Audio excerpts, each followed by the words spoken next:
Hello. From the very onset of Nigeria, Anambra State has produced some of the most prominent citizens of the country, people like Nnamdi Kanu, Emeka Ojukwu, Chinua Achebe, Ngozi Adichie, and many others. Despite that, Anambra State has not been at the forefront of Nigeria's political discussion. It all changed last year when former Governor Peter Obi of Anambra State ran for president, and the former governor of the Central Bank of Nigeria and current governor of Anambra State, Professor Charles Soludo, intervened in that election. Since then, whatever happens in Anambra State does not stay in Anambra State. It is 6:30 p.m. in Lagos, Nigeria, 12:30 p.m. in New York City, 5:30 p.m. in Johannesburg, South Africa, and 7:30 p.m. in Kinshasa, Democratic Republic of Congo. Wherever in the world you are watching us, welcome to another episode of 90 Minutes Africa. My name is Rudolph Okonkwo. My co-host, Chido Onoma, is on assignment. Our guest today is Anambra State's Commissioner for Information. Until his appointment, he was a senior lecturer at the International Institute of Journalism, Abuja, MD and CEO of SciComm Publishing Limited, and a syndicated journalist. Dr. Law Mefor started his education at Notre Dame High School in Abatete, Anambra State. He holds a PhD in social psychology from the University of Nigeria, Nsukka, and degrees in general and applied psychology from the University of Jos, and forensic psychology from Nasarawa State University. He also earned a master's degree in public administration from the University of Calabar and a postgraduate diploma in journalism from the International Institute of Journalism, Abuja, where he taught for over a decade. He's the author of a book of poetry and a profile of Senator Ken Nnamani and the new Nigerian Senate. According to the government of Anambra State that hired him in September of 2024, Dr. Mefor's primary assignment in Anambra State is to foster transparency and build trust between the government and the public, bridge the information gap, promote digital transformation, and combat misinformation. Dr. Law Mefor, welcome.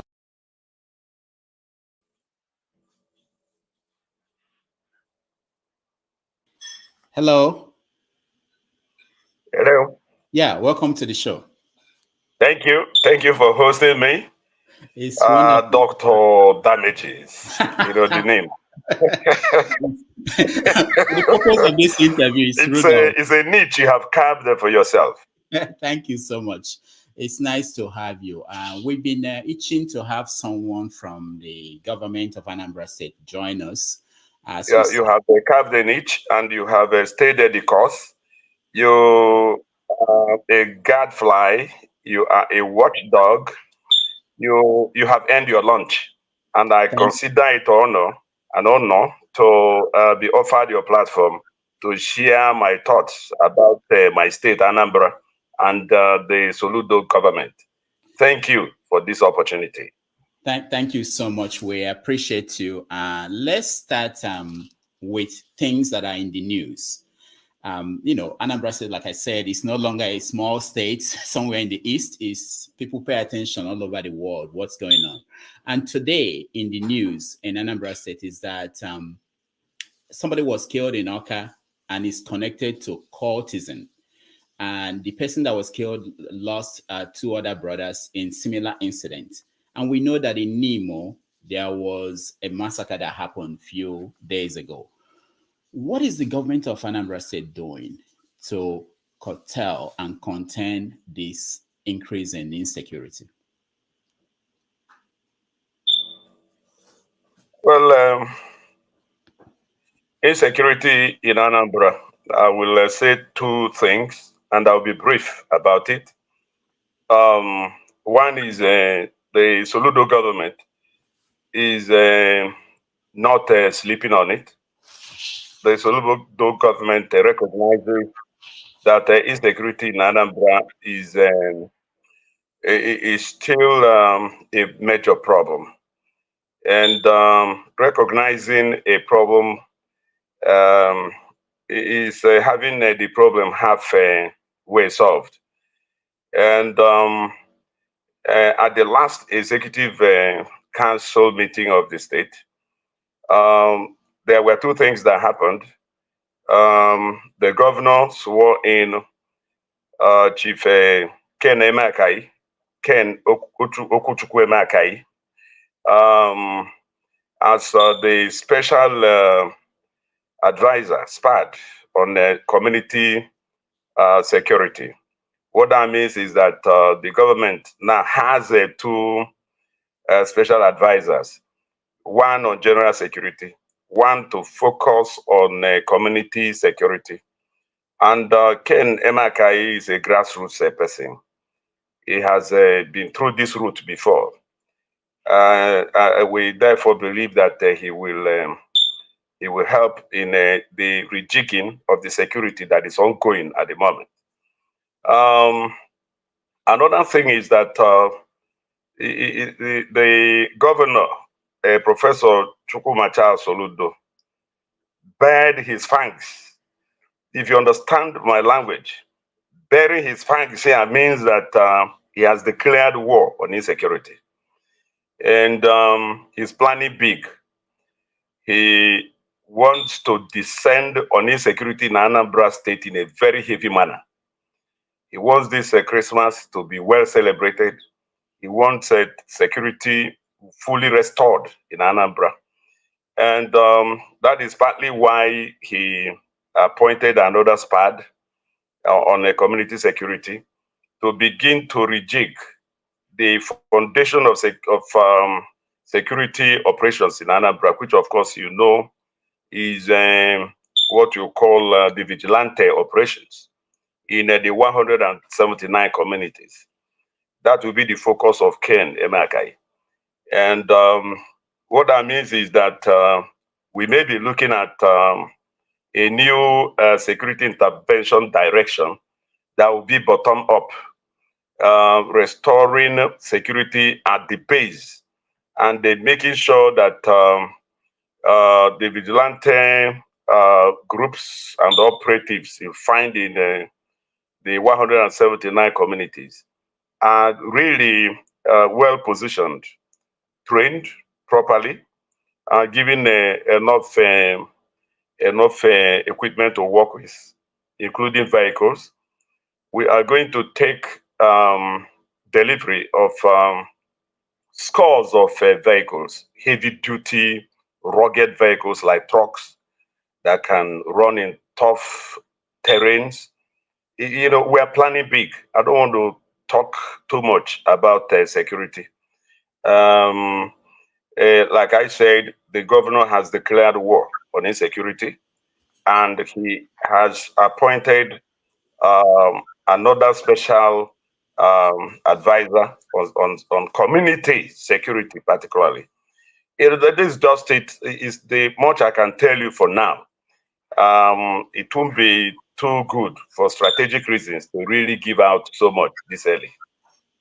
Okay, thank you so much for that. But sometime last year we had Professor Chika Dinkalo on the show, and that was when he was the head of a committee set up by the governor to look at security issues in the state. And I know that he turned in the reports of that committee. Can you tell us what is in that report and what has been done with that? I haven't read that report, and I have not read it, and I wouldn't want to comment on a report I haven't quite studied and asked the questions. The committee that Chidi Carlo worked on, that I'm fairly familiar with, is the one that has to do with reconciliation. And Her Excellency, Her Excellency Ambassador Bianca Ojukwu served as secretary of that committee. And even that particular report, I haven't also seen or read or studied. And now that we have raised it, I'll try and study it. But the snippets I got from the report is that they identified the areas of problems, the causative factors, and recommended, they prescribed some interventions that needed to be addressed. And many of them are causory, some of them are general in kind, some are specific. And like I said, I really wouldn't want to take a position on the report. But knowing a Chid, you can be sure. Chid, Chid is a thoroughgoing person, and he's not just a public intellectual and a professor, a human rights activist in his own right. He wants the best, not just for Anambra, but for the Southeast and for Nigeria. So it's an important report that I'm sure Soludo will consider fully and then implement, if not in whole, but some aspects of it. Okay, thank you. We are 60 days, less than 60 days to Christmas. And a lot of people who are here who already bought tickets to come home. Some are saying to me that they are not going to Anambra State out of fear, that they might go to Nigeria because they paid for the ticket, but they won't get to Anambra State. And even some people in Lagos who are saying they are not coming to Anambra State. Are you assuring people from Anambra State that the governor's intervention will take place before Christmas and that they can have a safe Christmas in Anambra State? I told you already that Governor Soludo is planning big, and he has declared war on insecurity. He's procuring all the equipment needed for this intervention. He is going to retrain some of the operatives. He has appointed a special advisor on community security in the person of Ken Emakai, who has this terrain as quite familiar for him. Those who know him know what I am talking about. I don't want to be too specific about his capacity where it comes to security from the grassroots. I just want to say that if we understand the dynamic of insecurity in Anambra State, yes, you have occasional spores and springs here and there on what we call kidnapping. But I think that what is most important for now is cult activities in Oka area mainly. That is a specific kind of insecurity. It will be tackled, I assure you. It's been tackled. That's a fact. Where it comes to kidnappings and all that, the dynamics are also in plain sight to a very reasonable extent. And I don't want to be too specific about what the government is planning for such people. I can only advise them to find a safer abode because Anambra is no longer safe for them. And in a matter of 1 or 2, 3 weeks, they will understand what I mean. All right, thank you. Before we leave the issue of security, one other question that some people who are looking at this One thing. of the best Christmases, one of the best. I assure them they buy anywhere to come home. Nigerians don't want to stay in Anambra. Where do they want to stay? Where? So don't forget that a matter of 1 or 2 years ago, Anambra was the safest in Nigeria. That's true. So Dr. Law, that's true. yes. That's the question I was getting at. Some people were saying, how did the governor let it get this bad? Because Anambra used to be one of the safest states in the Southeast. I'll tell you what went wrong. I'll tell you what went wrong. You know, there were policies run by the past administrations that didn't go well, right? And you see, if you kill a cow for your enemy as a way of buying peace. What you have bought is peace of the graveyard. Soludo doesn't want to continue along that path. So that is part of the problem. And you don't pay blackmailers. And you don't also pay people who don't want peace. And you're paying them only for them to kit up, feed well, arm themselves, recruit more stranded youth to unleash greater insecurity. Don't forget that the policy already failed even before Soludo came in. And that was why the last gubernatorial election, the election couldn't hold in many parts of Anambra South. Why? Because the criminals had already built camps. And these are camps that Soludo has been trying to uproot. And they have to be fully uprooted. Anambra made fully unsafe for them. We cannot continue this way. Politics aside, we need to recover our state.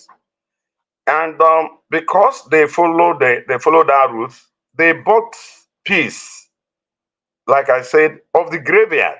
And that was why even they couldn't even respect some of the agreements they had with the past government. And they couldn't allow election to hold in many parts of the south of Anambra South. And eventually, it indicated one thing, that it was peace of the graveyard. You don't empower criminals. They will come back for you. So Soludo's approach of not negotiating with criminals, of not paying criminals, is the decent, patriotic way to move.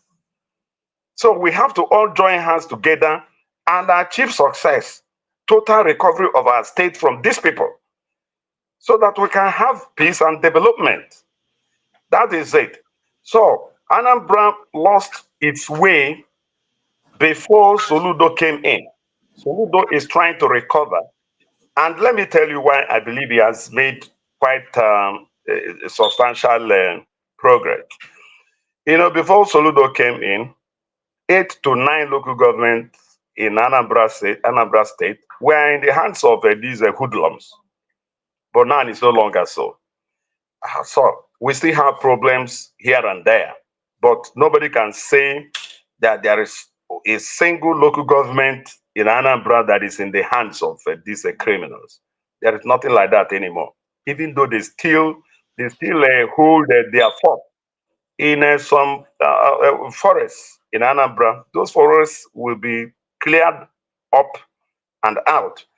Many of the forests have been recovered fully, and many more will be recovered. Let me tell you one more thing about insecurity in Anambra State.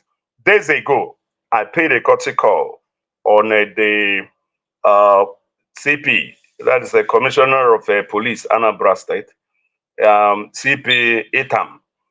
And, he shared a lot with me. Many of the things he told me, I can't even, for reasons you know well, reveal here. But there is no harmony yet amongst the various strata of security operations, formal and informal. They need to be connected fully. For example, I talked about profiling of vigilante operatives.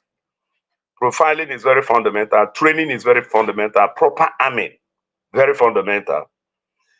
You have people who are operating in a town vigilante groups who are not known to the police.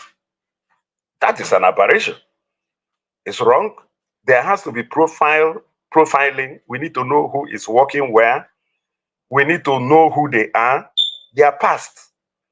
We need to know who they are. Why I think that this is very fundamental is that if you look critically at the nature of insecurity in Anambra, you will agree with me that it's becoming more and more asymmetric in nature. What that means is that the enemy is not embedded within and amongst the people. So how? it means that there are reasons to believe that many of these criminals are living in the villages amongst us, where you have vigilante operatives. So what is their job? Something is not adding up somewhere.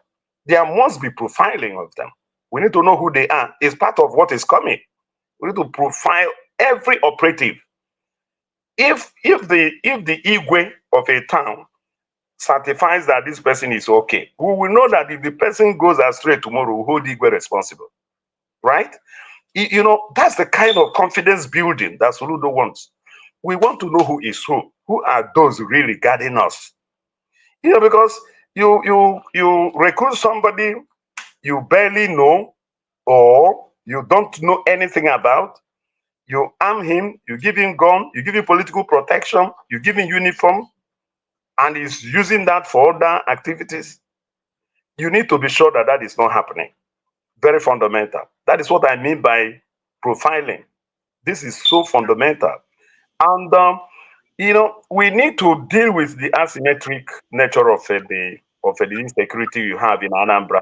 Once we get that aspect done, and those who are truly there to serve, I'm not against people from even outside Anambra State, serving in a vigilante of Anambra towns. But you need to know who they are. That is one level of profiling. The towns, all the towns in Anambra must tell us those who are not from their towns that live with them. Who are they? What do they do? What is their job? And even those who come from those towns, what do they do?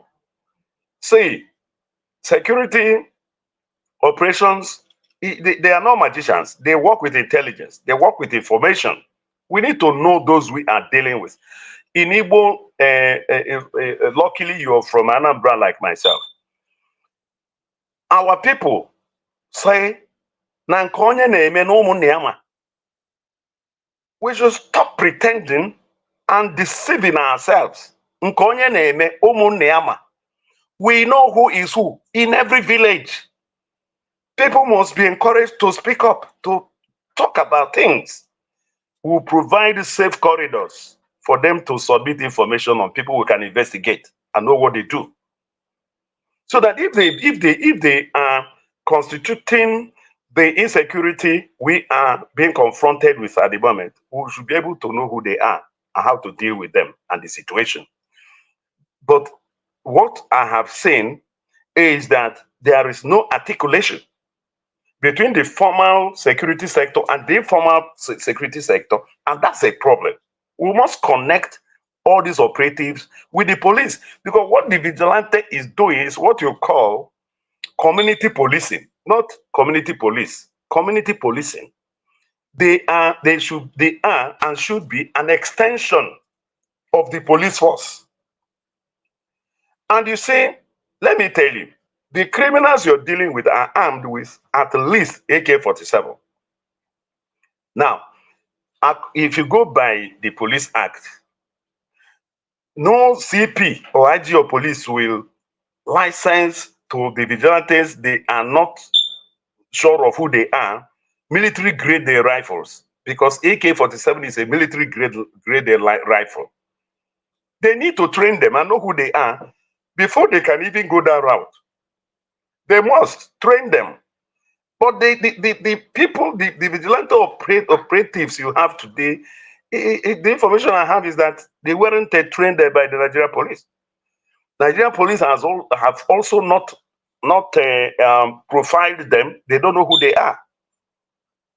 In fact, when you combine the number of vigilantes you have in Anambra in terms of operatives, they may even outnumber the number of policemen you have. That is huge. It's a big resource. But that resource is not made available to the police. It's not. From what the CPO police told me. So we need to correct all these anomalies to know who is who, so that criminals will find Anambra very, very hot. They will have no other option other than leaving us alone. Let them just go somewhere else. I don't want shedding of blood, so I won't call for their death. I just want them to go away from here so that you and I can visit our families and villages and, where between sale pass and walk around, go to 8th grade meeting, chop ugba and okporoko nkwocha in our village, contribute to the village economy. That's very Now, important. it's very important. Now we are going home now. You spend ₦1 million to go home, hiring security to make it look as if you are safe. Even in the real analysis, you are not safe. Even with the people, because you don't know who your enemies are, don't know who they are, you don't know where they are. Look, that money, that ₦1 million, let me tell you what it can do to village economy. You come to your Omunna, you see 4 to 5 struggling boys. If you don't put little money in their little business, 2 or 3 years they will break even. ₦1 million you give to 4 boys, that's 250,000 each. They can recapitalize their business. But now you are giving it to security people just to create the ambience that you are safe, and you go looking over your shoulder to plan to return again. That must stop. Okay. It has to end. Thank you. At all costs. Dr. Law, thank you. We have a lot to get to, so let's quickly touch on those issues. I'm surprised you were concentrating on vigilante, which in my hometown they have one, and people contribute money so that these people are paid. And but I want to talk about another group, which is the ones that are set up by the government. We've been seeing several videos online of people who are task force of the government of Anambra State arresting people in Onitsha and the cities. And in some cases, they were beating them. There are videos we see. I don't know. We can play some of them on air. But are you aware of that? And who are these people? Who gave them the right to arrest people and beat them up with pistols and in front of everybody? What is going on? People don't understand that. People who don't live in Anambra State.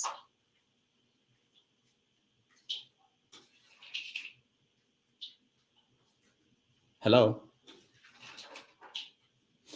All right. Our internet is not helping us today. I think his internet is frozen. We will come back and get him to talk about these things. There are so many things to discuss. One of them is also the upcoming election in Anambra State, which is 2025. Election for governor. We want to know what the current government is doing. We're also going to talk about the dream and the vision of the governor to turn Anambra State into Dubai or Taiwan, amongst other things. It's also the Anambra State is one of the states where the state assembly passed a law where they are setting up an account for the local governments to put in their money with the state government. And of course, the Nigerian Senate felt it was wrong. It was against what the Supreme Court ruled. So when he comes back, we will get him to respond to some of those questions. I'm really sorry. Sorry, I was knocked off by internet. Yeah, you see, it's part of. You can see now. You are a witness to this one. It's a common challenge when we have a guest from. I heard the question about some groups enforcing some orders in Anambra, and Yes. they're doing so in a brutal pattern, right? I've seen a number of videos like that, right? Yes. And the governor is not happy with it, and they have been called to order. I believe we'll begin to see changes in that manner of enforcement, right? However, so I don't know. Our people are too difficult to deal with. They understand what I'm saying, especially at the lower rungs of the ladder. If you go to Onitsha, you will see Onitsha wears a very manifest acclamation of what Soludo intends to do and what he has achieved. One of the things Soludo has done and wants to do is to really clean up Onitsha and make it a modern city. You and I know what happens in Opi-Iweka, for example. They won't even let you enter the vehicle you want.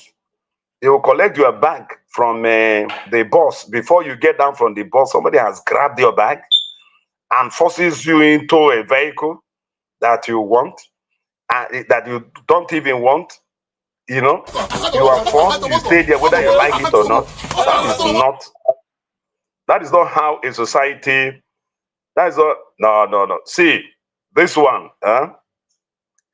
Is that what is going on? It's not, this is simulated, okay? This one is simulated, it's not, It's not you what know, is happening. it's not what is happening, please. But You know, we have other videos of people who no, went through things. wait. That is what I want to address. I'm addressing it. Just wait. I agree that you have something, you know, that doesn't look like what should obtain in a civilized society, right? I agree.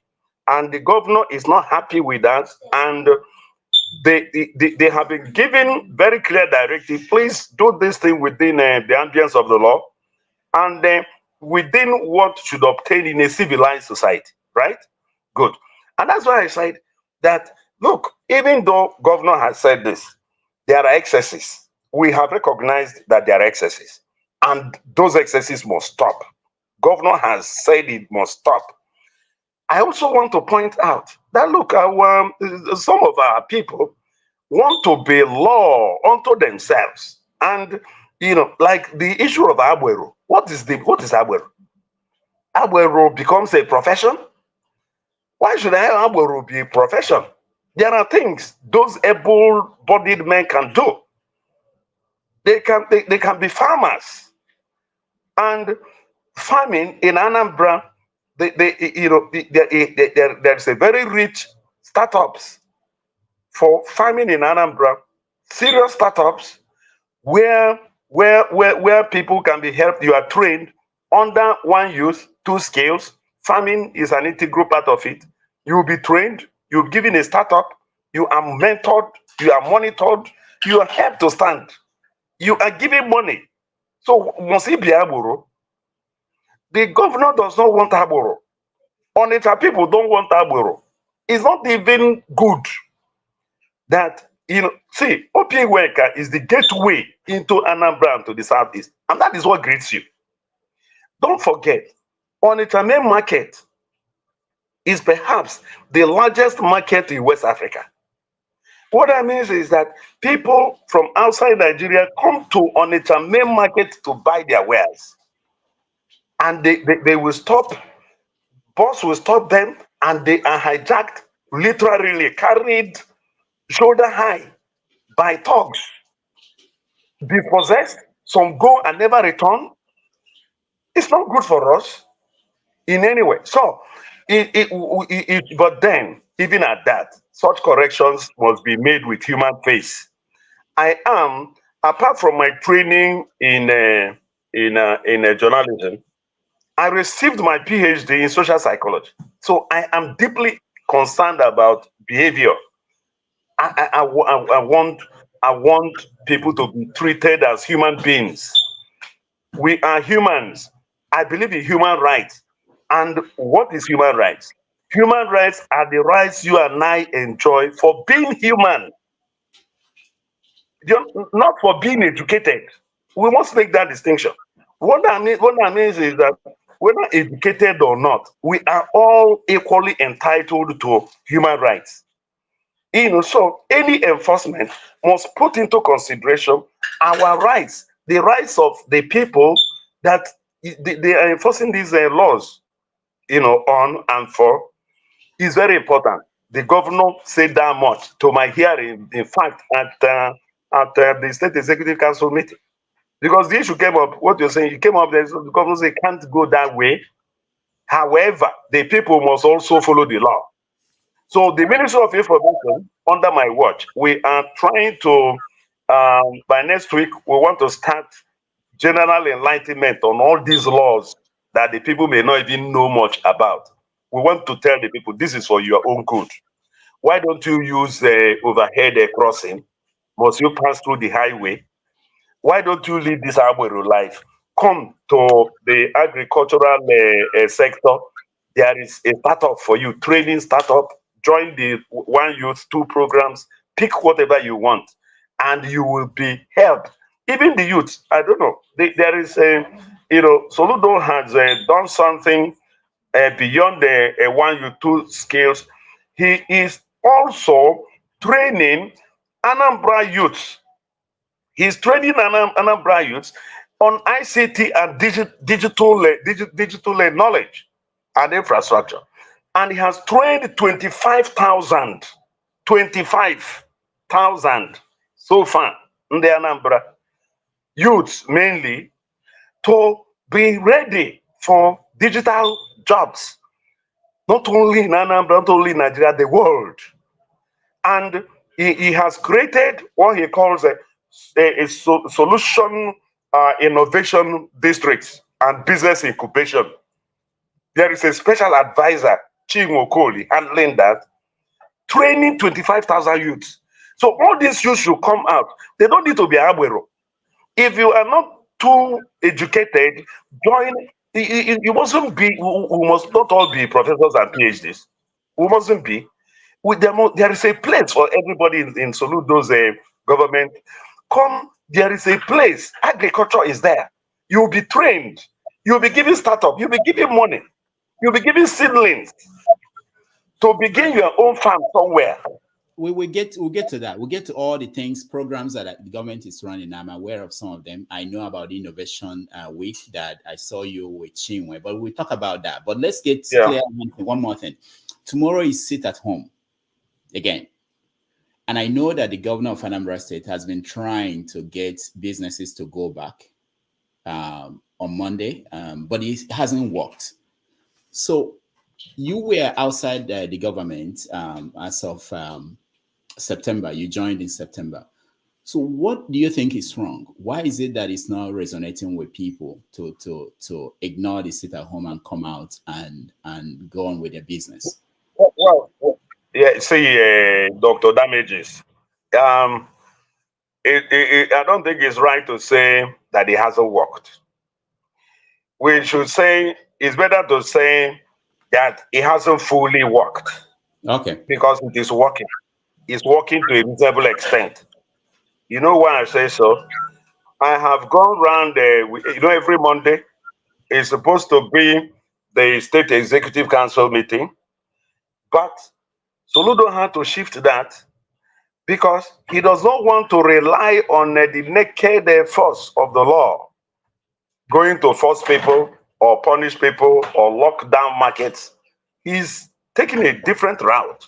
What Soludo is doing is visiting all these markets on Mondays to build their confidence that they can come out, they should come out.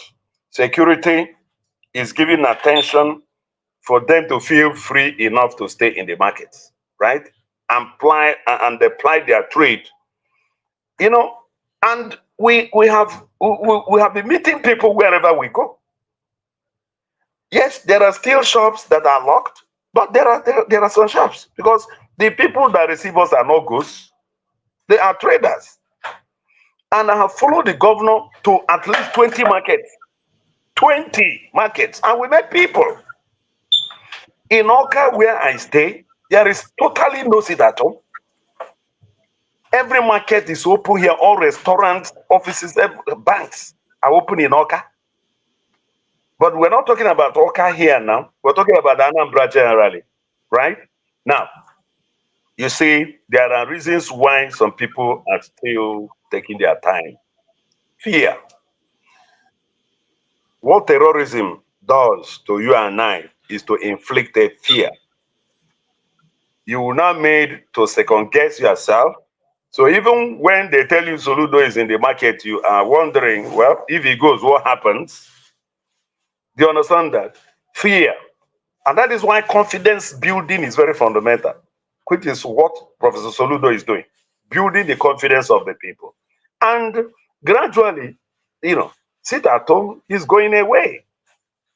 And there is a reason why sit at home needs to really go away. Nnamdi Kanu, he is the reason that was given by some groups who are enforcing sit at home. He's continued incarceration since his extraordinary rendition from Kenya back to Nigeria to continue his trial in Justice Binta Nyako's court. Nnamdi Kanu himself said, I don't want sit at home. The IPOB that he leads, which is more powerful, is the spokesperson saying they don't want to sit at home. So why then is another group enforcing sit at home? This is one level of it. Another level is that Nnamdi Kanu is held in Abuja. President Tinubu lives in Abuja.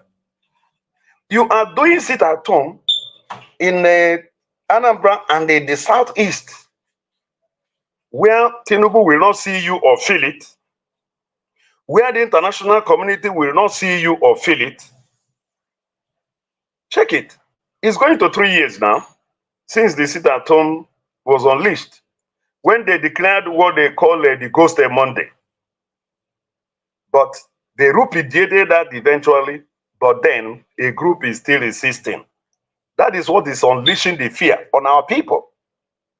Now, when sit at home started, even when the Ghost Monday was declared by the Nnamdi Kanu faction of IPOB, I averred. I said, look, that it will be more potent if we do sit at home in Abuja. And I told them how it can be done. And even now, it is not late. I told our people, I said, look, if on every day that Nnamdi Kanu is going to court, we declare half day for all our businessmen in Abuja, right? All the traders in Abuja will take half day. You use between 6 a.m. and 12 a.m. and show solidarity to Nnamdi Kanu. The road that he will be going to court through, we all line up there. 10,000 of us. I told them I will bring BBC, I'll bring CNN, I'll bring Al Jazeera, I'll bring all the national TVs and radios to cover this, the newspapers. That way, Tinubu will see what is going on. Nobody took that advice. And we shut down the Southeast. And, it was estimated that by August 2024, that the Southeast must have experienced 300 sit-at-home or sit-at-homes with a collateral cost implication in excess of 20 trillion. In the transport sector alone, we are losing every month 10 billion to 13 billion to sit at home. So if you look at 30 trillion lost, you can see why Soludo is worried. The money that will be recovered through no sit at home that Soludo has proclaimed, and he is subtly enforcing using what he calls moral suasion. That is, persuasion rather than force. Confidence building, 20 trillion. Do you know the implication of that? And it doesn't stop there. The 20 trillion is not where it stops. The collateral damage has affected our school enrollment. Do you know the collateral damage is affecting people who are even going to return? Even if you cancel sit at home today, those traders that come from West African countries to Onitsha, it will take them quite a bit of time to believe that things have normalized. What that means is that even if sit at home ends today, the collateral damage will continue. Ndị Igbo would say, na ala nasịa ala na-esem n'iku adana. The twitching of the eyelid doesn't go even when you cure the madness. So we have a problem. A concerned governor is saying we need to change some of these things. That 3 years is enough for sit at home to yield the result. If it were to be effectual, it will not be. And I've given you the reason why it can never work. Because Tinubu is not feeling it. Nigeria is not feeling it. They don't care what happens to the Southeast. In fact, they even want the Southeast destroyed. So why are we playing into their hands? Tinubu doesn't, no, just 1 minute, just one word before you round off this side. Listen, in 2017, Soludo was not governor. He was the first Igbo leader to visit Nnamdi Kanu in Kuje prison. The very first Igbo leader. He led a group of others to Kuje prison when Nnamdi Kanu was held there. I was part of that delegation. And when we came out, we organized a world press conference to demand for an unconditional release of Nnamdi Kanu. The press conference was addressed by Soludo. Dr. Law. Now, wait a minute, 1 minute, just 1 minute, Dr. Damages. Just wait 1 minute. The last one I want to say is that when Nnamdi Kanu was extraordinarily renditioned back to Nigeria just 2.5 years ago, Soludo is the only Southeast governor to visit him in the DSS facility. What does this tell you? Soludo is working for the unconditional release of Nnamdi Kanu. I'm aware that he has written a number of letters through the back channel. He's working diplomatically. So when he says end sit at home, he is not saying we should forget about Nnamdi Kanu. No. He is saying let us change our strategy. And they are working, not only him, some Southeast leaders, they are working for the unconditional release of Nnamdi Kanu. I want our people to know this. Thank you. Thank you. I actually wanted to play that video, the clip you are talking about, and then get your question at the end of it. We demand for the urgent release of Nnamdi Kanu, his colleagues, and all prisoners of conscience as part of the process of the search for national cohesion and building a new Nigeria. There is a legitimate debate among Nigerians on the Biafra question. And there are indeed many Igbos who, like many other Nigerians, may not agree with Nnamdi Kanu's objective or means. But it needs to be stated, however, that no citizen of Nigeria deserves the kind of treatment that is meted to Nnamdi Kanu and his colleagues. Government has declined to obey the orders of properly constituted courts in Nigeria for his release. Nnamdi Kanu is not above the law, but nor should he be put beneath it. A situation where the state refuses to obey clear and legitimate court orders for his release, and even one of them outrightly ordered for his unconditional release. There is absolutely no reason in a country with a rule of law that he should have been held an hour later than those court orders. And let me say that Nigeria has wittingly or unwittingly dragged the Biafran issue from the periphery into the mainstream discussion. Nnamdi Kanu, in my view, threw a bet and Nigeria took it. Today, he is the most popular political prisoner and will end up either as a hero or a martyr. Leadership failure in Igbo land. It raises fundamental questions if you read Chude's book on the collapse of failure of leadership in Igbo land and the search for the new one. Whatever. It's in that light, it agitates your mind when we talk about the Igbo presidency. What does that actually mean? Is it to have somebody wearing a red cap in the villa, or what?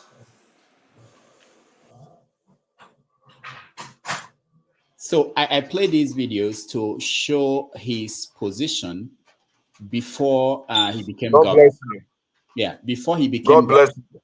So I wanted to know from you. You are close to him. You are his minister, commissioner.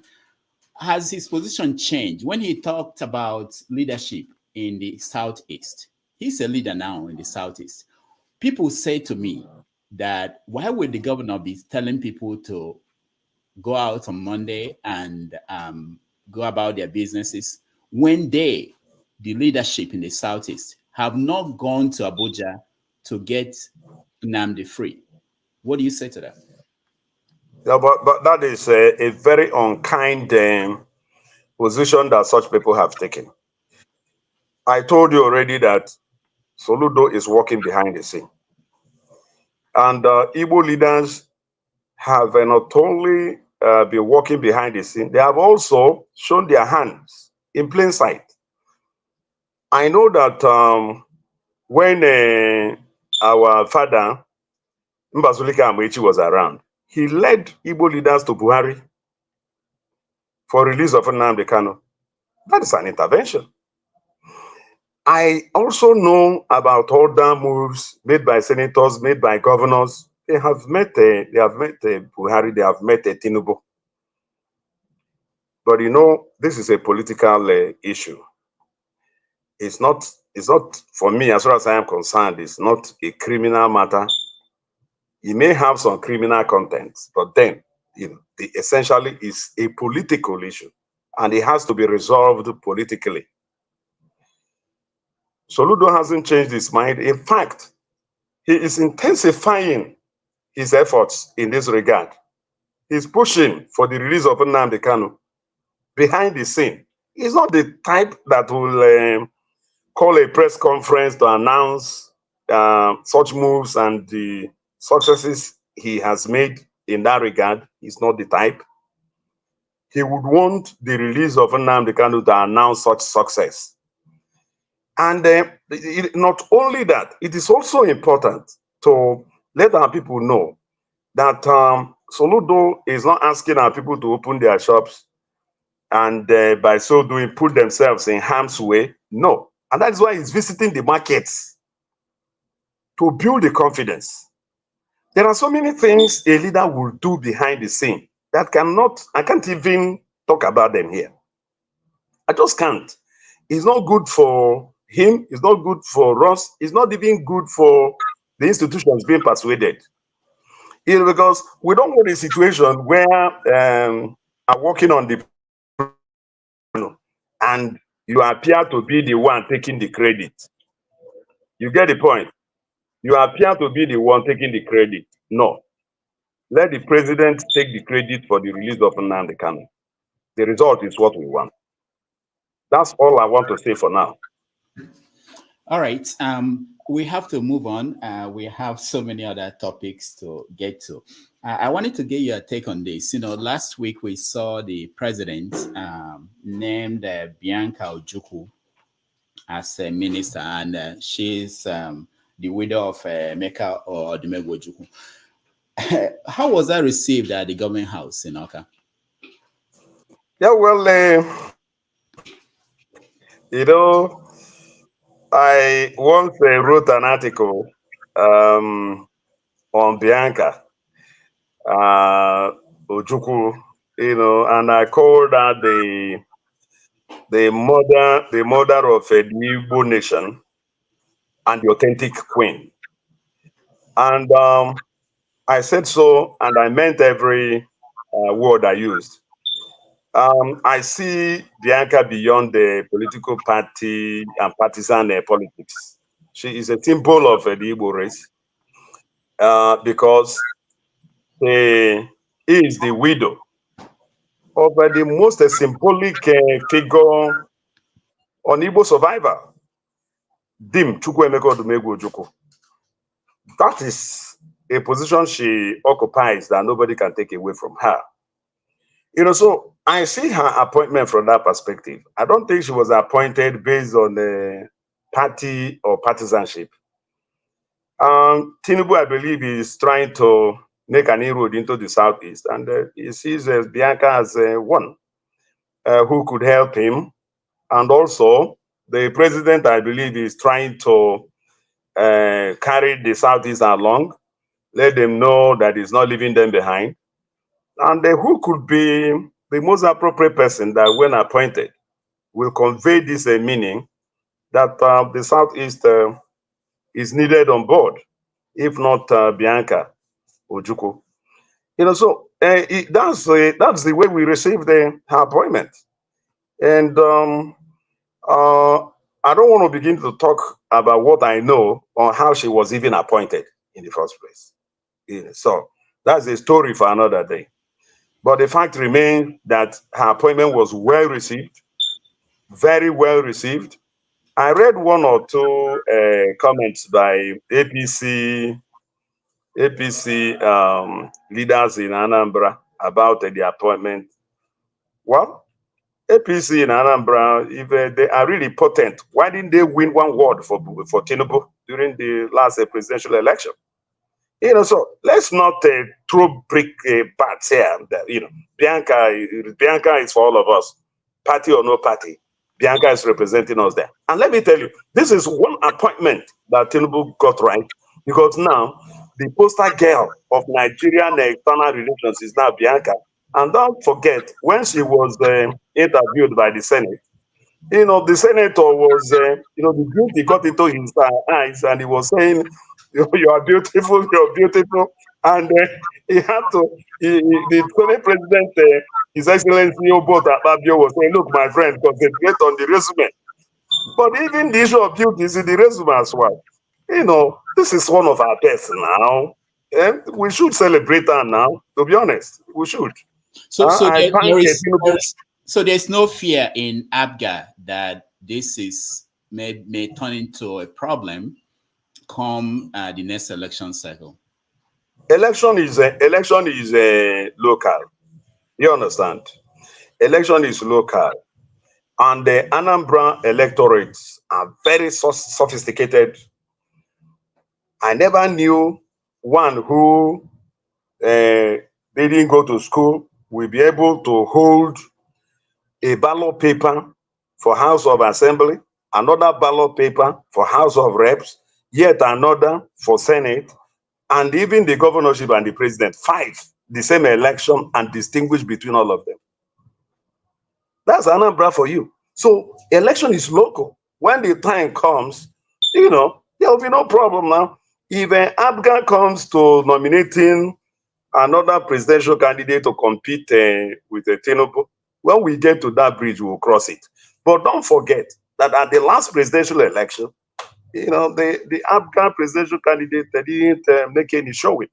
He was there nominally, and I don't know I don't see how that will affect what Bianca is doing, or the electoral fortunes of somebody like Professor Soludo, if and when he decides to run for Anambra governorship.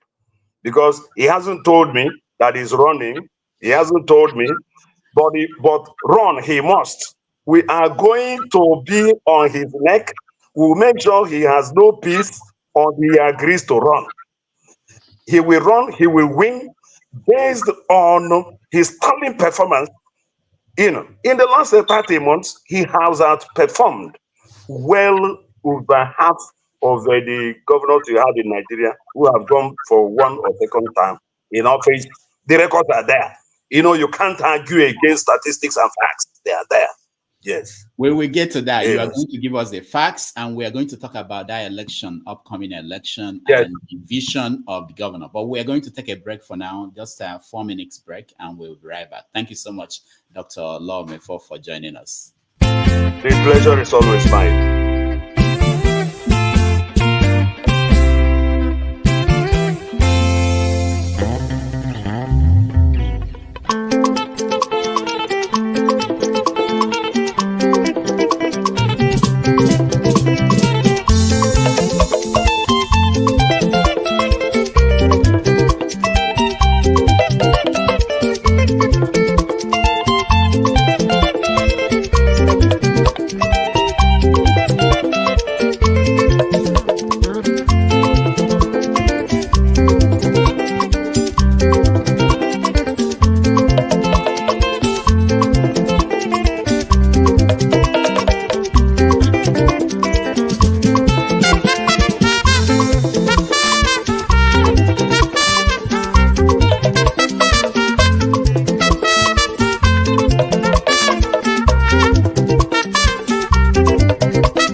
New laws of Anambra House of Assembly are therefore consequential to give operational life to the Supreme Court judgment and not to undermine it. If the State House of Assembly abdicates this constitutional duty, the local government will then have no law on the use and management of its finance, which the Constitution has given the State House of Assembly, and only the House of Assembly, the mandate to legislate upon. Indeed, in many states, the House of Assemblies still retain the powers to suspend or remove chairpersons of local governments, because according to the Constitution, these powers reside with the state houses of assemblies. By the way, isn't the legislative authority exercised by state assemblies under Section 7 of the Constitution similar to the powers granted by the same Constitution to the National Assembly over the Federal Capital Territory and its area councils? I understand that the Senate President has recently, at one of the plenary sessions, rhetorically asked if it was indeed possible to grant the kind of autonomy, quote and unquote, some people talk about without major amendments to the Constitution. Many Nigerians also ask the same question. I also understand that The Senate recently passed a resolution or resolved to begin the process of constitutional amendment in this regard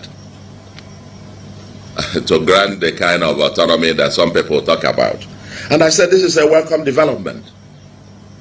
But until that is done, our laws pursuant to the Constitution and designed to give operational effect to the Supreme Court judgment remain subsisting and valid. On the motion by the senior Senator Tony Oye on the creation of local government accounts by some 3 state governments, and in an attempt to circumvent the Supreme Court decision that money should go directly to the accounts of local governments in the country. And so we have deliberated on it. We have come to the reasonable position that the Supreme Court of Nigeria is the final court of the land, and that they cannot make a pronouncement that would not be enforced. So in other words, the Nigerian Senate stands solidly behind the Supreme Court decision on its efforts to judicial pronouncement to sanitize the administration of local governments in the country and stop further abuse of local government funds. All right. Welcome back, Dr. Law Mefor. Yeah, I'm here. The Senate president saying that the governor that you work for is trying to abuse the local government fund. And one of the governors. That's not what I heard. No, that's the last thing he said. He said effort to stop people from abusing local government. It's not what I heard, I think. Let me play it again. No, because no, you don't need to play on the motion by the administration of local governments in the country and stop further abuse of local government funds. Further abuse of local government funds. Yes, that's the Supreme Court ruling. Wants to stop abuse of local government funds. So why would you say that he was referring to Governor Soludo or his actions? He said 3 Can I explain? Yeah, can I explain something here? Yes, please. The Anambra State Local Government Administration Law 2024 was made to operationalize the Supreme Court judgment. And I'll tell you why and how. In a nutshell, fundamentally, if you read or have read the Supreme Court judgment, the lead judgment was delivered by His Lordship, Justice Emmanuel Agim. It was very clear, Justice of the Supreme Court, that all monies meant for the local government must go direct to the local governments and must not be paid into any joint account. And the Anambra State Administration, Local Government Administration Law never prescribed that the money from FAC meant for the local government will be paid into any account in Anambra State. There is no such law. There is no such clause. If there is, I want to see, because the person may be reading a different law, maybe concocted by the social media. Now, let me tell you what the Anambra State Local Government Administration Law says and prescribes. The monies must go into the accounts from the federal to the local governments. The lacuna created that didn't provide, that the Supreme Court judgment did not provide for the application of such funds, how the funds will be appropriated and to what, and how accountability can be exerted. The law, the Anambra State Local Government Law, now prescribes a pathway for them. And it does so in complete obedience to the express and extant provision of the 1999 Constitution, Section 7 and Section 8. Section 7, subsection 1 says there shall be a democratically elected government for local governments in the states. That was a promise Soludo made that he would fulfill. That's a promise he has kept. Section 7, subsection 1. Section 7, subsection 3 says that the State House of Assembly, not Anambra State House of Assembly, all the state houses of assembly in Nigeria must make a law for the structure, composition, administration, and finance of the local governments in their states. Shall make a law. This is not Soludo saying the 1999 Constitution, even as amended.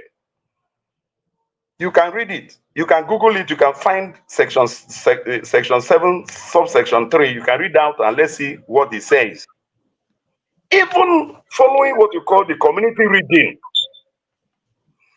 there is no way or where the Supreme Court judgment amended that section that says that state houses of assembly must make a law. In other words, Anambra State House of Assembly made a law to regulate local government administration as prescribed and directed by the 1999 Constitution. Now, is there any expediency in this law at all? Let me tell you the expediency. Why the law is inevitable and why the framers of the 1999 Constitution were actually right and patriotic. Why the framers of the 1999 Constitution inserted that section 7, subsection 3, which imposes a responsibility on the houses of assembly to make a law. Let me tell you why. One, there are common services undertaken by the local government. Common services. You find the common services in at least 5 areas.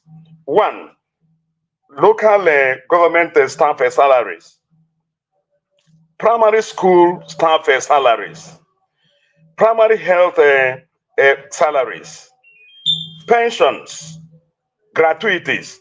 5, common services, common to the local government, not common between the local government and the state. No, because the law never said that they have to pay in any money into the state account. There is no such provision. No such provision.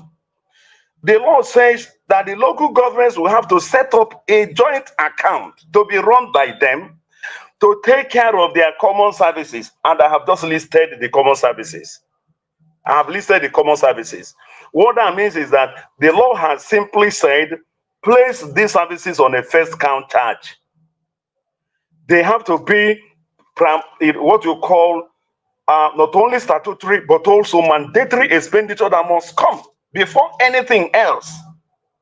And it happens also in the center where you have the national.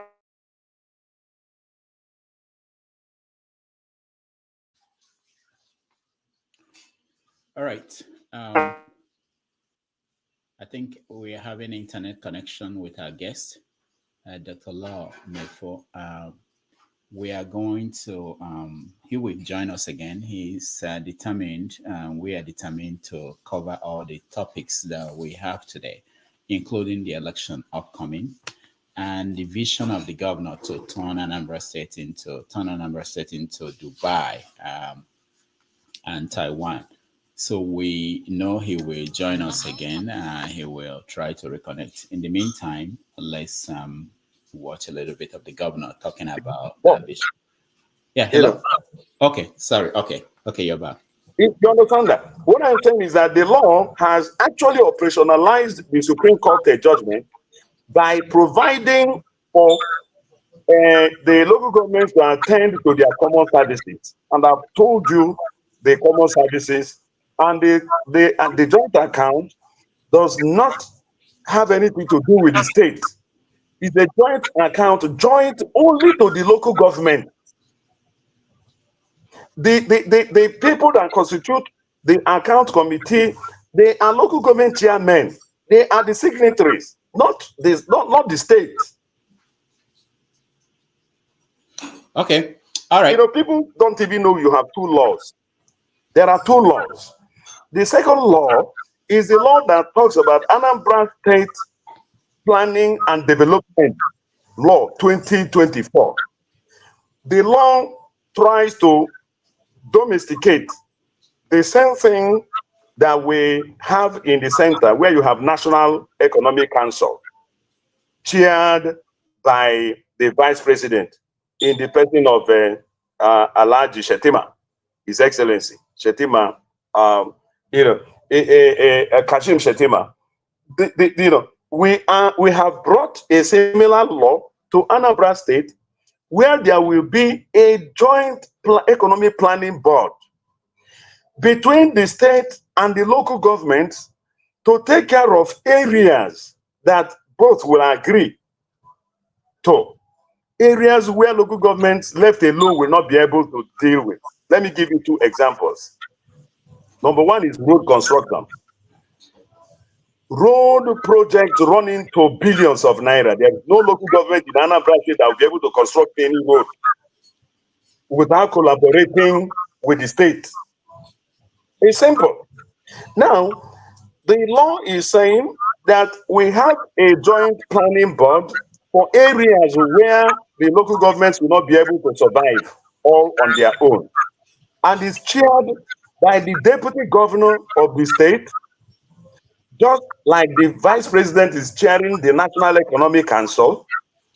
And of course, there is also a provision in the Anambra State Local Government Administration Law for taking care of the traditional rulers and taking care of vigilante operations.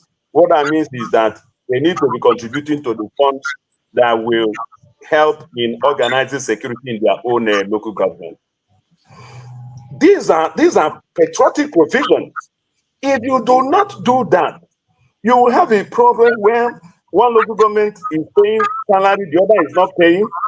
One local government is paying pension, the other is not paying. Gratuity, the other is not paying. The law is saying place these common services on the first line charge.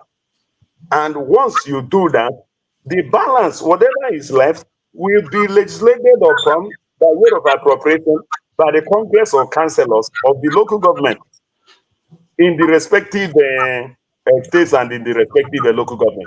That is what the law says. So I don't know where people got this idea that that Soludo wants to hijack local government funds. There is no account where the local governments will pay any money. There is no such provision. All right. Whoever has the provision should point it out to me. Maybe I didn't read that aspect. I want to see it. All right, let's because our audience, they want to join us in this conversation, but I want to finish up with two quick questions. One is about the vision, the Taiwan-Dubai vision. Let me play a video of the governor speaking. He's mainly speaking in Igbo, so we can translate that for people who are not Igbo. Vision, African Dubai, Taiwan. Mana, if any matter when they talk Dubai, Taiwan, but you know, overnight, skyscrapers nine ade abule beni na ya bu Dubai, Taiwan. And the development. And the foundation of Taiwan, access to qualitative education. Taiwan, natural resources. The road to Taiwan begins from there. You cannot get to Taiwan with illiterate population. All right. I know as Commissioner for Information, you obviously got the feedback from people, the interpretation the news media gave to that last sentence. You cannot get to Taiwan with an illiterate population. Is the population of Anambra State illiterate? Certainly not. And the governor never said that the Anambra population is illiterate. He never said so. He never said. You know, when videos are cut and joined to nuance a particular narrative, I just laugh. What he said is very clear. To arrive at his dream of Anambra as a Dubai, Taiwan, that you need a full illiterate population. Of course, he's right. That's a fact. Anambra State, of course, you know, is not full illiterate, but it's not illiterate at the same time. And the governor never told you it is illiterate, because certainly we are doing well in education, and the governor is celebrating it. What he has said is very clear and fundamental, that education is the bedrock to achieving his dream of Anambra as Dubai, Taiwan. And that is why he's investing heavily in education. And it is paying off. Since he came in, even before he came in, Anambra has never come below 1 to 3 in NECO, in WAEC, even in JAMB. We have been doing excellently well. And he has continued to invest in education. He has been able to, in fact, the federal government, as we speak, they ran a peer review of arriving at what they call the best teacher in Nigeria. An Anambra teacher took it, the whole Nigeria. The best teacher in Nigeria is from Anambra. The best principal, best this, best that in education. You know, so now, let me say something to buttress the position of the governor, which I believe is imperative. You know, 30 years ago, 30 to 50 years ago, Dubai we hear of today was a rocky desert. But the leadership of one man, the vision of one man, the dream of one man, Alhaji Sheikh Ibn Mohammed, changed the dream, and we now have a place you now call Dubai, where the entire world is now congratulating as a foremost tourism and trade destination. If you compare Dubai before the intervention by Alhaji Ibn Sheikh Mohammed and Anambra before Soludo came in, Anambra was better off in terms of having the potentiality that can be turned into a place like that, like Taiwan. What that means is that Soludo's dream is not out of place. Look at the things we have. We have a population that has this bent towards technology. You know, people keep saying that Anambra, that our main forte is trade and commerce. And I say no. The main forte of Anambra and Anambra is technology. And Soludo understands that. You know, and that's why Soludo keeps saying that the future of Anambra State is tech and innovation. And that is why one of the mottos his government is running with is everything technology and technology everywhere. Now, if you go to a place like Nnewi, you will agree with me that we are doing stuff in terms of technology. If you go to all the computer villages in Nigeria, Lagos, Abuja, everywhere, the people anchoring it are from Anambra. What that means is that we have something in that direction. I think it's innate. It's something we inherited. It's genetic. I may be wrong. I'm not a scientist in that direction, but it's a preponderance that nobody can ignore. And Soludo believes that you need to have a ready population. You need to have a ready population, a literate, fully literate population. Fully literate means that majority will be literate. I don't have the figures, to know the literacy of Anambra population, but I am certain that we have not hit 70%. Now, he is working on education to ensure that the majority of us are educated. If you go to Anambra rural communities, you will still know, you find the fact that a great deal of our people are not yet literate, even though they are smart. You know, you can have a smart illiterate population. And Anambra, we have that capacity, which I believe that is just God's gift. And it is something that Soludo is leveraging on. He believes that we have the capacity to unleash, in fact, to become the Silicon Valley of Africa. And that is why he set up a whole district. You know, he has at the verge of completing Anambra government house and government lodge, and the old Anambra house will be transformed into, it will be remodeled into what is called Solution Innovation District and Business Incubation. It is an agency headed by a SPAD. When I say SPAD, I mean a senior special advisor. SPAD, Chinwoko. And the agency has trained 25,000 Anambra youths in ICT and digital innovation and technology. These are youths that will inhabit the future that Soludo is creating. You know, so when he says that he wants a fully literate population to drive that vision of Anambra as Dubai, Taiwan, he's generally in order. But again, that doesn't also mean that he is not pushing Anambra towards even physically, you know, infrastructure-wise, becoming a Dubai, Taiwan. Anambra is seriously being transformed. If you go to Onitsha today, you will see what I'm talking about. If you go to a place like Opoko, you will see what I'm talking about. Opoko was one of the worst places you can find south of the East. Before Soludo came in, my dear, today you will not be able to find a house in Opoko because it's not a high ground area. Onitsha is being remodeled. He is looking at even the main market. What do we do to remodel the main market without distorting the market or displacing the people there? He's looking at a place like Ose. What do we do about Ose? What do you do about thousands of the petty traders there? How do we make them to move from petty trading to becoming integral parts of a proper commerce?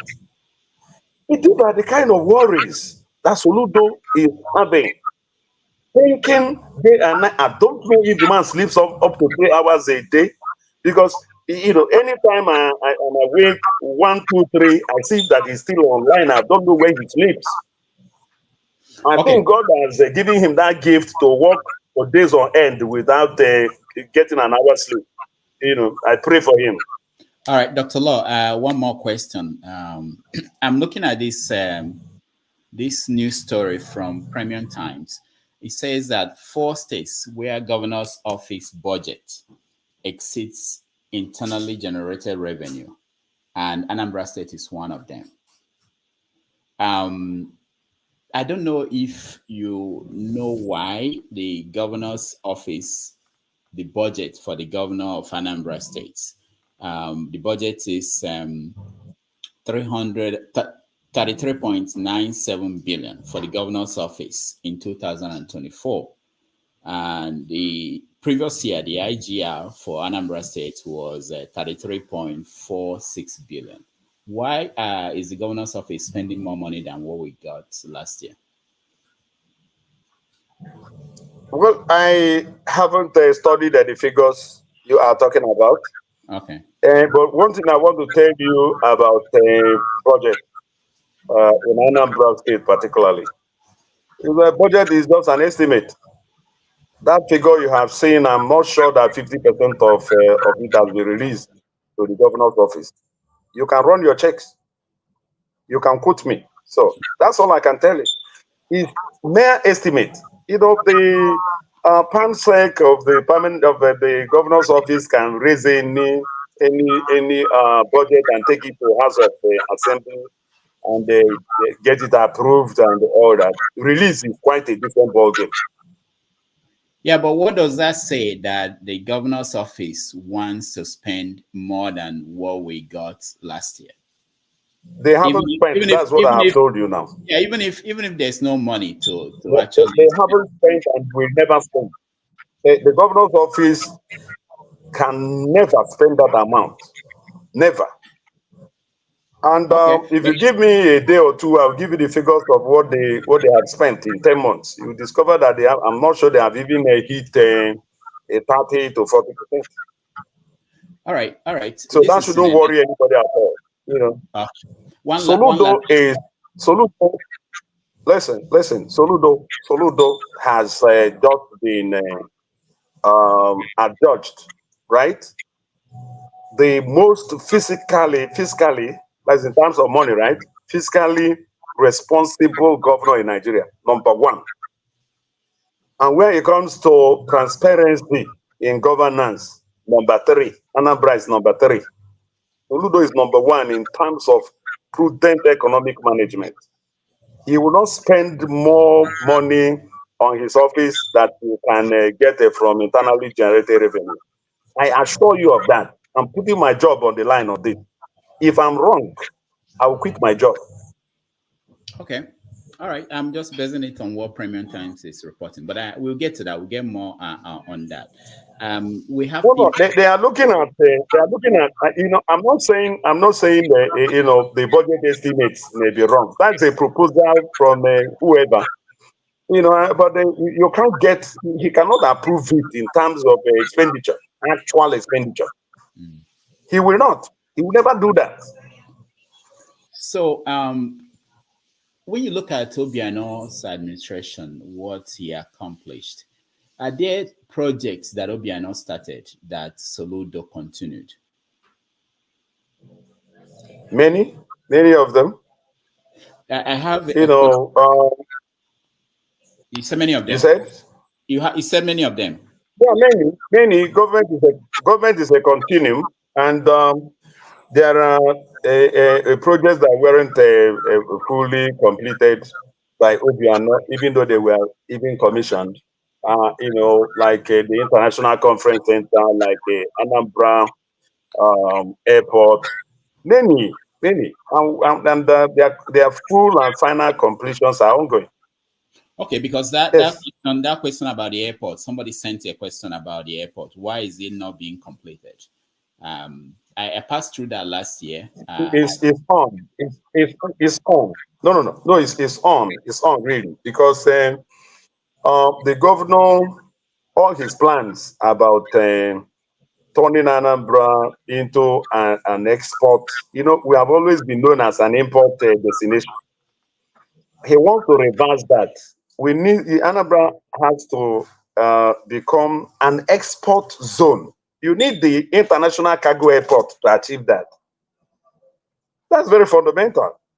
Soludo is looking forward to, you know, let there be days flights direct from China.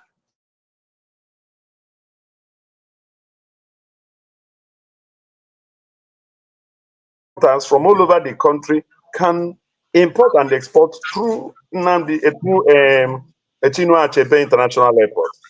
So work is on. There are several things, you know, starting from the road infrastructure.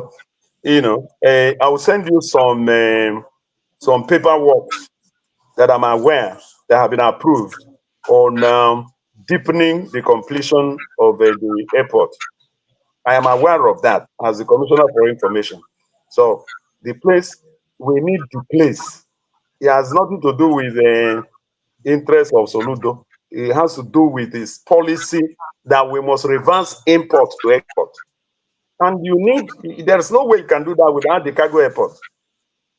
You know, so that is ongoing. Yeah. And more is being received. And there are one or two other projects that Obiano left behind.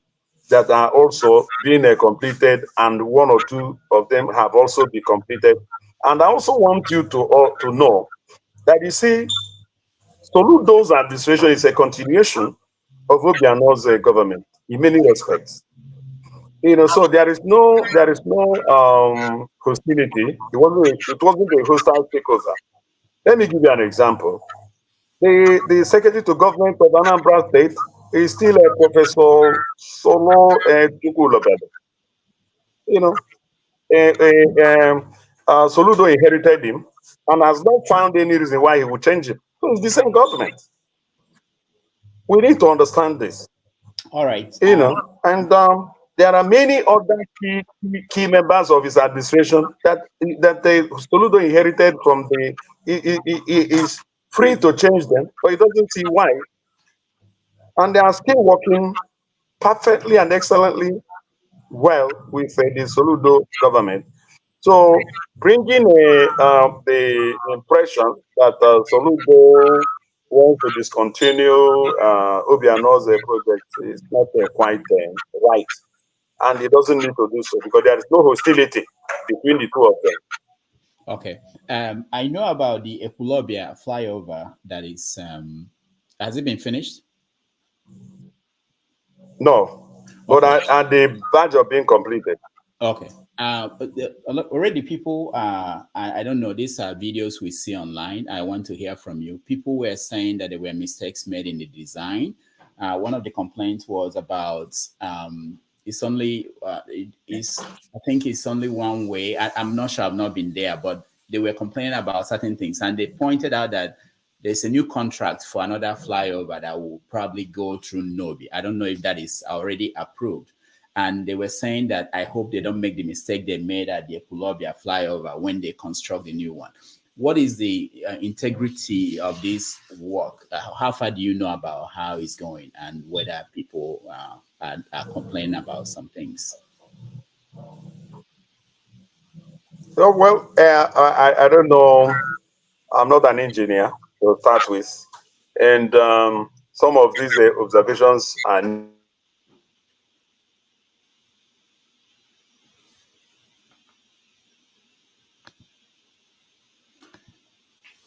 all right. We're having internet problems with him, so I will bring in. Oh God! I'll bring in. have been mentioned. So it is totally new to me. So what I'll promise here. So I don't make mistake in my comment. What I'll promise here is to ask the commissioner of works that I had that there are defects. He will tell me, and I'll get back to you so you can inform our audience. Okay, thank you so much. Let me bring in people who are joining us. If you want to be on the panel, please come in, turn on your camera. If your camera is off, I won't bring you up. Just ask a question straight to our guest, Dr. Law Mefor. Righteous Man, you're first. Yeah, good evening, Mr. Commissioner. I live in Lagos and I am an Igbo man. So I want to ask you brief 3 questions that caught my interest. No, the please, generality. Please, can you make it 1? We don't want 3 questions, please. 1, Righteous Man. Let's find the best question you have. Wow.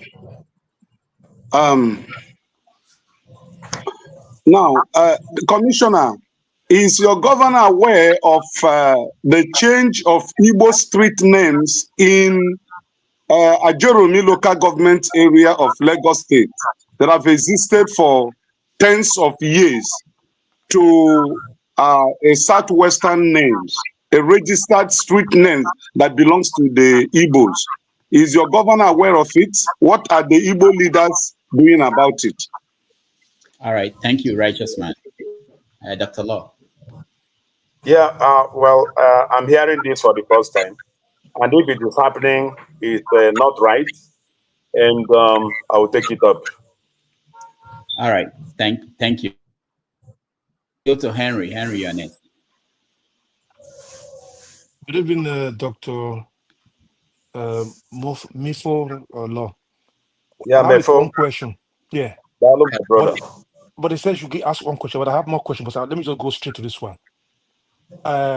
If you can remember, there's one chief from Lagos during the presidential election that when they were destroying Igbo's properties in Lagos during the election time, then he make a comment saying we invite his ESN to come and protect them since the police cannot protect them. This might seem languishing in prison till today. What are the Igbo people doing? What are the Igbo's leaders doing? This it's not a common Igbo man. It's an elderly man, elderly chief, I would say. It's like the Igbos are not doing enough to free their people from this oppression. Thank you. Thank you, Henry. Okay. I'm not. I'm just hearing about this case now.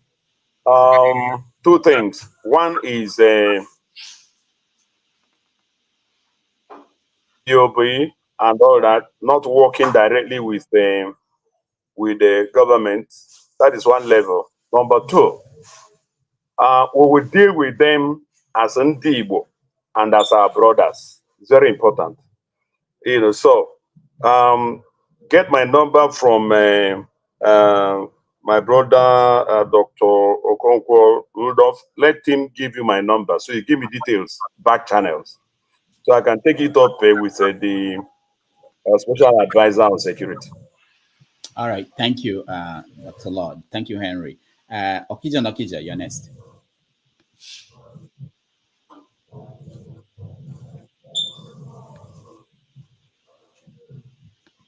Okija. Okay. He's gone. CM, you're next.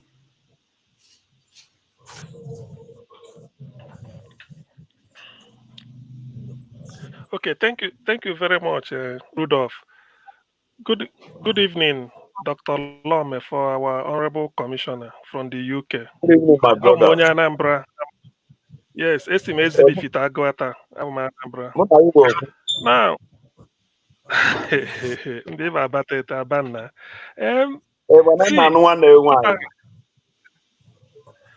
Emena anyị akpa nke ahụ ọgụnwa bụ onye a nụrụ na iwetụghị ego imezughị ihe anyị kwu ye kịta thank God iwepụtakwa onwe ego eme ka eji nwayọ Rudolph emecha nye ndị nọmba mba nata Rudolph nọmba we will talk about that. Now the issue I've heard all that you said. I have many questions, but I will ask one. Unless there is time, I come back to another one. Do you not think, as Igbo, I'm not trying to be particular about Soludo, that is the greatest shame Igbo man we face in Nigeria, that Nnamdi Kanu is behind bar, is being held after being tried in a law court. Or the question I should have asked is, what if the court has said Nnamdi Kanu is guilty for life imprisonment? Will we be talking of going to meet this, sit at home or no sit at home? Are we, me and you, as brothers now, one day, are we not ashamed as Ndibo that of all the more than 300 ethnic groups in Nigeria, only an Igbo man can be tried from the High Court to Appeal Court to Supreme Court and back to High Court? Are we not ashamed? This is not about governor now. I want you to give me hand on heart, what you feel and what can be done about that. Do you know why I have to ask this question is that whatever is happening in the Southeast, there is no security solution without Nnamdi Kanu being out. Let me stop here. Thank you. Yeah. Yes. You see, my brother, overall, Nnamdi Kanu's case, Nnamdi Kanu's case is a very pathetic one. And for me, it's a reflection of Ọnọdụ Ndị Igbo na Nigeria. O nwere local government na Anambra na-akpọ Ayamelum. After that local government, ka m eji wee zaa ajụjụ ga.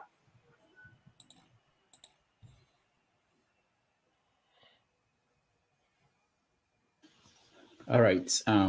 We're having internet problems. Ogu continue. Ogu can after the war. To keep the Igbo man down. So onye gwenite isi emegini apitwe ya. Etu aka mwa ti afu onodu Nnamdi Kanu. But like I said, a political issue. Our leader, Mana Soludo, is working behind the scene for the release of Nnamdi Kanu. It's a political problem. And he sees it from that perspective. If Soludo sees Nnamdi Kanu as a criminal, or maybe na Kuje prison as 2017. Or maybe na DSS facility after his extraordinary rendition from Kenya back to Nigeria. Omaga, Omanifa Abu, act na video, Dr. Okonkwo go see. If we ever Soludo, who Nnamdi Kanu is a prisoner of conscience. Now, you see, Etu the Okude is political. So we need to keep working. Etu is Dr. Law, most other ethnic groups. Dr. Law, Dr.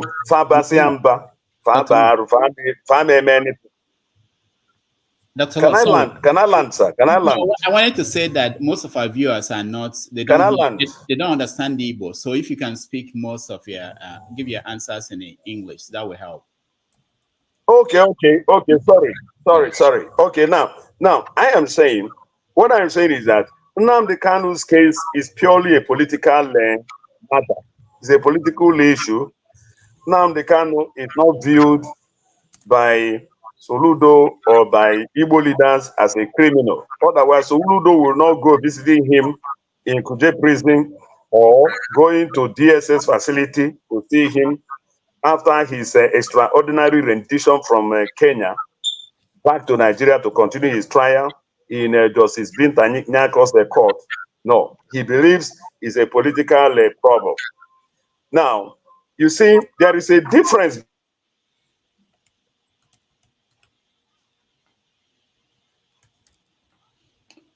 back of their mind when they are looking at their fate in Nigeria. There is no ethnic group in Nigeria that has tried to resist. I don't want to use the word secession because Igbos never really wanted to succeed. They were pushed. They were pushed to fight for their own survival. If you go and look at the Aburi Accord, it provided for peace, coexistence. General Gowon repudiated the Aburi Accord without returning to General Ankara in Ghana to explain why he cannot go on ahead. And he unilaterally, made himself absolute dictator. We had 4 regions. Out of the 4 regions, Gowon made a decree that once 3 regions agree with him, he would make a law for any region in Nigeria. And that was going to be ratified in Benin in 1967. If that decree was passed into law, Ojukwu would have been arrested in Benin. Is that how you make peace? No, Mahatma Gandhi said that nobody shakes hand with a clenched fist. Biafra war was caused by Gowon. It's as simple as that. And people are afraid of Ndibo because we resisted. And no ethnic group in Nigeria has had the guts to resist. None. Quote me. None has had the right, the guts to resist. Only Ndibo resisted. Not just Ndibo, the old eastern region, made up of Southeast and the greater part of South, they resisted. Now, that is why anytime anybody comes up from the Southeast, that history, that feeling that, look, this is a repeat of Biafra war, comes up, and suppression becomes the response of the federal government. So if we understand this, we will know that, anytime you don't equate somebody like a Monday Boho with Nnamdi Kanu, because they are coming from two different perspectives. Monday Boho is Yoruba. Yorubas never resisted. They never did. Nnamdi Kanu is coming from the Southeast. Southeast resisted. And that is the difference between him and others. That resistance is what the federal government is afraid of. They don't want another Biafra. So what we need is political maneuvers so we can solve this problem diplomatically. That is what we need. And that is what Soludo believes in. We cannot afford to egg our people into another Biafra war. We can't survive it. We will be pushed back more than 50 years again. That's the truth. So, and if you look at how the world is organized, let me tell you, nobody cares whether the Southeast is wiped out or not. Look at what is happening in Gaza. Look at what is happening in Ukraine. Look at what is happening everywhere. Nobody cares. Nobody cares whether you are wiped out or not. So you need to think about your own security and survival. Look, if war breaks out in Nigeria against Ndi Igbo, the world will turn their back. They did that before. During the Biafra war, when 2 to 3 million of the Biafrans were wiped out, where was the world? Where was the world? The world turned their back. Until today, nobody cares. So we don't need to allow our youth to get into another war. Since there are alternatives, we should find some pathways. Look, let me tell you, Soludo is a federalist. I am also. I believe in restructured Nigeria. It's my personal position. And that is where Soludo also stands. That if you can have a truly federal Nigeria, it's better for Ndi Igbo. A truly federal Nigeria is better for Ndi Igbo. We need a large space to operate. But if they don't want Ndi Igbo in Nigeria, well, to your tent, oh Israel. But I believe that nobody has said that Ndi Igbo should leave Nigeria. We need to understand this. Marginalization of Ndi Igbo is not exclusive to us. All parts of Nigeria are being marginalized by the elites, by the political class. There is no section of this country that is not marginalized. Go to the north and see poverty. Do you know that Northeast Nigeria is the poverty capital of Nigeria, of Nigeria and of the world? Do you know that Northeast Nigeria is the capital of the world's greatest concentrations of illiterate populations? It's not in the Southeast. It's not in Anambra State. So what we need is to get our rights in Nigeria, fighting for restructured Nigeria, a truly federal Nigeria. We get to a point where Nigeria will work for everybody. Nigeria of today is not working for anybody. It's not even working for the elites. Nigeria is not, there is no section of Nigeria that is enjoying this country today. Not one, not the Southwest. That even since 1999, they have produced a president in Obasanjo, produced another president in Tinubu, they produced a vice president, and they are not at ease like most parts of the country. So you can say that it's not an Igbo thing. It's not an agenda to marginalize and annihilate the Igbos. No, if it is, other sections of the country should be enjoyed. In fact, Igbos are even better off. Let me tell you the gospel truth. God endowed us with so much strength that we can make something out of adversity. If we are able to solve insecurity in the Southeast, in Anambra in particular, and Southeast in general, we will move and get to the point where, look, let me tell you, those of you that live in the US, the state of California is only a state, and it is the 5th or 6th largest economy in the world, bigger than big countries like France and so on and so forth. California alone has bigger economy. Southeast, particularly Anambra, has the capacity to become the Silicon Valley, to become the California. The Southeast can become the California of Africa. Here. So what we need is the political space. We need protection. We need level playing ground. Soludo doesn't believe that we need secession. And me too, as a person, I am a federalist. I believe that Nigeria can be made to work for all of us. All right. Thank you, CM. Let's go to Eccentric. You're next.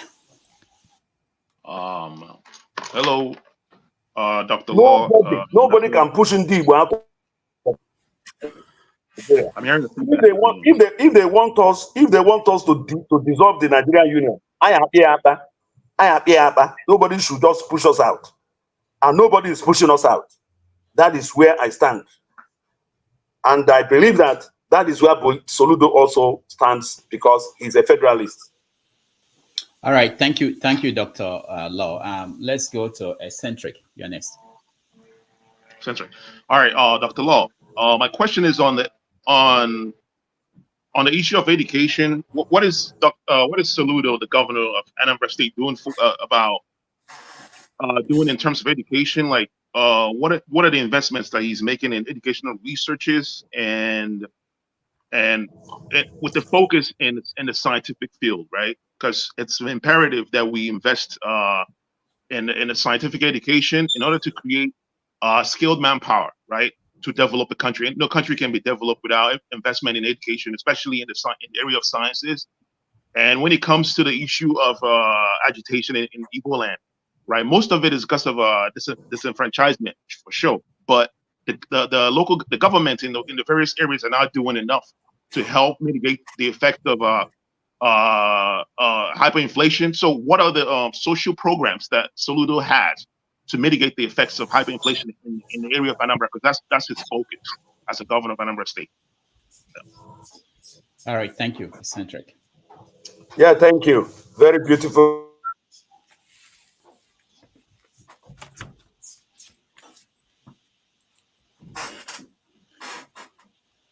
Months. In fact, within 1.5 years, Soludo employed 8,150 teachers. 8,150 teachers. Soludo employed within the last 30 months. About 3,650 of those teachers are for primary schools in Anambra State. Very fundamental. He did that because he wanted to do away with the era of classrooms without teachers and the era of classrooms without the qualified teachers. All the schools, public schools,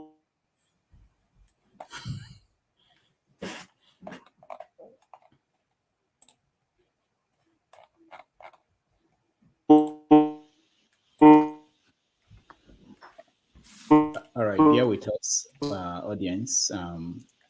The internet situation in Nigeria hasn't improved, obviously. I'm sure he will reconnect with us.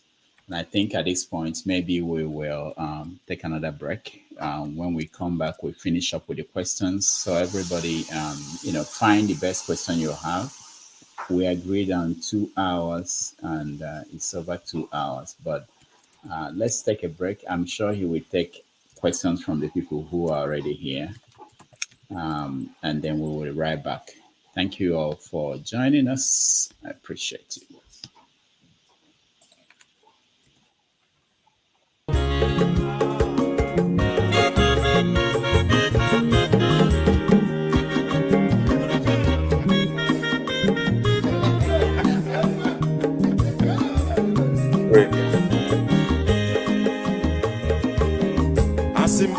Onyama Zorobio, Aqua Zorobio, Max, if you have never gone no Fube, Nazo, Olaga, ni Piazugo, Mawulaga, Doni Piazugo, Aqua Wilochio, Bicora Puzo, Conavazia. Onyama Zorobiko, Abama Water, the Surrey. Ibia Unyana Ganamo, Lagadoni Piazigo, Lagadoni Piazigo, Abama Wilochino, Bigarafuzo, Conavazia. Mazi wakoma odogu na kwerezineka onyoma nigadele mo mazi ni mazi ibu go with melody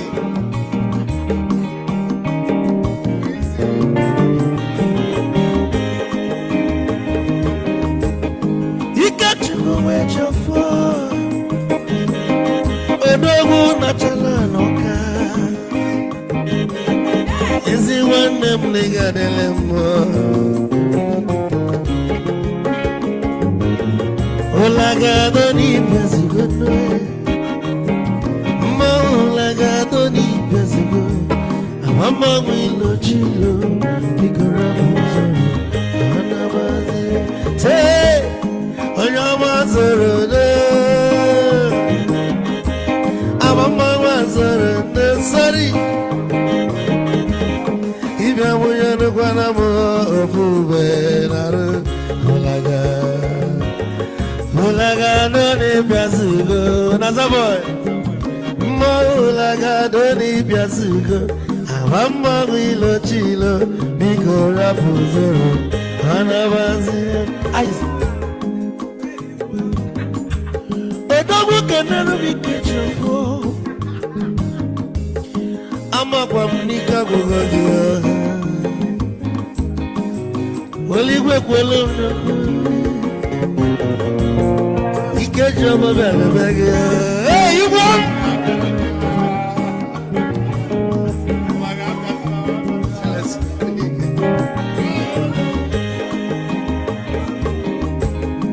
Eku kampune kene Amago ninso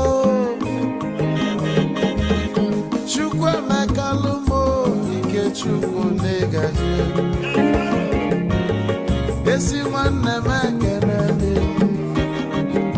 Ịlapụlụ ife niile na-eme wee bịa Nke gosili na anyị na gị bụ nwanne Wisdom negaji Ka nye gị maịkị ka ogobanya bụ egwu Isili mmaksi ọ bụ na-etiri egwu a Malụkwa malụ n'imego m ife ọjọọ Wesi gị nwanne m ife ọkụ na-echọlụ na nkeme Wisdom onume ekene gị Abama iyo iyo biko lapụ Nabasi Zoro, zoro, zoro, zoro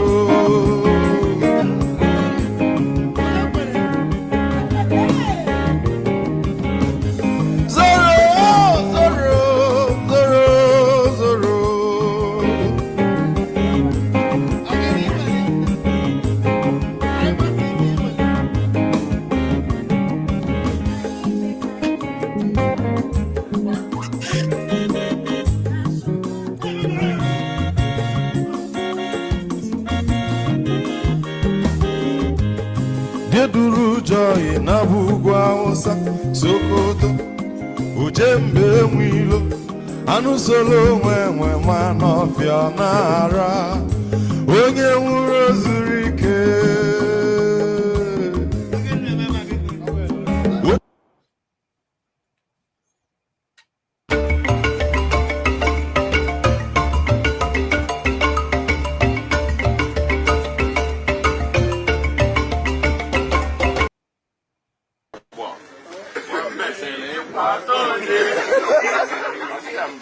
Asimaninya chebenyi dubenyi.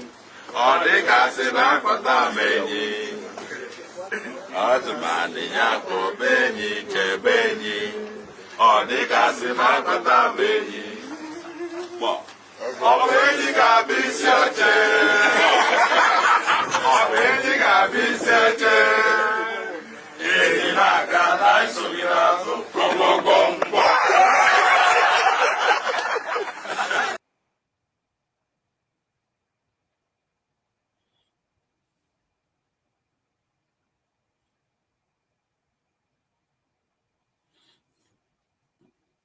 Welcome back, everybody. We still have our guest, Dr. Mefor, who is joining us from Oka in Anambra State. He's the Commissioner for Information and the Government of Professor Charles Soludo.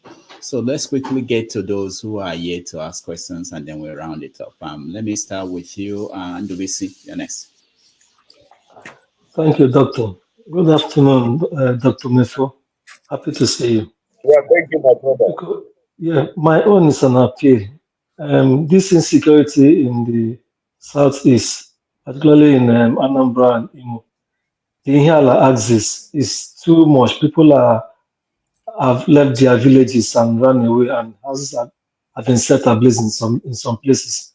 So I'm appealing. I'm using this medium to appeal to you and the governor to intensify effort to end it, whether through political solution or through any means, so that life return to normalcy in those areas. Elderly people, young, and even schools are no longer operating in some of those places. I'm particularly referring to some communities in Inyala local government, to be precise, like Lilo, Sumo, Iseki, and other parts over there. Thank you, sir. Thank you, Ndubisi. Thank you, my brother. Your concern is shared by Governor Ojukwu Soludo, and that is why he is planning big. What is happening in some communities in Anambra South is the reason that is reorganizing the entire security architecture. And he is serious about it, and he will certainly make good all his promises on security. Sooner than later, he is coming down heavily on insecurity in Anambra State, and these things will be a thing of the past, I assure you. All right, thank you. Let's go to Okija. Okija. Good morning or good afternoon, everyone. Dr. Mefor, it's nice to have you here. Can you hear me? Hello? Yeah, we can hear you. Oh, okay. Dr. Mefor, I mean, before I ask my question, you said something about that Soludo, always working or doing something. I mean, tell him not to, write another essay on P2B, like the one he did in the middle of the night before the 2023 election. He shouldn't be doing things like that. He should focus on his job. And another comment, you said something about education. My community, Okija Grammar School, they don't get enough funding. They don't have money. They were asking for money to get cartridges, toner cartridges to print school exam papers. So things like that, if you have to pay much attention, to those. I think is this still here? No, he dropped. So I think we can. You can pause your questioning because I can't find him in the studio. I'm sure he will come back. I promised him that he will take the remaining questions from people who are here, and then we round up. He has exceeded the time we agreed to, but I'm sure he will be back. But after this, I hope so, because I don't know if my village people, because I was arguing with some people, Okija forum, and I told them that I was here, that I would ask questions. Maybe probably they told him, get away. This guy is No, I don't think so. Yeah, he because for those who may not know, he used to be, he was a columnist for cable news and other news organizations. So I think he told me he would take any question from anybody, so that shouldn't be a problem. It's just the internet connection with Nigeria, which we are familiar with. But I will say. I was thinking that by now they should have with Chinwe, what's Chinwe Okoli or whatever. She's an IT guru. I was thinking that by now they should have, gotten, like a good internet. I mean, at least for the commissioners, he's the commissioner for information. He's here to provide information. I think he shouldn't depend on MTN or whatever, all those telecom. He should have even if it's Starlink or some a satellite connection to be able to provide this kind of information. Yeah, that's a good point and a good question. So hopefully you'll be able to join us. And Rudolph, Okija, even if it's MTN, I thought they usually have anything grade by grade in Nigeria. Maybe subscribe to Nigeria, everything they say something is graded. So maybe it goes for it doesn't help the same. You are still dealing with the same infrastructure. It doesn't work. Yeah, it doesn't work. It doesn't work that way. You are dealing with the same infrastructure, except if you connect. I don't know if they're providing the wired network now. I know they laid fiber optic all over Nigeria, but I don't know if they provide wired connection. But there are some companies that use satellite, to provide. Dr. Damages, please, I will beg of you. Can you add? Is there a way you can add chief in front of Pansat's name? Pansat, yes. No. He deserves it.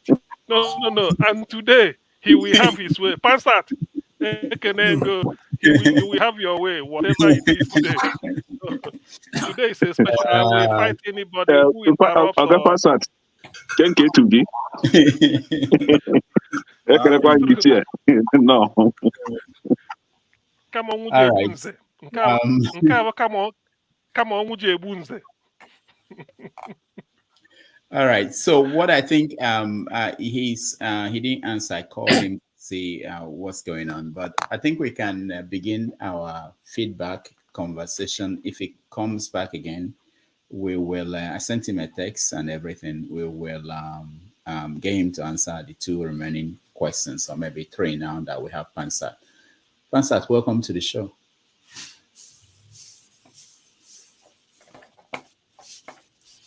Thank you very much, Rudolph. Any special occasion? No, it's for your show. I like to hear that. I like to we have for the show. I like to hear that. That's wonderful. I appreciate that. But I'm quite impressed when we have our both our intellectuals, which you bring here, and also our politicians. Albeit that nobody could vouch for any politicians in any region in the country, but it's obvious that when you bring like these Igbo politicians here, you could tell at least they went to school. That they are real politicians. They don't do things by obfuscation and lying. They tell it the way it is. Now, I was posting on the comment section because there are certain things Honorable Mefor said there that I've squabbled with people like Ngozeka here. One of them is that we're not just traders. Right? We're better in everything. But we're not competing against our fellow Nigerians, like the Yorubas or the Hausas and all. We're not, that's not our aim. I heard now that's one mistake he made that I must point out, where he says that Igbos are not the poorest, but we're the poorest, that the poorest is not in the southeast. That's our role, is to quickly bring progress to that country and elevate our people, even the ones, the Fulanis, the Hausas, out of poverty. We're not competing against Nigerian tribes. We're way far away from these both Yorubas and Hausas. We're not in the same league. Our role is to bring up that country. And anybody who's going to impede it, we're going to have to stop whoever it is. And that's why I also disagree with him, Mr. Mefor, is that we don't have to do it by peaceful means. I was going to try to find out from him if he's familiar with the Iraqi model. How Iraqis liberated themselves is from outside. So Governor Soludo, other Igbo politicians, they must not neglect our people who are outside of Nigeria, different from other people's people who are outside of Nigeria. The Igbos who are outside of Nigeria are smart, engineers, businessmen, entrepreneurs, fair people, fair. They're totally different from the diaspora from other parts of Nigeria who are wayward and loafing around out there. Now, they have a few, there's exceptions. So one of our assets are people outside. That's how we're going to liberate ourselves from that country. So I thank you for bringing the gentleman here. It looks like he's coming back.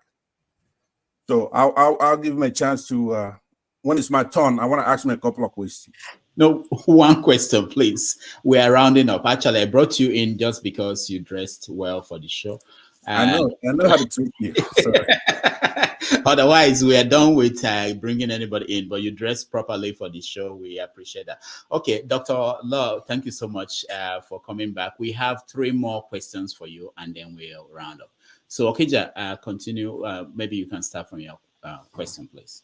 Okay, Dr. Mefor, thank you for coming back. Okay, I grew up in Onitsha, born and raised in Onitsha. Anambra is a small place. Okay, from my understanding, I've done it. From Opiweka to Oka is about 15 minutes, on good road. From Opiweka to Owerri is 30 minutes on a good road. Anambra is a small place. We don't have so it's a small, very small place. Why is it that we have this level of insecurity in the history of Anambra State? There have been massacre is massacre is considered when 3 or more people are killed is considered a massacre. Anambra has experienced so many massacres, including the one that happened in Nebo, some weekends ago. The one thing about Nebo massacre is that when it happened, I was expecting that the governor should be proactive and take action because there would be retaliation and counter attack. Nothing happened, and there was another attack based on that attack, 2 days ago, or a day ago or 2 days ago, and 3 other people were killed. So I was thinking that the governor, would, take measures. So right now, Anambra is the most insecure place in southern Nigeria. U.S. embassy staff, they've been killed in southern Nigeria. Anambra, who are in Lagos don't want to go home. They're having a traditional wedding or whatever in Lagos. They don't want to go home. Okay, people have people died in US. They don't want to go home to bury those people. They bury them here. Anambra is totally insecure. Security is the bedrock of every or any development. Without security, you're just be doing nothing. Anambra is suffering because like if people were coming home. Anybody that comes from from America or whatever, Europe, is at least before he or she leaves, $1,000 is added to the economy. So if 50 people were coming home, about $50,000 every month invested in the economy. So why is it that Soludo has not thought it proper to organize a security summit? Bring Anambra people in Anambra, bring Anambra people in Nigeria, maybe Lagos or whatever, and bring people abroad. Let us talk. How do we tackle this insecurity? Because over the years, like someone that grew up in Anambra, I'll tell you this, that when I lived in Onitsha, so the Onitsha, they used to be like have this boys soyo. All of a sudden, boys soyo will start, and the state will have, the city will have peace.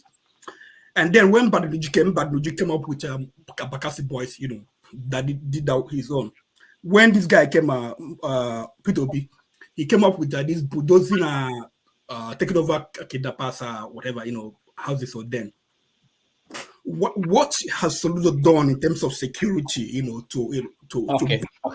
Okay, thank you. Let me just say before Dr. Lome answers, we spent the first 30 minutes talking about security, and we went in details. But if he wants to add anything to the answer he gave, the first 30 minutes of this show, he can do that now.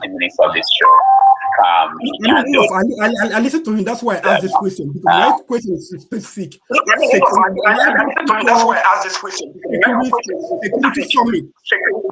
This is the problem. Why don't he call? Let's Soludo organize a security summit so that everybody will come on board. Find out, how do we provide security in Anambra? All right. Thank you. Dr. Mefor, I think you have two browsers that are open. When I unmute you, we get feed from people who are speaking. So I don't know if somebody can help you check, but I will unmute you now and let's say your answer. But I will unmute you. Yeah, you can hear me now, right? Yes. There is a... Yes. Again, I say the governor shares the concern, and he is proactive. He is taking many decisive measures, and one of the measures is reorganizing the foundation of security in Anambra, appointing a special advisor that will reorganize our vigilante operations. That is the special advisor on community security in the person of Ken Emakai. That's a measure, and it should be seen as such. It's a measure. And yes, security summit is one of it. One has actually heard. There is even a security fund that was launched by Soludo within the first 1 year of his administration. And there's a whole office to warehouse funds to help in really equipping security operatives and operations in Anambra. That's also a measure. Holding a separate summit, that is a measure that is also in the offing. And we also are aware that there is insecurity in Anambra. But to say that insecurity in Anambra is the worst in southern Nigeria is not true. You can go and look at the security index in Nigeria, peer-reviewed by experts who are even governmental and international. Anambra is not the worst in southern Nigeria, certainly not. So that is one impression I want to put aside. Yes, there is a problem with cult activities in Anambra State. Yes, well, yes, we have never denied that. But to say that the Soludo wasn't proactive, well, you may not know what is going on behind the scene. And the number of the massacres, you say that once 3 people die is already a massacre. I don't know the definition. I really have not checked the definition of massacre, but I don't know why 3 persons dying. It's not as if they are not human and not a death that should worry enough. But to call the death of 3 massacre, I don't know. I'll check that definition. What happened in Nibo? We were proactive. I was involved. I was involved because the governor had to wake me midnight and say, let us issue a press statement, which I did on behalf of the government. And the following morning, he stormed the Nibo. Yes, he went to Nibo physically to see what happened and to see some families. That's a measure. And in fact, the governor went to the extent of even imposing a reward on information that would lead to the arrest and prosecution of those who perpetrated the Nibo massacre. Let me use that word like he used. That's a measure. Governor authorized that I must announce a reward, which I did, and we are on it. And the governor declared war on a cultism and cult-related activities. That's a measure. And I also told us that there is a big intervention being put together by the governor that will be unleashed this November. That's a measure. You understand that? It's a measure. So apart from the appointments in the security architecture, the equipment, the training, the manpower, everything is being looked into. That's a measure. And those who would want to do the burial and the naming ceremony in US and Lagos and the Enugu, it's okay if they choose that. But I know that burial of all sorts taking place. I attended a number of occasions here in Anambra. Yes, I'm visible enough. A serving commissioner, and I've been to Anambra Central, I've been to Anambra North, I've been around, attending. Last 2 Saturdays, I was in Achala to attend the Ofala of Igwe Wokedi and the lecture. I went there with the chief of staff, Dr. Ezadre. We went there and we came home alive. Yesterday, I was in Eziowele, where one of my friends, Chief Debo, was. No, wait. It's important we get these things cleared so that people don't run away with the impression that nobody returns to Anambra anymore. It's not true. Yes, there is insecurity, but to say that Anambra is now impassable, can no longer be visited, is not true. Not true. I am here. Anytime you want to come home, tell me you come to Anambra Airport. I will come and pick you by myself. So if we are dying, we die together. I will pick you to your town. Me, I will drive you personally to your town. We will die together. That is Anambra. If a death is staring me in the face, I don't think I will do that. But I've told you things. Even yesterday, I was in Eziowere. I was in Abatete. We have been around. There is insecurity. It is true. But it doesn't mean that we should give up our state, that the insecurity has gotten to the level where nobody should come home and people are running away. Then why are we in Anambra? Are we not here? Am I not talking to you from Anambra? I live here, and I'm not the only one. There are commissioners, they move around. They are from Anambra State. They live here.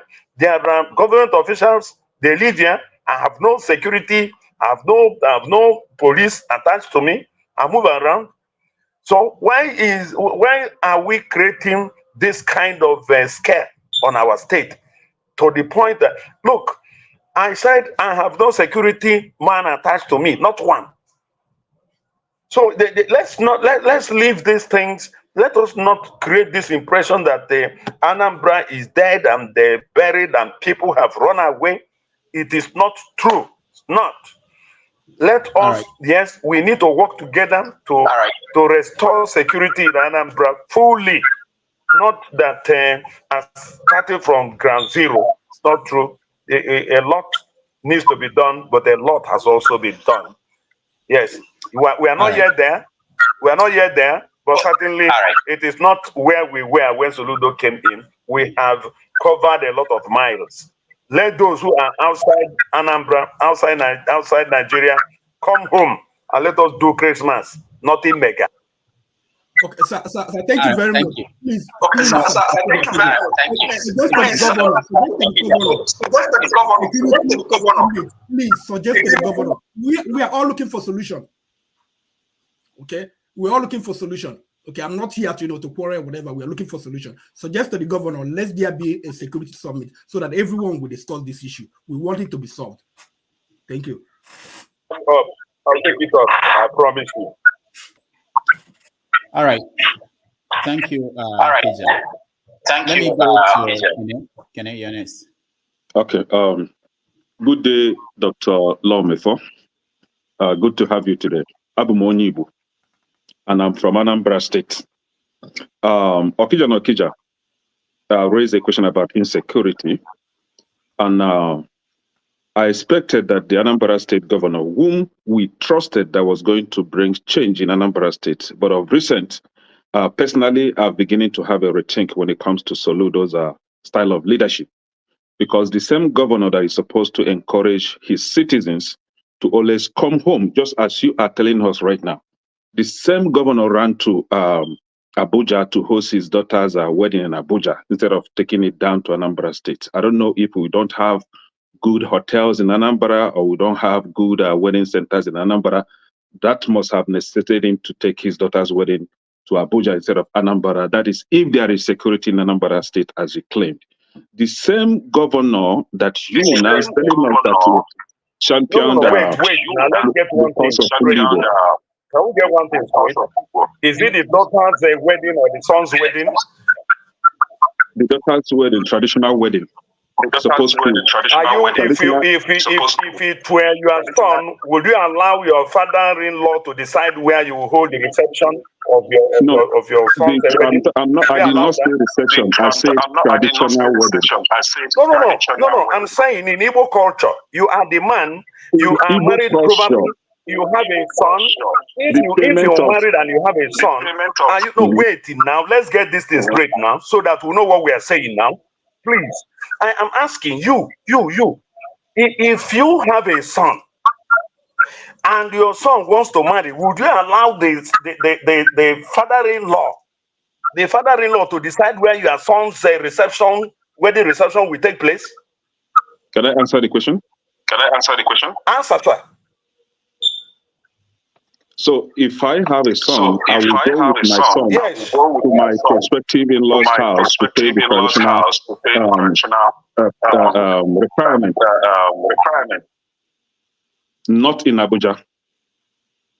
I will go to my prospective daughters-in-law's father's house. In Igbo culture, please, so that we end this our encounter on a good note.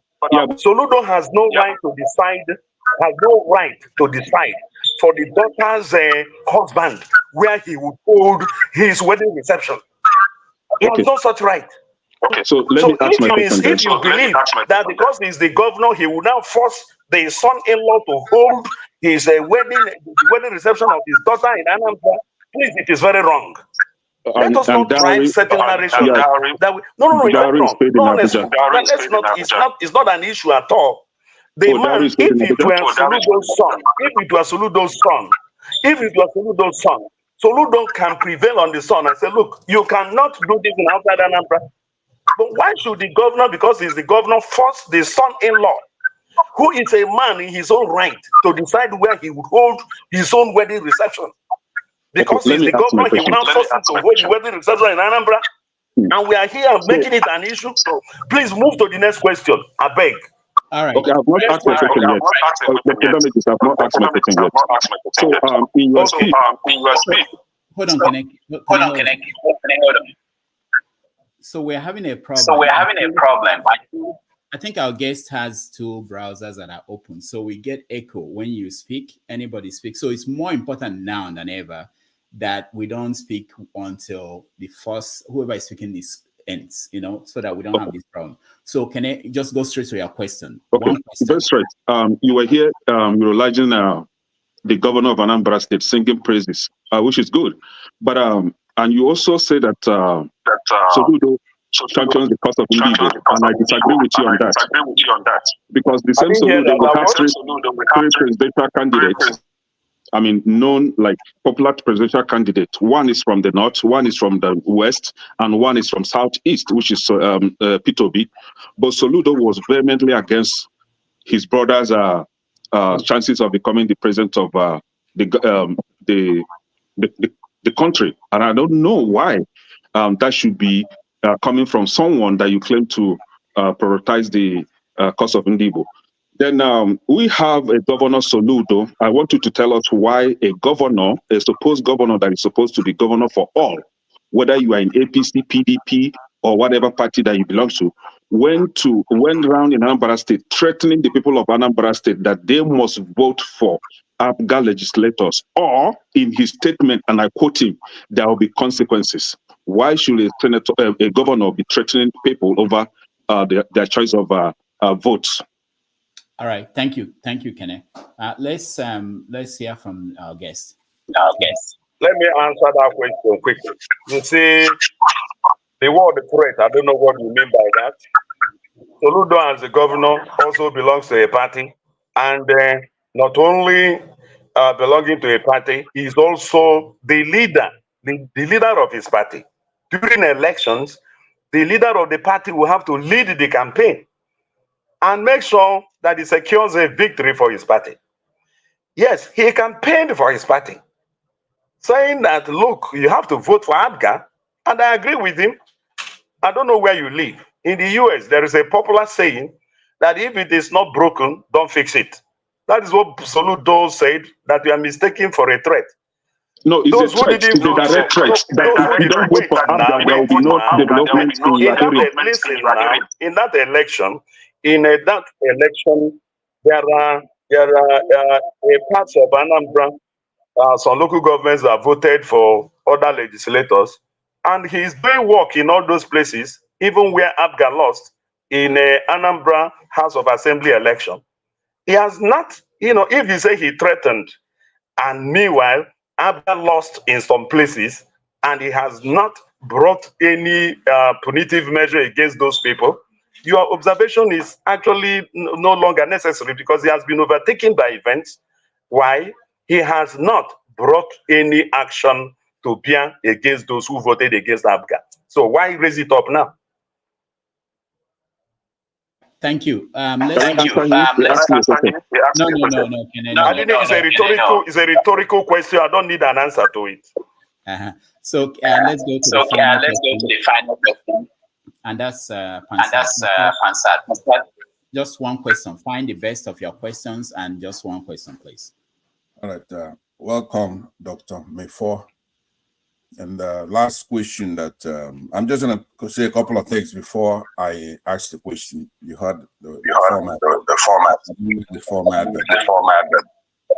He said that the last question that Kene asked you there, it's a serious thing.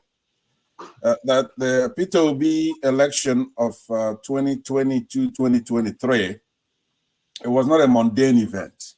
It was transmundane. It was ethereal. Luminous. The people that were contested against him, it's not a party issue. The country is in trouble and we have a capable hand. So let me just say that even though you've been doing a good job in your absence here, I said I'm usually proud of, at least when politicians come to do their politicking, the ones from the Southeast, including our people who are intellectuals that Rudolph bring here, they're excellent. They sail above the rest. But us here who are in this diaspora, we're gonna have to get a lot more respect from politicians who come on this platform. It's not all of us that are washing cars. I don't know the balance they have back home. There are a lot of us here who are a lot more educated than a lot of people who come from Nigeria on the platform as a guest. There is no hierarchy created. They have to have some respect when they come. Like Kene's questions, I think, were in order. I believe you answered the question about the marriage ceremony. The governor cannot tell the son-in-law where to have that, but that's by the side. Now, the question I'm going to ask you now is about internally generated revenue. We on platform sometimes we're just kicking around. It's nothing but taxes, right? As far as Nigerians are concerned. How much money you're raising internally, right? It's not like here. I think you mentioned United States. You've been here before, where you have interest payments, earnings from commercial undertakings, motor vehicle licenses and all that. In Nigeria, it's basically a state tasking their people to death. It's not like corporate earnings or even regular somebody working a job and the government goes in, the state government takes some taxes. when we're talking about internally generated revenue, especially in Lagos and other metropolis, it's taxing the people to death. People selling water, people clearing their goods, right? So I want you to be able to let people know, especially our people who are not economically advanced, that it's not like a virtue. It's just a necessary evil. It's nothing to measure like a GDP of how well a state is doing. IGR is nothing but an evil, and that's his government necessary evil, taxing people to death. So I know that Rudolph is impatient there. So I'll suspend asking you a question, that to say that I don't, when you go back home and you intimate to Governor Soludo, I'm not going to hold his sins against you. Being physically responsible, like you put him there, it's nothing you attain and then you stay there. It's something we have to judge you almost every cycle. Are you being physically responsible? He doesn't have a badge that says, okay, this man used to work for CBN, he's a governor, he's physically responsible. It's not an honor that you put on yourself. It's every cycle that we look at your budget. What are you doing in education? What are you doing in XYZ? Right? I hope you and I were on the same, because I like you. I believe that you've been eloquent and you've been fair in answering the questions a little long sometime. But I'm not going to ask you a question like a gotcha question. I just want you to, when you go home, you tell them that there are a lot of us here who have the solution to that problem in Nigeria. And that finally, I propose that we take over the country. If they're not going to progress the way we want, we're going to have to do something. We're not going to be forever like this. All right. So thank you very much for, and Rudolph, thank you for indulging me. All right, thank you. Dr. Law, hold on. Let me make sure that you are unmuted. Okay, go ahead, Dr. Law. Unmuted. Okay, go ahead. Yeah, see, I got his question, and I share his concerns also. First, I want to say something about Soludo's position on P2B's presidential ambition. What Soludo said was a note of warning that, look, these are pitfalls ahead of you. And Soludo went on ahead to ensure that P2B didn't have a position, at least in Anambra. Nobody did that more than Soludo. Let me tell you why and how. Afghan had a presidential candidate in the person of Justice Umadi, Philip Umadi. Justice Umadi is from Anambra State. He was the presidential candidate of Afghan. He received no support from Soludo and his government. If Soludo wanted to truncate P2B's ambition, Soludo would have made sure that his vote in Anambra was divided. It happened in Imo. It happened in Ebonyi. And they made sure, they fought and they ensured that even if P2B won in Imo and won in Ebonyi, the vote was substantially divided. In Anambra, P2B scored almost 78%. It showed that Soludo didn't want to put up a fight against him, for which I think he should be commended. Despite the fact that his own party had a presidential candidate in the person of Justice Umadi, he didn't want to empower Umadi to become a stumbling block to P2B. And yet people are holding on to his warning that, look, you have pitfalls ahead of you. That is what I have for that.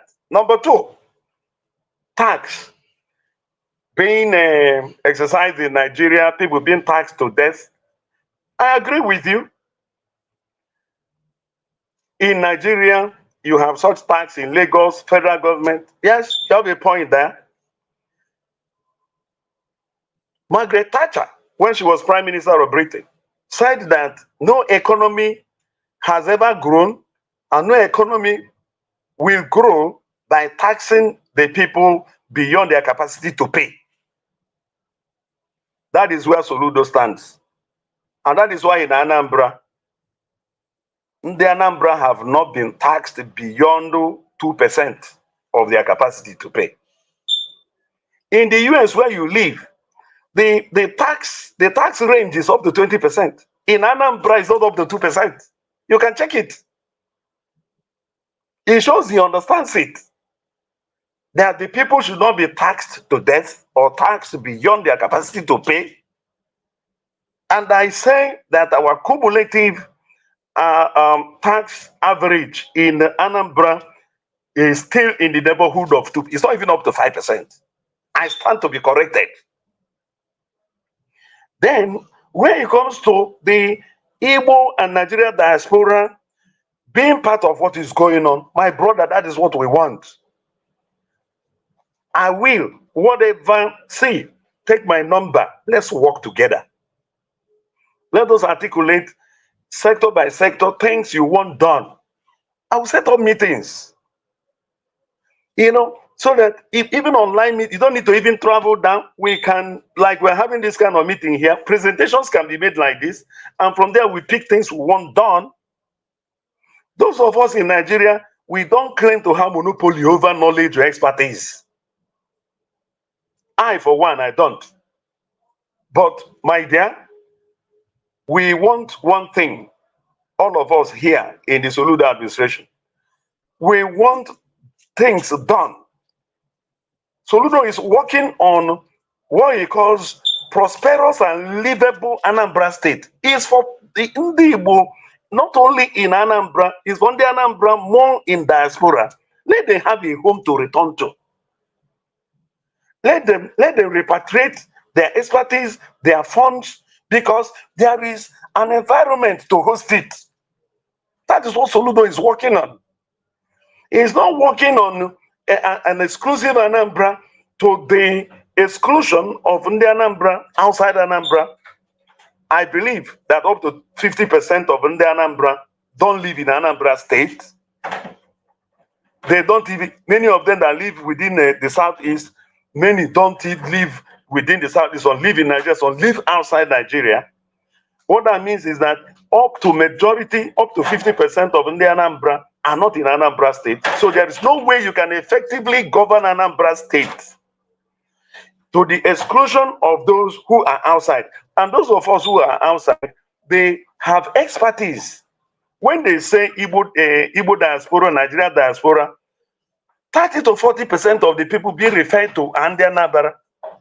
In my town, it is hard to find a family in Abatete today that does not have a family in the US. And it's the same thing you find in every family in Anambra State. So we have our people out there. We need the expatriate, we need them to come home, but they need security. We are working on security to ensure that they don't come here and they are putting themselves in harm's way. Things must change. We must work together to ensure that the livable, prosperous Anambra being dreamt of by Soludo is realized by all of us working together. So your ideas are welcome. We are looking, I'll take your number, particularly I want one-on-one with you. We must work together. We have no other state to call our own. Anambra is all we have got. And as we make our bed, so shall we lie on it. Where it comes to development, where it comes to security, all hands must be on deck so that at the end of the day, in the final analysis, we either succeed together or fail together. All right, thank you. Thank you. Before you go, if you have anything you want to say, I wanted to remind our audience. You wrote 2 books. One of them is on Ken Nnamdi and the new Nigerian Senate. But you also have a book of poetry. It's called Phantasmagoria. But there's something in that book that I'm interested in getting your take. You said that the book will accomplish 3 things. One of them is something you said. This is what you said. I'm reading it. It says it has the potential to offer psychotherapy, healing to psychopaths, psychotics, neurotics, and other broken selves cascading as human beings in our society today. So I want to know, you've left, your position as a economist and teacher, and you are in politics. And we know that many of them are in politics. Have you seen them, and how are you dealing with healing them, these human beings who are psychopaths and everything? You know, let me tell you, see, I trained in 3 broad areas: journalism, public administration, and psychology. I actually received my PhD from University of Nigeria in social psychology. So behavior modification, and things that have to do with attitude and attitudinal issues and changes actually worry me a bit. And I have come to some conclusion that some leaders in Nigeria and perhaps elsewhere don't have the kind of psychological stability to preside over the affairs of people. So I believe that there should be a constitutional provision for mental evaluation of those who want to become leaders. And I mean it. Many of them are psychopaths. Many of them are, they are mentally challenged. And once you have people like that, you will run the risk of having a megalomaniacs in power, and the people who are psychologically immature, those who are not psychologically balanced, whose mental status examination is reading negative, can really crash the whole system. And if you look at the performance of some of our leaders and some decisions they have taken, you will see that they border on some psychopathic conditions that could have been detected through proper mental status examination by experts, by forensic psychologists, by clinical psychologists, by psychiatrists, who would have given a proper evaluation that these people are not fit and proper for public offices. And yet we are saddled with them, and they are accounting for the underdevelopment that is besetting or that besets our country. And I am serious about that, and that is why I tagged or titled my anthology of poems titled Phantasmagoria, what I titled it. Phantasmagoria is a mental flux, where a conquered ego becomes a conqueror, right? That means somebody who has failed in normal and natural life now begins to concoct something in his head and begins to give it effect that he is actually a success, and he finds himself in leadership positions, and they now begin to take charge of our lives, and they begin to they make decisions for you and I, and at the end of the day, we are the worse for it. It has to be stopped. We need to introduce mental status examination before people are qualified to hold public office in Nigeria and anywhere in the world. That's my position. I stand to be corrected. All right. Thank you so much, Mefor, for joining us today. We hope you will come back again in no distant time to help us understand what's going on in the States, and also pass across our message that our invitation to the governor to join us one of these days, that he should consider that and join us anytime. We want to hear from him directly. Anambra people all over the world, they are watching what's going on and they want to hear from the governor. They are also interested in his election coming up next year. So we will like to make sure you pass across that message, and hopefully will join us. Thank you again. I know that we started having technical problems. Thank you. Yeah, thank you. All right. Thank you, the audience. I am very grateful. All right. Thank you. All right, thank you. I'm pursuing Soludo's template, which is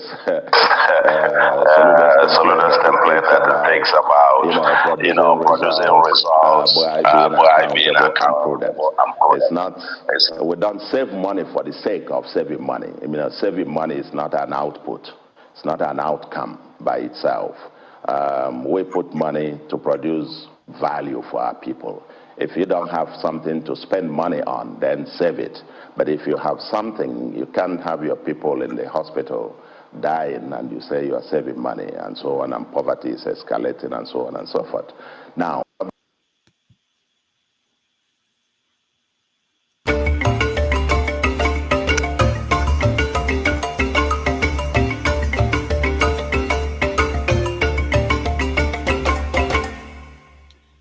All right, welcome back, everybody. Thank you for staying with us this Sunday afternoon here in New York City.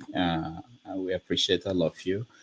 Let's do a recap what happened, and let me start with Righteous Man. Yeah, Dr. Rudolph. Yep. Thank you once again. I was so excited when I got the information that you are hosting, your platform is hosting the Honorable Commissioner today. I thought it would have given us a very good space to ask him some question bordering on Ndi Igbo and Ndi Anambra. But it is what it is, as usual. Only one question, and just like that, because that letters that Soludo wrote against, he says a warning. Warning for what? Why will you write a letter of that magnitude at the eve of a general election, indicting and rubbishing the character and integrity of P2B? I wanted to ask him that question. And he wished that one day he will contest and Indigo will support him. I mean, it's on hard. And then the statement that Soludo made, you played the video, very sensitive statement. I wanted to ask him, if I was given the opportunity, if the governor still stand on that statement he made, when he referred to that, that the president went to, is it to abroad or New York?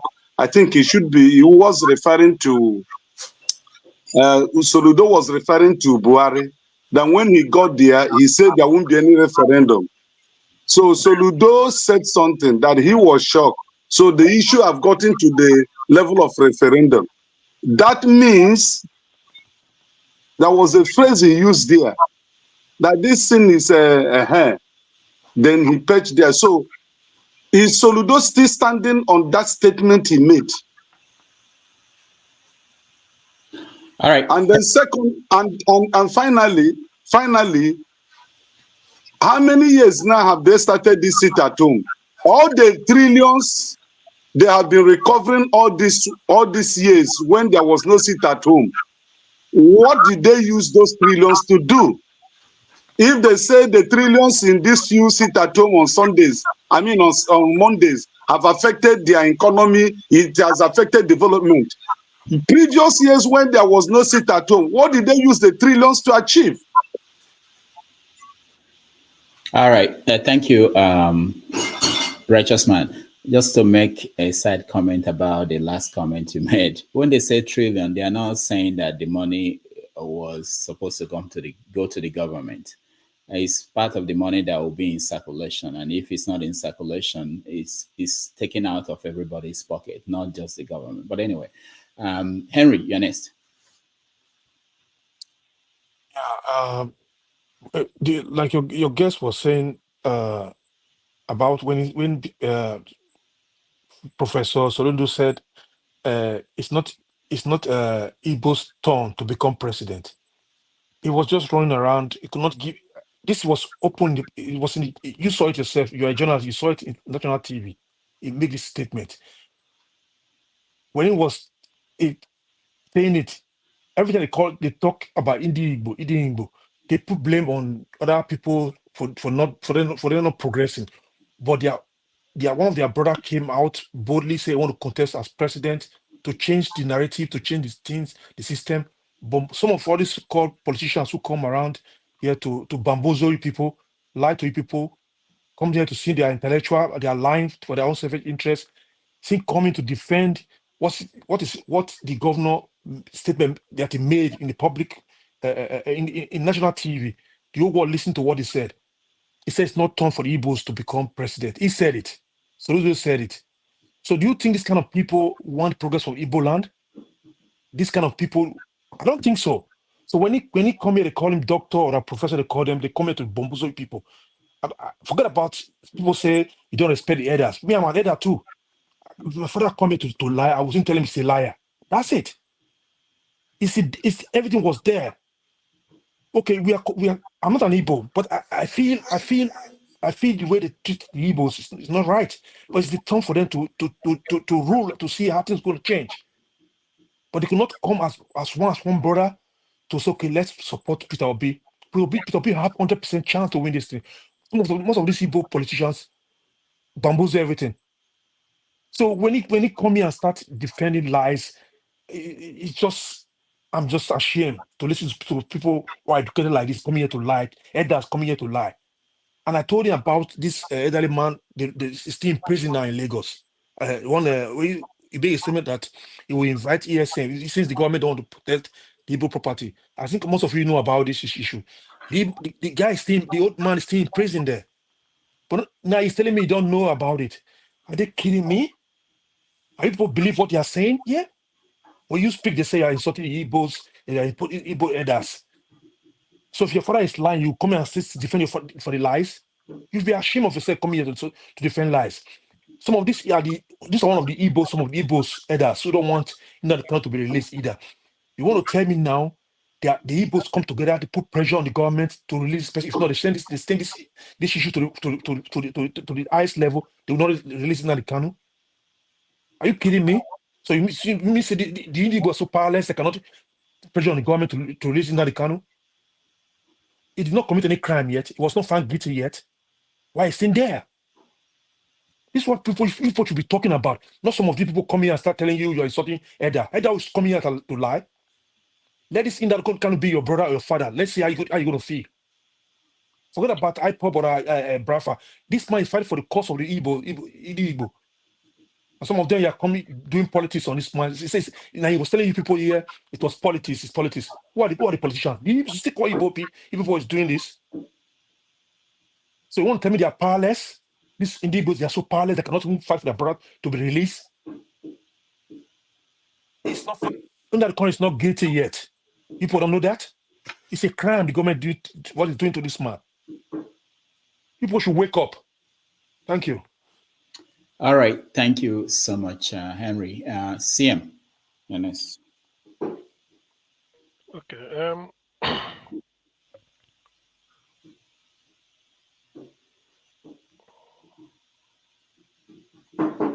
CM, go ahead. You're muted, CM.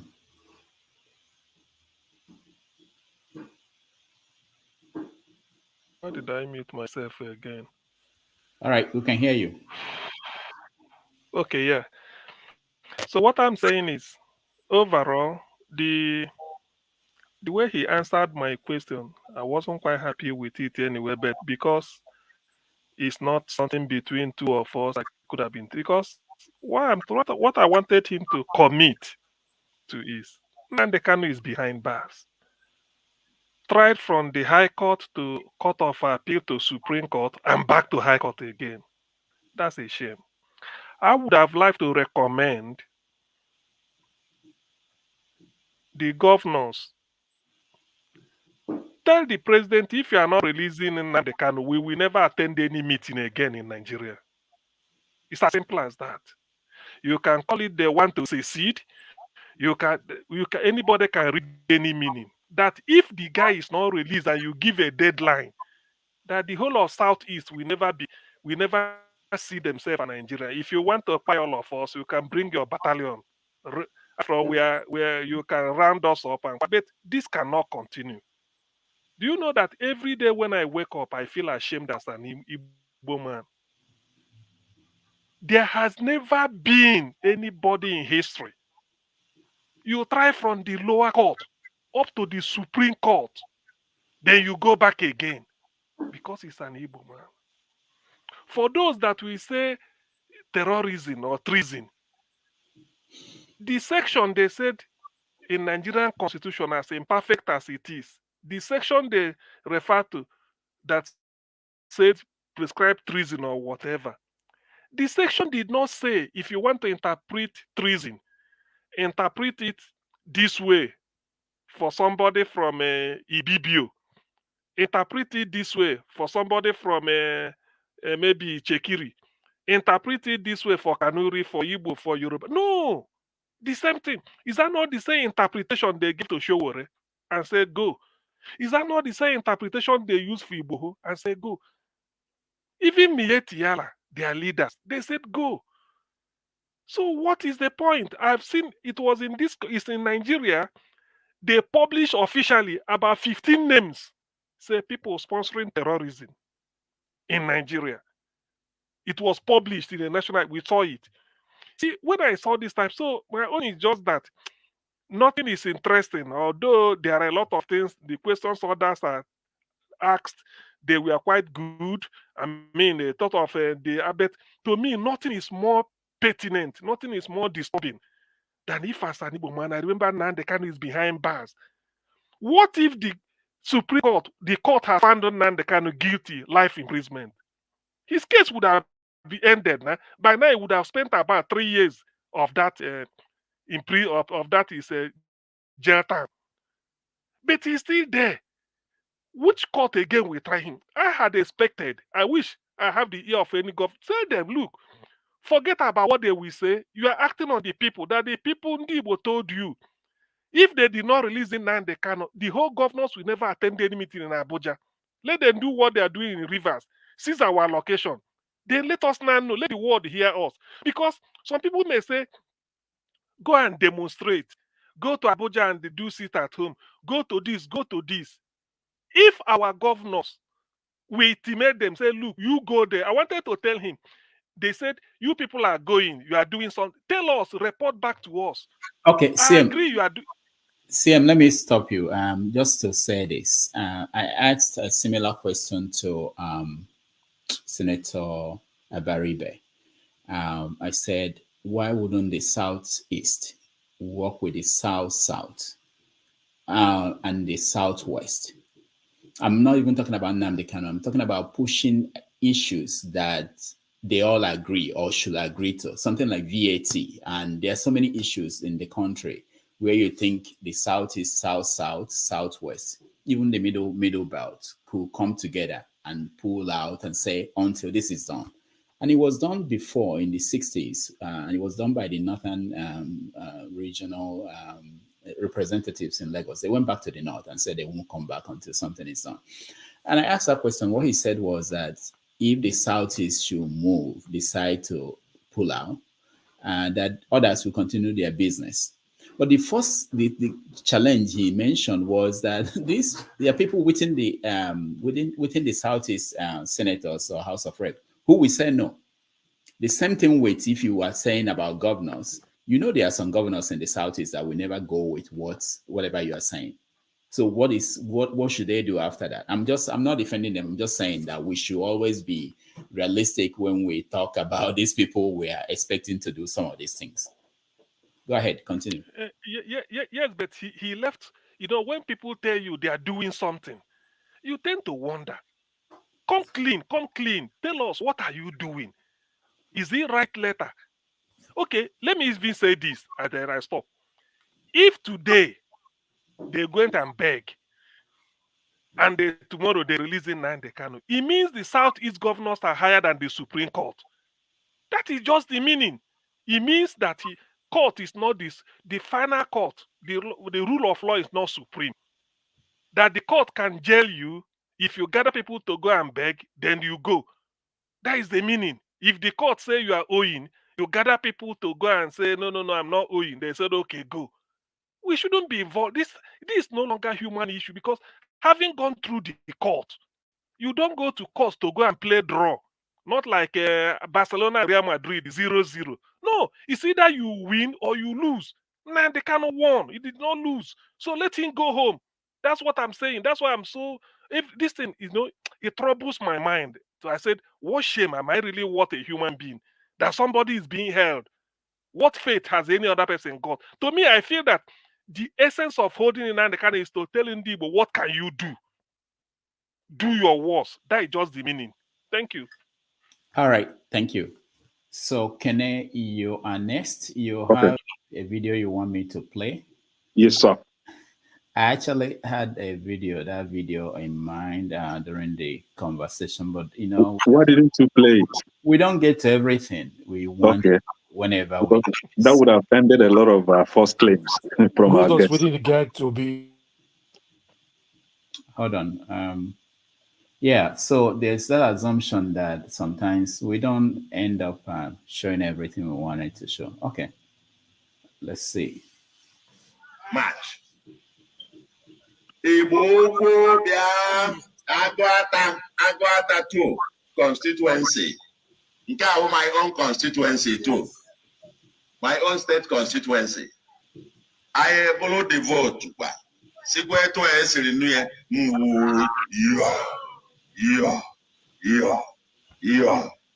But I know to vote. I had a name Madaniru.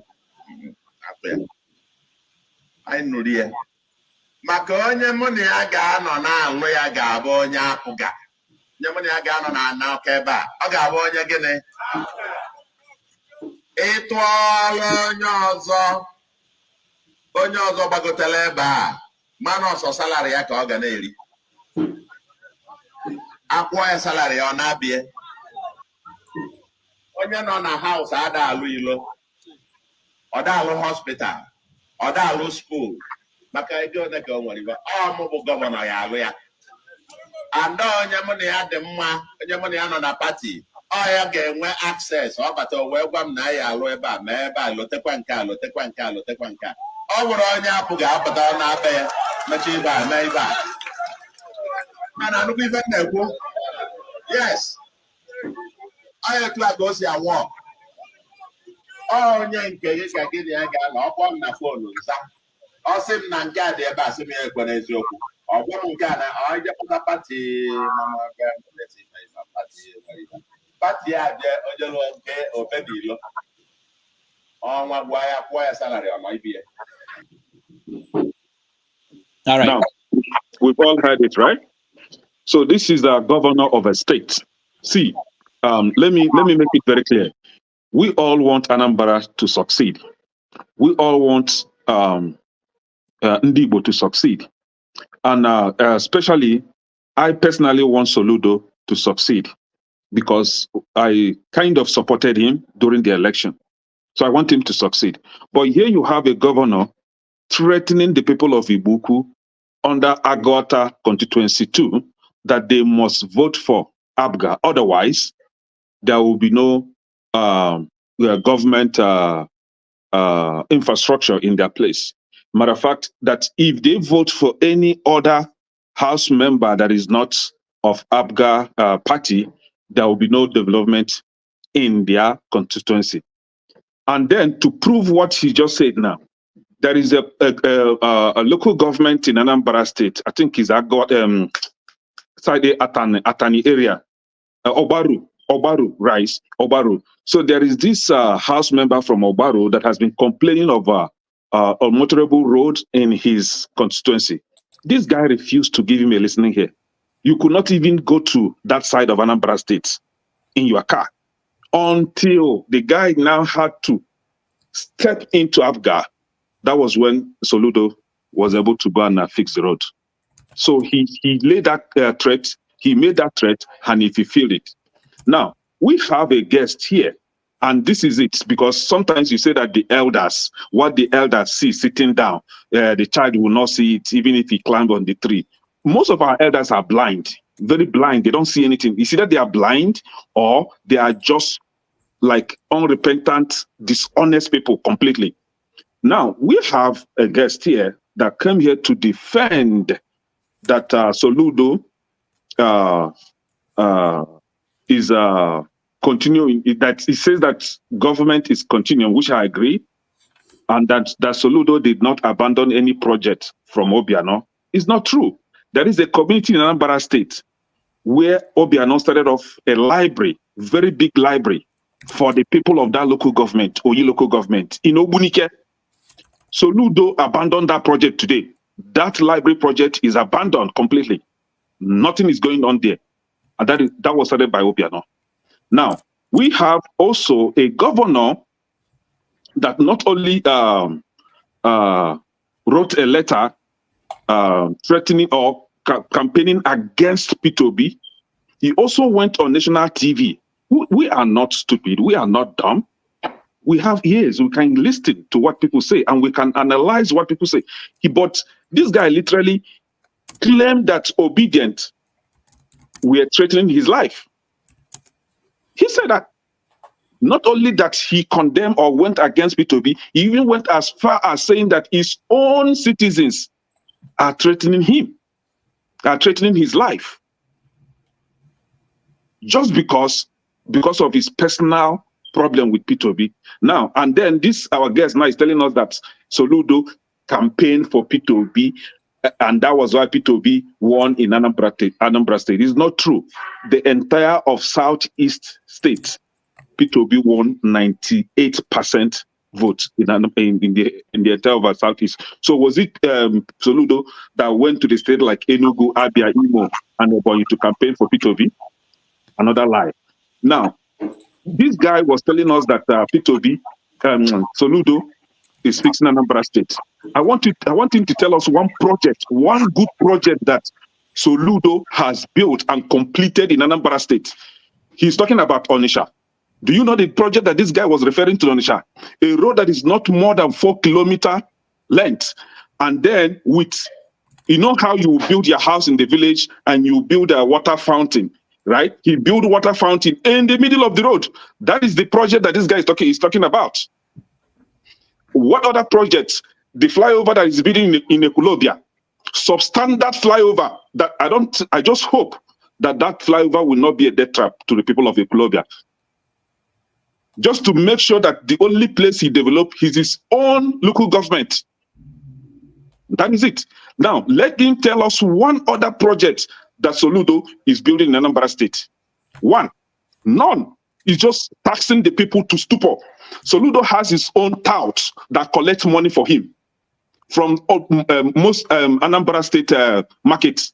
They will wear uniform, wear masks to cover their faces like criminals, and they will go about taxing people left, right, and center. And I heard, which I have not yet confirmed, that they are about to taxing Anambra State people if you own a generator to provide electricity for yourself. If you have a borehole or well to provide water for yourself that the state could not provide for the citizens. So if you have your own house, provide your own water, you will be taxed for owning a borehole, just like the useless criminal in Lagos State that is taxing people in Lagos State, the governor of Lagos State. They want to bring that in the Southeast. And this is the Dubai that he wants to build Anambra. And then he's coming on here to tell the people of Nigeria that Anambra State citizens are illiterate, that they cannot bring Taiwan in illiterate. But I want to tell him something. What made Taiwan is because the government was able to educate the people. The so-called illiterate, the government was able to educate them and provide them with the necessary infrastructure that they needed to thrive as human beings. What is it doing about education and especially about healthcare? It's only in Anambra State that you go to hospital in Inewi. For example, you are having maybe you're having a problem with your kidney. You go to lab in Inewi, they will now send you to Oba to go and see a specialist in Oba. You go to Oba, you pay 20,000 naira to see a specialist. They will send you from Oba back to Inewi to see a nephrologist. You pay 20,000 naira to see a specialist. Every specialist that you see in a government-owned hospital, you have to pay a consultation fee. So what is he doing to make sure that the underserved population, that the poor people of Anambra State are able to receive quality health care in Anambra State? Nothing. It's all about taxation, taxation, taxation. See, if we want to be true to ourselves, we should come with clean hands. I know that honest people are hated everywhere. I don't care. You see how I ask a question and the guy flame up and start shouting. That is fine. That will not stop me from asking them questions. I want my states to survive. I want Igbo land to survive, and it must survive. We cannot have this kind of people to defend nonsense all the time. Thank you. All right, thank you, Kene. Okija. Henry? I don't know. Soludo has the right to support any candidate, he wants. But the problem with that letter was that it was unnecessary. For things like, when it comes to things like that, he should try to stay. A governor should try to stay. Even if support someone else, he should try to stay. Like sorry, Rudolph. 30 seconds. He could have mute himself. He could not say anything about Peter Obi. He could have mute himself. That's what I'm saying. Yeah. That's what he should have, stayed silent, instead of coming out there attacking Peter Obi, attacking his supporters. So that was unnecessary. But he got what was coming to him. So since then he has shut up, about Peter Obi. I don't know, I like one of the things I like about a guest like this, he comes, he's willing to engage. That's a positive. Unlike what we have seen from Soludo himself, he doesn't want to engage, and he believes that he knows everything. He has, I battle with our people in Okija forums, over Soludo. A lot of them there, they said, he's doing this. They will post video. They will tell you things. Yeah, but it's true. There are certain things I would say that he's doing. But if there is insecurity, security is the bedrock of every or any development. If you don't have security, whatever you are doing, it can build all the roads. It will not contribute to the economy or to the people because there is insecurity. Every other thing you are doing, is nothing. There is I was telling someone, security, is crime happen everywhere. You have crime everywhere, but there is when it rises to the level where people they have to be mindful, when they go about their daily activities. That place is insecure. That's insecurity right there. So in Anambra State, there is insecurity. And I made mention of what happened at Nibo, and then his counter. That's and right after they announce the reward, that the second killing based on that happened. So and I told him that's one of the things I didn't like about his answer. When things like courtism, when gangsters, I don't even call them courts, they're just gangsters. When something like that happened, you're supposed to know that there'll be retaliation, there'll be things else will follow up, and that's okay, because the schools and the town itself, the presence of the school. I went to Unizik, so I lived in Oka. I knew when I was at Unizik, the school court, structure already started, entering into the communities. So, young people in the communities, they started setting up their own structure based on what was happening in the schools. So, Oka has been rife with gangsters, courtism or gangsters. So they're supposed to know that even sometimes, two of them, like the students and the local cops, they get together to do their hits. So he was supposed to know that, they're supposed to know that things like this would occur and they're supposed to be proactive. But all along, there has been the issue all over the place. Like my main concern is security, nothing else. I've written so many places, they attack me, call me names, they've called me so many things. Security, that's the only thing you need to provide. Even if it means shutting down all the road construction, but provide security so that Anambra, Anambra is a place we have roads. It's not that you can get to Nobi from Okija. There are roads, to go to places. Maybe they are bad, but I want security, and I've been calling. Let there be. There was a time I said it in a forum. They said, "Oh, there was security summit. All the governors had." I said, "But no, that's not the issue. We need to have our own Anambra security." And he mentioned Kenya Makai. Okija, we provided our own security, and Okija has been calm. But then again, neighboring towns, they have insecurity, and sometimes, they filter into Okija. And so, yeah, I would like to engage with you for the rule of, that's my concern. I don't need anything from them. Just let there be security so that people will move around, so that the economy will get better for Anambra people. Thank you. All right, thank you. Let's go to KJ. KJ.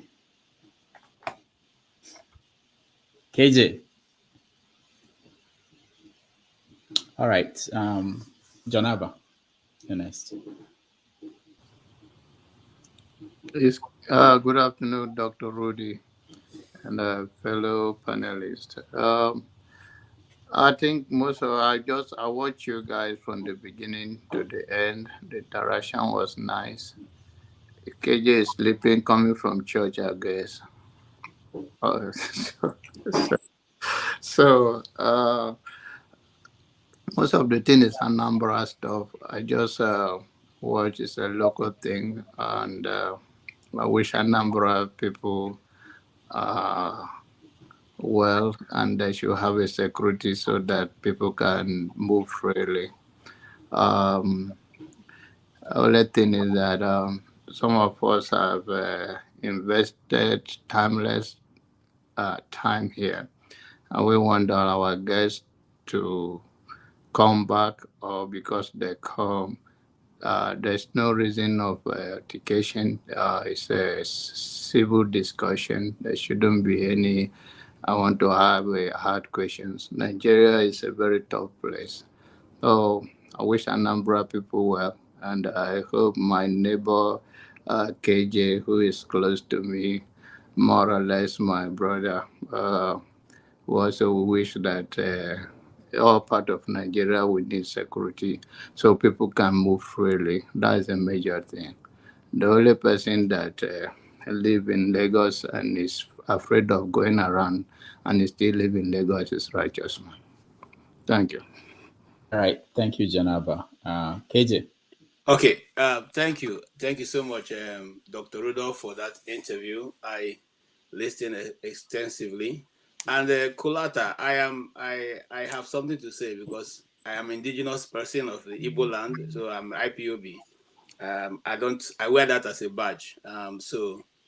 I have no reason whatsoever to say anything contrary. Now, I want to say to Rudolph that the only thing I seem to have enjoyed so far is that your guest is very educated. He's very, very educated. He's sound in his command of English and maybe also Igbo language. But again, it portrays to us the thing I've always said on this panel. There's a total divide between the Igbos and their so-called political leaders. Because what the East is saying is totally different from what the leaders of the East are saying. And Ekene made that very clear when he gave the example of how the East voted overwhelmingly for Peter Obi, and the leaders of the East don't seem to be in agreement with him. It's a bit concerning, because Soludo outrightly went out against the candidacy of Peter Obi. Everybody knows that. In fact, that was one of the examples the Nigerian people were using against the Igbos to say, even Soludo is saying that it is not the turn of the Igbos. So having said that, I also want to say that, you see, what he has simply been able to put down is how the East have not, or the Eastern leaders, not the Eastern people now, the Eastern leaders have never been able to accept to go away from the largesse they get from the federal government for the cause of the Igbos to be actualized. And that's why they can never put on a good defense for Nnamdi Kanu.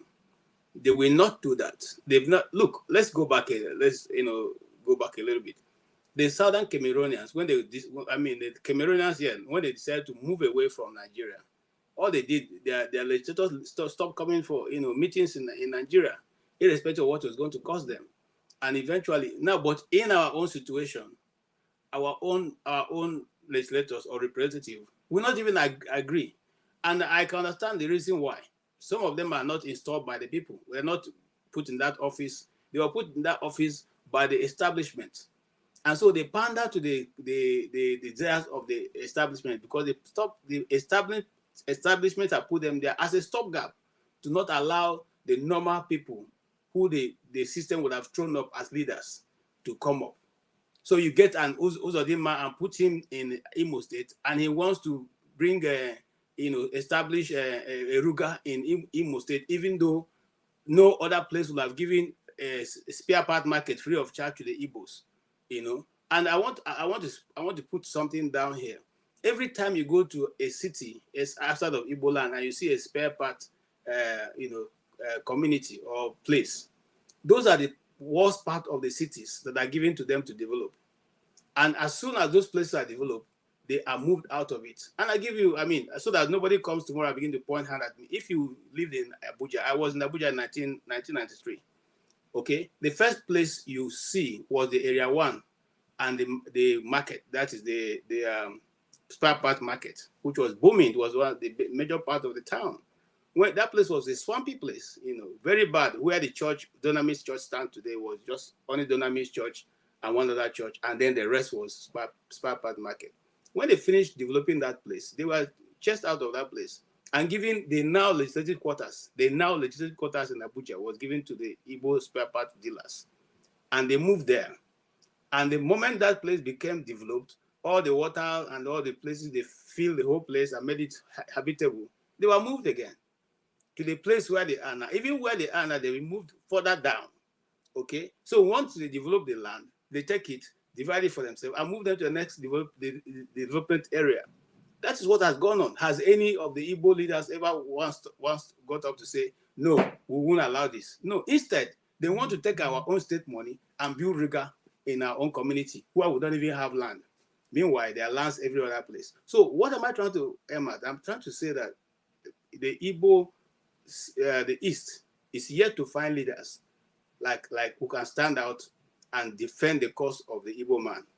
Because if that is done, I don't think we'll get the back end of the stick, all right? The short end of the stick. What we are having now is people who don't care, who just keep pandering to the center so that they can get, that's why they can come and speak. We cannot be in APC, we cannot be in LP, and you can see that even before we even get to 2027, the story is already changing, okay? Because the last election in Abia State showed that Labour Party is not even anywhere any longer.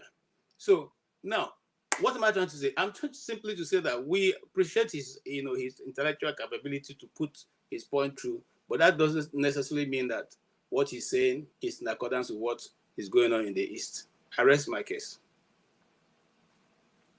Thank you. And finally, Ndubisi. Thank you, Doctor.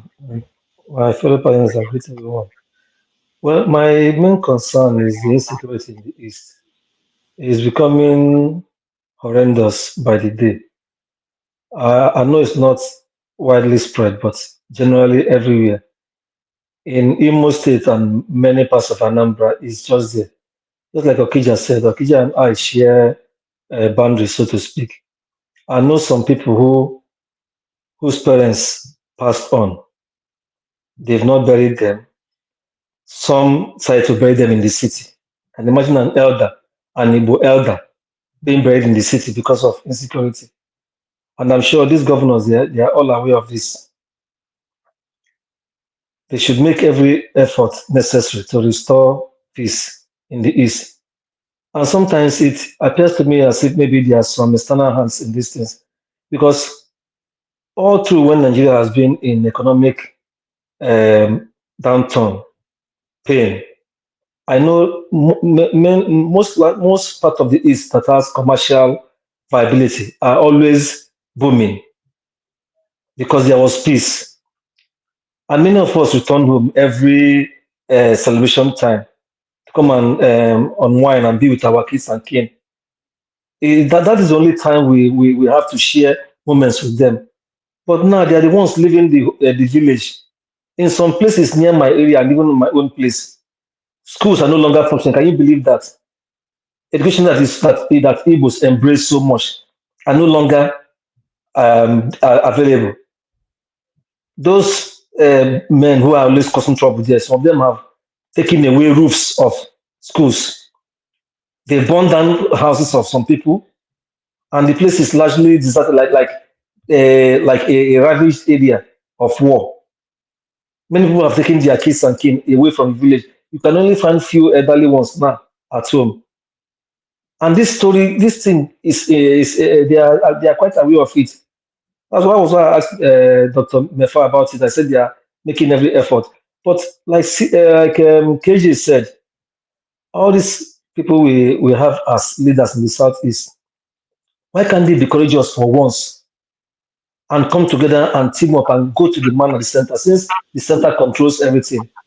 I think that we can no longer continue like this, that they should restore peace in the Southeast. And by all urgency, they should release Nnamdi Kanu, because if they release him, I'm certain that the prevalence of those things going on in some parts of the East will come down to a reasonable extent.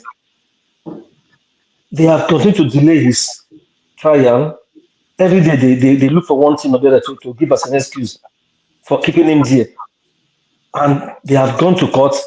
They couldn't find any way to rope him in to convict him. The Southeast leaders should for once have courage and do this thing for once. Are they saying that after the likes of maybe Ojukwu and others before him and after him left, we no longer have people who are courageous? What are they afraid of? Is it their businesses or the power they hold? Are they going to be alive forever? Don't they want generations after them to survive? Don't they want East to survive? We can't be in abroad here or elsewhere in Lagos saying that we are doing well when our hometown, our home region is under siege, burning. It's not the best. They should come together and, like Ofia suggested, if they can hold a security summit where people they can make it an open security summit, not them alone. So some people who have this expertise can come in, all of them will discuss and they find a lasting solution to this thing. So that life can go for everybody, cannot be in the city. Some people thrive in the rural areas. That is all they have lived their life and they are doing well. But this insecurity have driven everybody away. I have many relatives and uncles who are even here in the US. Can't believe it. Elderly men who have retired from service because they cannot go home and rest, live their life peacefully the way they've been doing before. Marriages, traditional marriages that we hold secret are held in the city now. It's so sad. The leaders they know what to do. This pandering to political heavyweights, so-called heavyweights at the center, it's not it. That's not the way to go. They should sit together. And by extension, I'm talking about Nigeria as a whole. This insecurity around the country. If you want to stop it, they can stop it. This is becoming too much. Do they want until these terrorists invade the cities, even the city center, and start killing people and start shooting every day? That's what they will not say. Oh, this thing has gone out of hand. It's already out of hand. I hope they will do something about it. Thank you. All right, Ndubisi, thank you so much. On that note, I will take my leave. I thank everybody that joined me. KJ, thank you. Righteous Man, Henry, CM, Kene, Okija, and Ndubisi. I will hand it over to KJ to continue the conversation. Those on the comment section, I appreciate all of you. Those that supported us, I thank all of you. Please, Rudolph.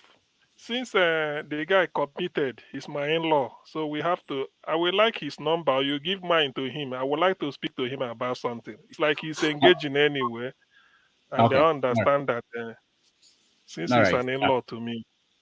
All right. Thank you. Next week, we will have another interesting guest. And then on Tuesday, we are going to be live. We are going to cover the election until Trump is announced the winner and Kenya is happy. I want to thank Oscar Blackburn, Alexander Gomez, T League, who else? YouTube user, thank you so much. Akulata, thank you, and everybody who supports this program. All right, KJ, over to you. All the best, and I will see you on Tuesday. Dr. Damages, sorry, Dr. Damages, I think, based on this conversation, maybe we should bring Professor Chidi back, please. Yeah, I'm working on that. I'm working on that. So many names, but I will announce them once I confirm the date. Okay. Doctor, one more thing, please. Doctor, please try as much as possible to see if you can invite a governor from the southeast. Maybe Soludo or the Imo State governor. The Imo State governor has not done interview. Yes, you have to try your best. And I'm sure he wants publicity. Try your best. No, that's not what you don't understand what's going on. Why will he come here? Why? Tell me why. He should not be afraid. He should be able to confront questions from his people who want to ask him asylum questions. Let him come. Just like Soludo as well. Doctor, can you ask this our guest?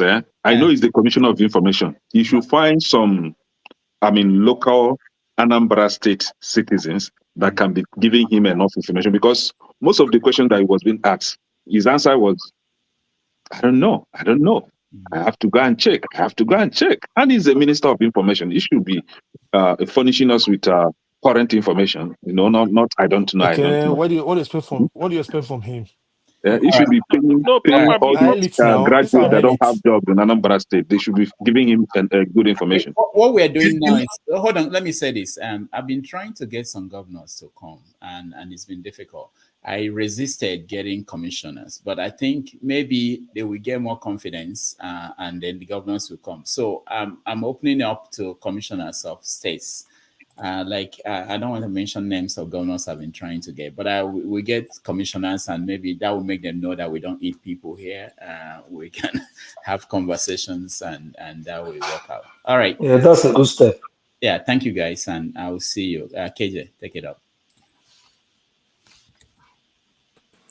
Okay, thank you so much, Dr. Rudolph. It's been a quite a discourse. Henry, why are you going now? All right. Good. Let me start by saying, look, you don't expect the man to say anything that other than what he has said. He still wants to have his bread. We're not going to offer him any office after this interview. He's still going to go back to Soludo. And Soludo has never been in the interest of the Igbos. I want to repeat myself. Right from the time he was central bank governor, at least I was on ground in Abuja. Okay? He has never been. And he has always been a candidate of the establishment. They direct him and they tell him what to do, and he says it. And then on a personal level, that is on his own personal level, he's also seen that the coming up of what's his name now, Peter Obi, will then not give him enough opportunity to come out as a president after the end of his tenure in Anambra State. So it's a personal thing, it's a personal thing, nothing unlike the other side or that other parts of the country where people can forfeit or forgo their aspiration just to make sure that their brother or their kinsman gets there. It's a bit different when it comes to the Igbos and the Igbo leadership. And that's why I'll continue to say till tomorrow. That's why Nnamdi Kanu stands out, very much out from all the rest of them.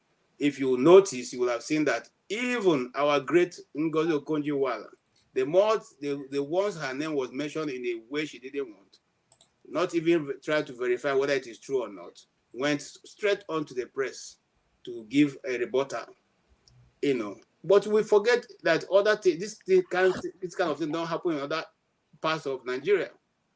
Okay, whether their names are being used for good or for bad, they ignore it, So, but our people, if you go back to the history of,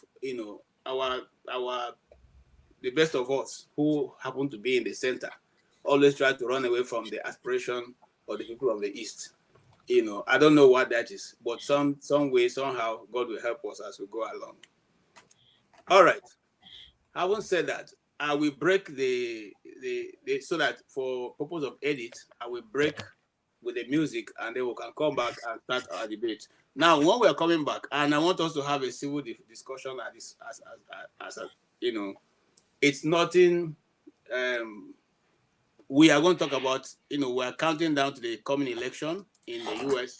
We're also talking about the recent, statement that the children have been put in jail, in jail and all that. So we're going to, but generally our focus is going to be on which way are you in? If you are voting, I don't know who you are voting for, but who do you support? That's more like it. Do you support the Democratic Party or do you support the Republican Party? And what is your this thing? It's going to be civil. There'll be no shouting. There'll be no insult. Just lay out your plan as we go with that. If you lay it out that way, we all will have a discussion without anybody going overboard with it. Okay.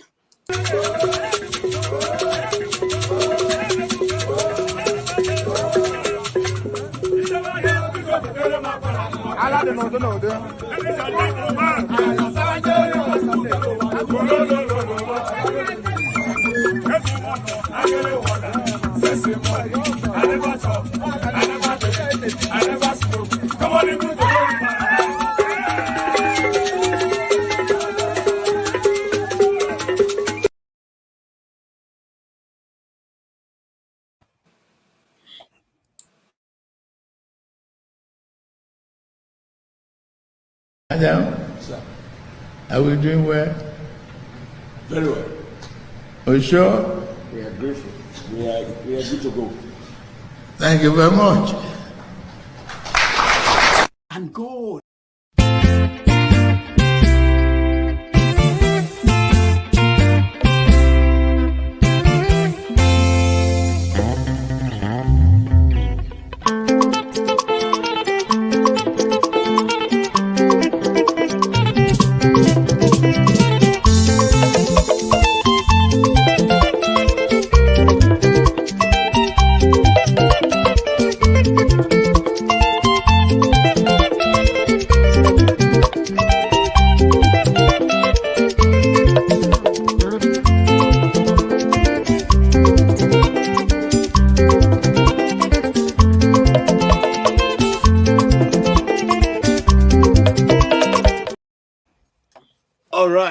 People, it's good to see all of you this beautiful Sunday, and as we get into the next segment of this broadcast, it's been quite an interesting day. I mean, listening and seeing all the questions coming in, and I think we all had a good. I think whichever way you look at it, the guy. I enjoyed his ability to have control of his language and. Well, it's not short in Igbo land. I think people in Igbo land speak very well. So, yes, let's go right on. The American presidential election and also the race for the Senate and the House of Rep is going to go on in the next 3 days, 2 days from today. And many are predicting that it's going to be one way or another. I have dared not to take a position, but I'm going to ask questions. So, KJ, let's take a census here. You, 3 of you are in US. Let's take a census. Who is voting for Trump? Who is voting for Kamala Harris? No, I don't want to take everybody. For that to be exposing certain people who wants to. I'm sitting on the fence. So I can vote. I'm a moderator here. I'm not going to take any side. So I'm only just going to ask each side a good question. And that's all. Are you all are free to do that also?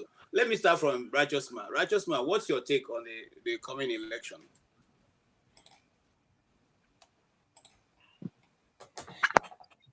KJ, good evening from here. Seeing Pekene, Okeja, and the rest people that are in the comment section. The truth is this. Let me first go back to the last discussion we had. You know, I'm in town, I'm in Nigeria, and by virtue of my business or one thing or the other, or family members within the space called Nigeria, I have every minute or seconds information about what is happening. I think there is overblowing of the issue of insecurity in the Southeast. That is not correct. Absolutely not correct. It's been overblown like there is a state of anarchy in the Southeast. That's not true. Those who are selling that information is trying to make the Southeast look inhabitable, unprofitable.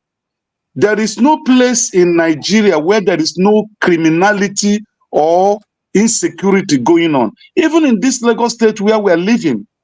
Do you know you walk on the streets of Lagos now, you be very careful because somebody will come by the side and slap you and pick up your phone and you can't do nothing. When my wife does her business within the Festac axis, she got information today that the goods they bought there, all these boys came yesterday and robbed the malas there and start burning things. That's insecurity. So when there is a court crisis in Anambra State where one court is engaging the other court, does not mean that every part of Anambra State has been taken over by insecurity. That is a problem facing the entire nation, not only the Southeast. I have people in Anambra State, I have people in Enugu, I have people in Abia, I have people in Imo. I won't talk about Ebonyi because I have nobody there. And we speak almost on daily basis. All this issue that when they come to the print media or social media, they start blowing it, Southeast is insecure. It's not true. How many people have the Fulani henchmen killed in the recent time since ESN has gone there to take control? So people should know how they, blow this thing out of content and then not look as if those in the Southeast are insecure. It's not true. All right. So, yeah. Okay, while we are at it, what's your view on the Professor Chidi Odinkalu's comment that Winke has his own courts and his own judges? What do you say to that? You are on ground. Is that true that the judges now have the Winke fashion of judges and the Winke fashion of courts? But that's the truth. The statement is absolutely right and correct. With what is going on in the judiciary, I mean, it's a total loss of the nation because, as they normally say, is the last hope of a man, not a common man, because even the rich goes to the judiciary to seek for redress. But that hope has been lost now. It is those who are political giants or who have money that goes there to obtain judgment favorable to them against the Constitution of the Federal Republic of Nigeria. So what the professor said is absolutely right. Okay. Absolutely right. It has been bastardized. Don't you see the forensic report of a Edo election? Have you not heard of it? Have you not seen it on Arise TV? To show that INEC robbed other political parties and wrote another election result different from what is obtainable in the portal. It's in the public domain. And nobody is doing anything about it. Nigeria is a captured state. I keep saying it. The security section had been captured by the elite. The judiciary had been captured by the elite. The educational system had been captured by the elite. Even the civil society had been captured by the elite. All right. So the people that reside here are handicapped. There is nothing much they can do. Because if you talk too much, you disappear, just like that Ekweche said. And nobody will ask of you. Okay, thank you. I'll come back to you. CM. You talked about the American election. I'll come back to you on that. Just hold on. Okay. Yes. CM, you have heard what he said. And why I'm not going straight to the elections to the US, because I want to give us some time to build up. He talked about the insecurity is not as bad as they talk about it. And the question was posed by Kulata, why then should we blame Soludo? Then why not leave him alone, since insecurity is not as it's supposed to be? Why are you also thinking about that? He also, I asked him about the issue with, procuring court judgment. I mean, like Odinkalu said, is it possible for someone to win all the cases he takes to court? I mean, Wike has virtually won every case he takes to court. Even when it's even going against the constitution of the Federal Republic, he still wins. Like the latest one of holding back the funds going to River State. What do you say, sir? Well, the thing is, that of River fund going to River State, I've argued it somewhere. Let me start from there, then I come to Anambra. You see, let me put it this way. They say 2 wrongs can never make a right. But in River State case, 2 wrongs can make a right. The money they share in Nigeria as FARC comes from sale of crude oil. Not every state has this crude oil. Some states have it more than the rest. When you count Akwa Ibom, Bayelsa, Rivers, okay, let me say Bayelsa, Rivers, Akwa Ibom, Delta, Edo, Ondo, Anambra, Imo, and Abia. They say they are having crude oil deposits, but some have it more than the others. That is to say, Akwa Ibom number 1, Delta number 2, Rivers number 3, and then Bayelsa number 4. The top 4. Now, whichever way you slice it, every month, people, the whole 36 states, including Abuja, goes to collect a share of this crude oil. Now you are telling me that they will be saying, okay, Abia, A state, take your own. B, maybe Bayelsa. They keep sharing. When they come to River, they say, no, this is Rivers. We are told not to give Rivers. You keep it away. And then give to up to Zamfara. Where does that money come from? From River State, that you won't give them.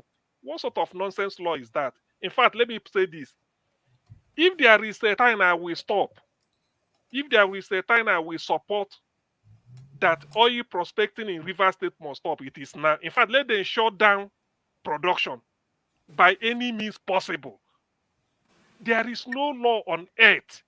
If you like, look, I'm not even interested in any legal. Nigeria has no, there is no law that will come and take crude oil from River State, give some to Bauchi, give some to Zamfara, give to Ogun State, give to Anambra, give to every state. When you look at River State, no, I won't give them because which court? Who has ever done that? Where is it done? In other words, I'm trying to say that no, who has given birth to the one that a bastard will marry or get pregnant? It can't work. In fact, all the militants in Niger Delta, if I assuming I can empower them, this is the time for them to in fact, Nigeria should be at their beck and call. How dare you try that? What they want to do is, if you fail to give Rivers their allocation, Fubara won't pay salary. Then the people of Rivers, they will say, Fubara is not working, he couldn't pay salary. Weekend that is still, that's why this week sometimes I look at the man, say, he don't they shrink anyway. So maybe, who knows, he don't they shrink. So if you, Weekend is in Abuja, engineering all these things. People from his Umopreko village, Obiakpo local government, are civil servants in River State. If they didn't release money, those his brothers won't be paid. Can you cut your nose to spite your face? That guy is just... Anyway, in fact, River, they know what to do. I won't tell them. They know. But if I'm to be, this is the time I give them 1 billion support. There should be no oil production. In fact, anywhere. Why must you withhold what is the birthright of River State? Zamfara is mining gold, and they are taking it away. Nobody is sharing.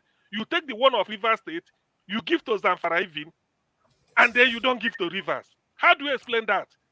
Who the hell do they think they are? That is by the way. Anyway, talking about this Anambra and insecurity, yes. But the thing about it is that, you see, I kind of see this, and there's a way, there's a role Soludo should play. And this is it. Under P2B, that's what they call vigilante in all the villages. P2B did it. That was what made Anambra good.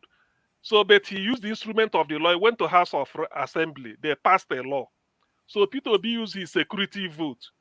He said every village, every town, bring out boys that we will train. Because you know your, like for instance, I'm from Eznif Tagbata, you bring my boss, Okija we bring from Okija, you know, they just do it that way. So you train them, give them this, what is it called, this type of van that police uses, truck or this type of something like that. Then give them, arm them, call the traditional ruler, say, look, your only area of authority is your town. So that if every town guards, if every vigilante, your only interest is your town. If they pursue any thief come, you pursue and go out. So if every town is secured, Anambra is secured now. So what Soludo should do is bring out money, go to every village, tell the traditional ruler, let them give you 10 or 20. You train them. Give them the boss, say, look, your area of authority is only your town. Don't pass your town. A place like Nnewi, which is commercial, you will get your people, maybe if you like, from every market. Train them. Look, these people, they can't run the people out of town. It's not possible. But I don't think they've taken this initiative. That is what is with you. If you are waiting for police from Abuja, they can play party politics. You know, say it's not in our party, or forget about that. But vigilante is your right, because the state assembly has authorized you to establish, and it's done everywhere. So train them. It will work. At least it will reduce the insecurity, even if not absolute 100%. At least we must come down drastically to 85 to 90%, because everybody, you wake up in the morning, your duty post is your town. You are not leaving your hometown. You are just parading with that ball, with that van. Everybody, you are parading the whole nook and cranny of your town. Nobody, you must smoke out everybody there. So that's what I will want Soludo to do. Okay, thank you so much. Yes, can I coming to you? Will you say that what is going on with the case, the court case, is a question of for the want of a shoes, the war is lost? Because in this case, Wike has gone ahead to procure a judgment that will inflict pain on everybody in River State. Is that the best way a leader should show that he or she is concerned about his people? Okay. As far as Nigeria is concerned, and as far as the so-called South-South is concerned, in my own judgment, I think Wike is doing a good thing based on the law of karma. You know, we have our brothers from the riverine areas, especially the River State, Bayelsa, Cross River, Delta, and so on. They were carved out of the eastern region and named them South-South, just to limit the economic powers of Southeast, just to make sure that politically the southeastern region is strangulated. And now these same people have been trying to disassociate themselves from anything that concerns the southeast or the eastern region, as we had it, or anything that has to do with Biafra that we all were in the same country called Biafra, you know, before. So they are disassociating themselves from us and are claiming that it is better for them to stay as one indivisible Nigeria, such that they will be the milk that will nurture the entire of the country, instead of staying with their brothers, whereby they will have total control, I mean, absolute control of their God-given resources. So if they choose to be the feeding bottle to the entire country, that is fine. So as far as I'm concerned, provided our brothers are distancing themselves from us, whatever the federal government is meting on them, it's okay, it's fine. I don't have to, stress myself over it. So if the federal government decide to inflict pains on the people of River State, yes, I will sympathize with the citizens, the innocent citizens that have no control, over what happens to them, or over how their resources is being managed. But for those that knows what they are doing, for those that know what they are doing, and they intentionally embrace Nigeria intentionally embrace disunity between themselves and we, the Igbo people. I mean, the Igbo side of the other side, Igbo of the other side. I would say it's law of karma that is coming back to them, and they should enjoy it. So Wike, more power to Wike, more power to Fubara. Let them buy themselves there. I don't care. Thank you. Okay, so what do you say about the Anambra issue? Okay, about Anambra the insecurity. About it, Yes, looking at why. Let me rephrase it because you are okay. About Anambra people. Why do you think they seem to be, when it comes to collective bargaining of leaders like from the East, they seem to be in disconnect with the people of the East? Okay, in the Southeast, we have a lot of people that we call leaders that are not actually leaders. Those are people that force themselves into leadership positions without knowing anything that has to do with leadership. Those are supposed criminals, bandits that are supposed to be going out with guns and stealing from people, but somehow they were so fortunate to be elected into office. And they have zero interest, zero knowledge of what a collective goal is. And that is why when other people that have the interest of Indigo at heart are calling for the interests of the Indigo, and you see the criminals on the other side destabilizing the effort. And the likes of Governor of Imo State, we have him. The likes of the former governor of Ebonyi State, Dave Umahi, and the likes of Soludo, the Anambra State governor. So I don't want to include Soludo in this insecurity, but I will include the former governor of Ebonyi State, which is Dave Umahi, and the current governor of Imo State, Hope Uzodimma, because we all heard when Dave Umahi threatened that they are going to fashion out security agents that will mash down Eastern Security Network. And he also stated that they were going to create a bubago that would defeat Eastern Security Network. And what was Eastern Security Network's operations in Anambra State? To secure the lives and properties of Ndi-Igbo, especially the village dwellers.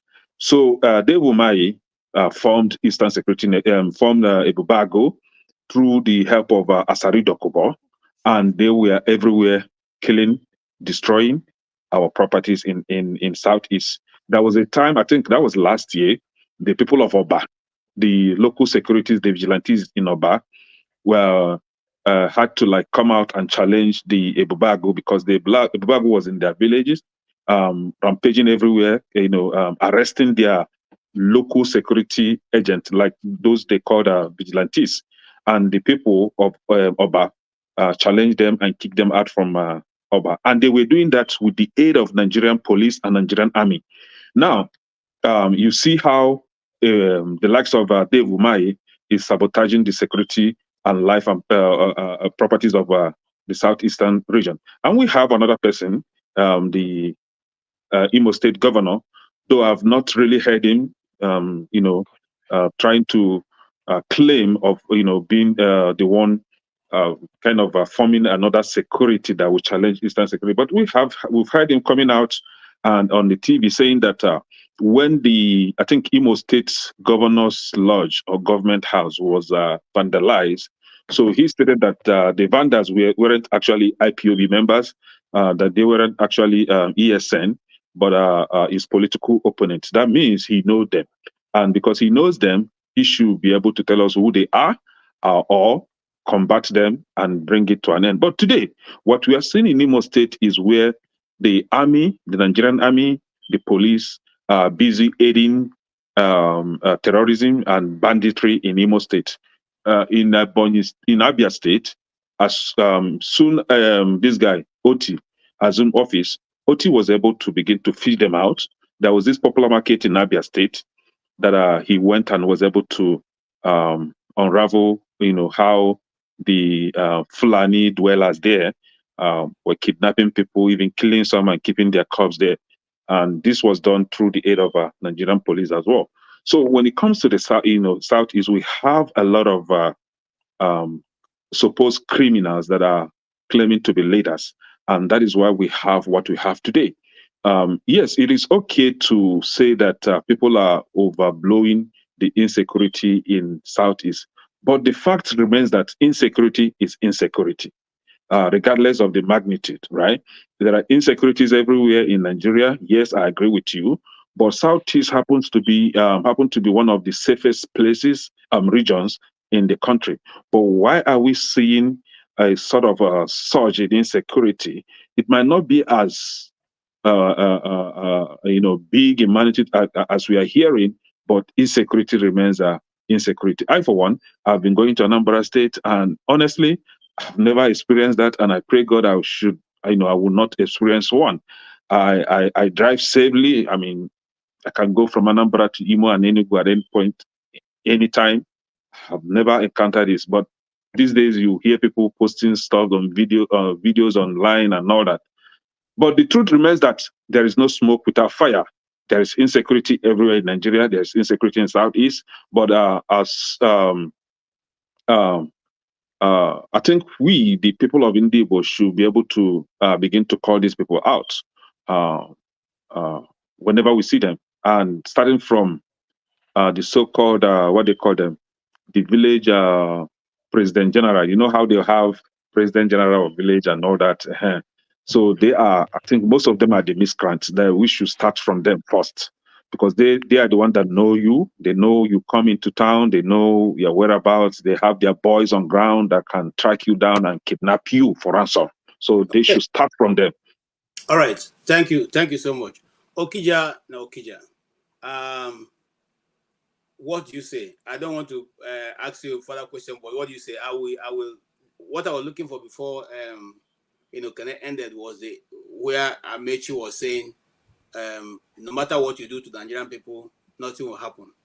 Okay. In other words, look, the system is hopeless. So anybody can do anything, no matter who the person is, nothing will happen. All what the Nigerian people will do is just to say, leave them. So he has now decided not to do anything, just to relax his life, because nothing will happen despite whatever anybody does. Do you agree with that statement? Put that in your answer to also the previous questions I've asked before. To be honest with you, I don't really care about what happened in River State. I don't care. They get what they deserve. Nigeria in general, everybody, they get what they deserve. If they are serious about changing their government, they should do that. I don't care. I care about where I live, so that's why I battle every day. There's an election coming up in the US, so I join Kamala Harris supporters group, and I make calls to Battleground State. That's my fight. Nigerians there, they should do their fight. That's their problem. I'm more concerned about Anambra State, so that was why I came to this show today. Because I still have my ancestral home there. I have people there. So River State, whenever they get ready, let them just take over their state. That's their problem. No, but Okija, it may spiral. It may spiral. That is what we are saying. It cannot be. If it's like a wildfire, you contain it only in rivers. We say okay. Yeah. So that's why I talked about security, summit in Anambra, so that we come together, find out how we deal with what is happening right now, and preempt what will happen later if Nigeria breaks up, or if. But when you say what goes in rivers, it doesn't bother. That's why I'm concerned. When you say, that's what I'm telling you. That's why I want security summit in Anambra, so that we deal with all these things. Because when you have security summit, you talk about what has happened before, what is happening now, and what could happen tomorrow. So that's why. With rivers boiling, you think it will? Yeah, with Nigeria boiling as well. I think they should have government in exile. They should have a shadow government. From the way things are happening. What if Nigeria breaks up now? What do we do? I mean, are we going to start? Looking left and right? We should be ready. Have shadow government. know that whatever CM is our Minister of Information. If anything happens, and he has his people who report to him. People he's working with. Having meetings with. Every day or whatever, every week. So that's the way I look at it. I fear. I don't like spending my time, a country that doesn't want to work. There's nothing you can do about it. You're wasting your time. Why not concentrate your energy where you are, where you are, where God has brought you to. That's. I mean, I know that I'm not concerned. Who somebody are not concerned about Nigeria, but I don't pay much attention. So Wike and Fubara, they are from the same cloth. Which they are from the same cloth. So why would I be engaging myself, in their battle? Whatever happening between them. Let them. They are the same criminals, the same armed robbers. They went for the same operation, and now money is the issue. So why should I be bother myself? Today about their problem. Whether it's their Supreme Court, they paid for all those Supreme Court, bro. I mean, if Tinubu wants to solve the problem, he will solve the problem one day. So I don't really whatever you talk about here, it doesn't make any sense. I'm happy I came here. I'll get in touch with Dr. Mefor and then follow up with the Anambra issue. That's me. Now, Mr. CM. Coming up at 7 a.m. Mr. CM. Hold on. Yes, can I let Okija finish? I have a call at 7 p.m. to call Pennsylvania, to call voters in Pennsylvania. So that's my. Okay, Mr. CM. I don't care if it's para or not. They have option. The people of Rivers State have one option, and the option is for them to say, you know what? Now we are seeing the light. Now we have realized our mistakes. Now it is time for us to stick together with our brothers and then call for Biafra and call for secession. We want to go. That is the only option they have. If they don't want that, that is okay. Let it private. But the thing is, they can't bring that nonsense in the East. I mean, Anambra State, especially, that I know they can't bring it in Anambra State. They don't bond that person well. Wike is too small. So, okay. All right. Thank you. So Talking about the election in US, I don't want to criticize Kamala. Oh, hold on. I just want to tell you. Hold your fire. Hold your fire. Now, it's good. It's balanced out. I have Okija. And the Okija is so passionate. Like yes, Kene is passionate. And he has come with his warring cap. So exactly. We are ready for a good discussion. Fire for fire now. Nothing. Fire for fire. We have righteous man who have CM. So let me start from Okija. Yes. Okija also has on his table desk there has a phone line almost open to begin to make calls for the coming election. Okija, now I want to also say to those who are listening to us, if you are a Nigerian, if you're an African, or you are an immigrant in the United States, and you are not qualified to vote, please, here is the advice from this channel. Please do not put yourself in a harm's way to go and illegally vote for anybody. The 4 years will come and pass. The record you put on paper will remain after that. You do not know what will happen tomorrow. Those papers will be called and they will stand against you, irrespective of what position you have taken. So as advice to people from our people, especially Nigerians, is don't get yourself in a way that you you do something that is illegal against the government or against the law of the land. So if you are not qualified to vote, please you can do whatever you want to do. You can call people you can persuade people like those who are eligible to vote to go and vote, but you can make your call, you can do whatever you want to do, apart from going to put your hand on anybody's paper and your details. That is advice from here. And we'll keep saying that until the election comes to pass. Now, having said that, we will also, as human beings and a socialists, I don't want to say social animals, I've avoided the name animals. We will interact with the public, we will interact with every other person, and we'll have opinions, whether we are eligible to vote or not. And so on this discussion, we're going to be discussing very passionately these two issues. The world is standing at a ferry. That ferry we're standing in is the fact that the United States, the outcome of the United States election determines a lot of things across the board. Yes. I will start this way. Some days ago, we were being told that Mr. Putin was supporting Kamala Harris, supporting Trump, but it came out to be the other way. Mr. Putin said he will be so glad to have have Kamala Harris as president because it's an easier negotiation. But this morning, just before I came into this discussion, I also saw another. It's unverified because this time, a lot of AI stuff are done. But in a press conference where questions were asked, Putin said he is ready to end the war if Mr. Trump can give him his layout. That is, he has not heard the plan, but he welcomes anything that will bring about the end of the war. And so this is where we are standing with the issue of Russia. Coming back to the United States of America, pundits, pools have said all kinds of things, but at the end of the day, we'll wait for what will be said on Tuesday night. I think that's the most important of all, whatever is going to be said. Now, having said that, gentlemen, what says thou? What are the chances of your candidate? And why do you support the candidate the way you support the candidate? Now, please let us not insult one another because none of us here is going to change the United States whatever we say. We are friends and wishers who wish America the best. So let us not go into a point of where we begin to insult one another. No, let's have a civil discourse. And I would like to start with the righteous man. I would have loved to start with Jonaba. Okay, let me start with Jonaba because I think he came in because of this topic. So we can now go around this other way. Mr. Jonaba, you are a very good friend of mine. And in this case, you have made your choice very clear. And what do you say? What are you hoping to get out of this election that's coming up? Thank you, KJ, for having me. Just like you stated that we get along well.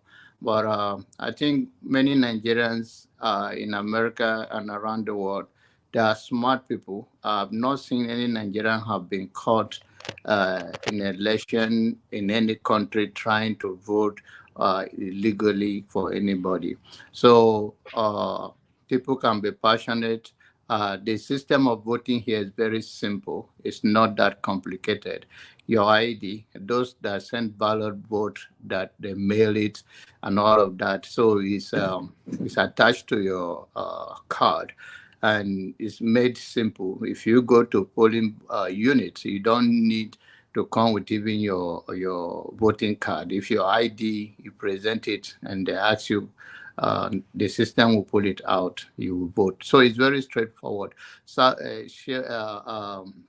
spreading doubt in the system is just a spinning to just a lie. There's nothing complicated. Having said that,